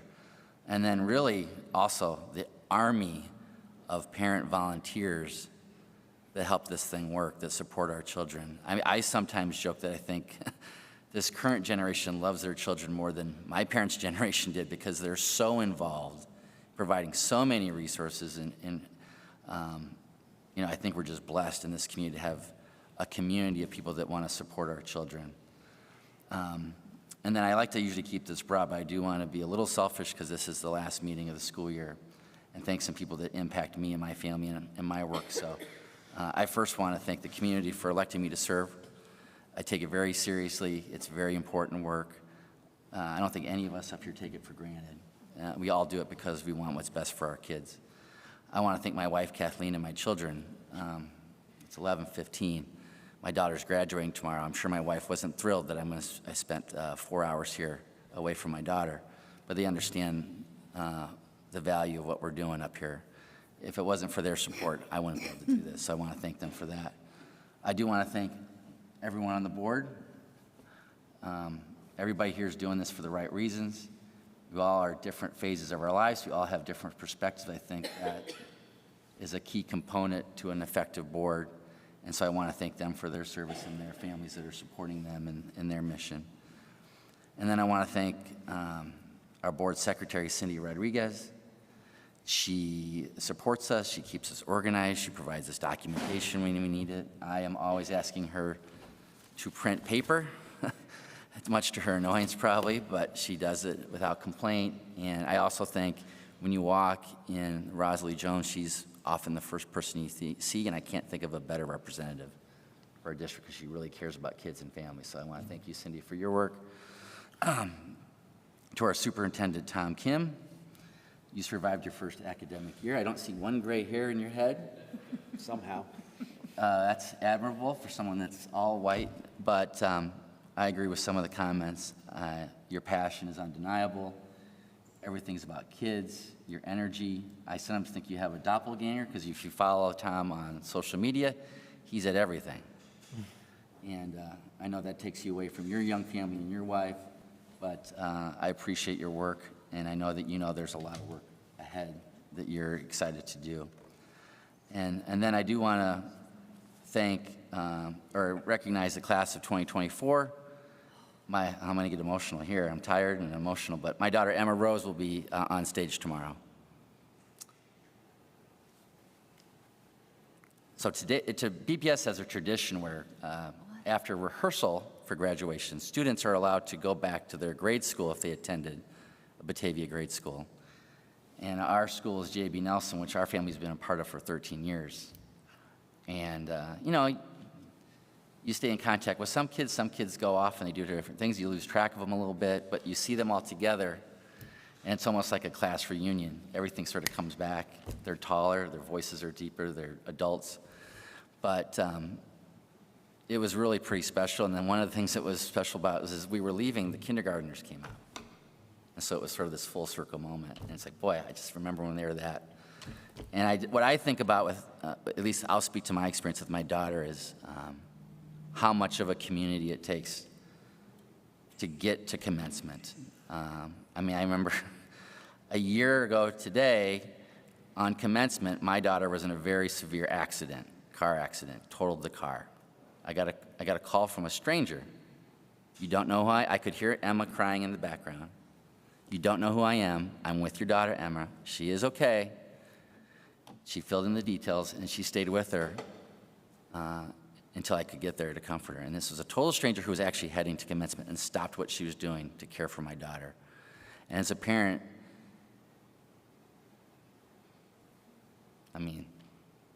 it's nice to know that we live in a world where people are going to look out for each other. And so that's part of what I think makes us special. And so I'm going to leave us with one quote. I'm going to butcher this, but it's something that I heard recently that stuck with me, and it's Vericit Volnir Virtus, and it translates to vigor grows through the wound. Vigor with a V. And basically what it means is turmoil and tribulations is what helps us grow and become strong. And so, tonight was painful, a lot of it, but I believe it's going to make us stronger. And when I see the families tomorrow, granted, we're privileged in here in a lot of ways, and we have a lot of support, but your kid doesn't get to commencement without some tears and some struggle and some pain and some self-doubt. And so when I see that celebration, I finally realize now that part of it's because we survived it, and we're flourishing now, and we came through the other side. And so I just want to really thank everybody that supported my daughter and our family. And when it comes to the board, I just want people to know that we're listening and we're working, and we're going to do our absolutely best to get this right and move forward. So thank you. Good luck, Danielle. Okay. I definitely echo the gratitude here. I did prepare something beforehand, and I'm really glad I did because it's so late. I don't think I could say everything I want to say without it. I'd like to acknowledge everyone who came here to speak and those who came in support. I realize it's not easy to speak at these meetings, and it's increasingly difficult when you're speaking about issues that affect you, your children, and the community. While I appreciate your willingness to speak to us and share your perspectives, I do see and understand that for some of you, whether you be a student, parent, or staff, it is because you feel like you've had no other option but to stand up here and be vulnerable, and for some, relive personal traumas. And I know some of you have been here before, some 2 years ago, some even longer. So it's really hard to just kind of think about that and put that in perspective. You know, it takes a lot to stand up here, and it's not just talking in front of a group of people, but it's reliving things, and it's, again, because you feel like you have nowhere else to go, and you've kind of, this is where you end up at. So for those of you that does speak to, I just hope you have the support to lean into. Know that you've been heard, you are cared about, and you matter tremendously to this community. I think about how many of the discussions that I've had with the community and those who have come to speak to the board. And I see the way that our society often approaches communication, and I think it's a bit out of date.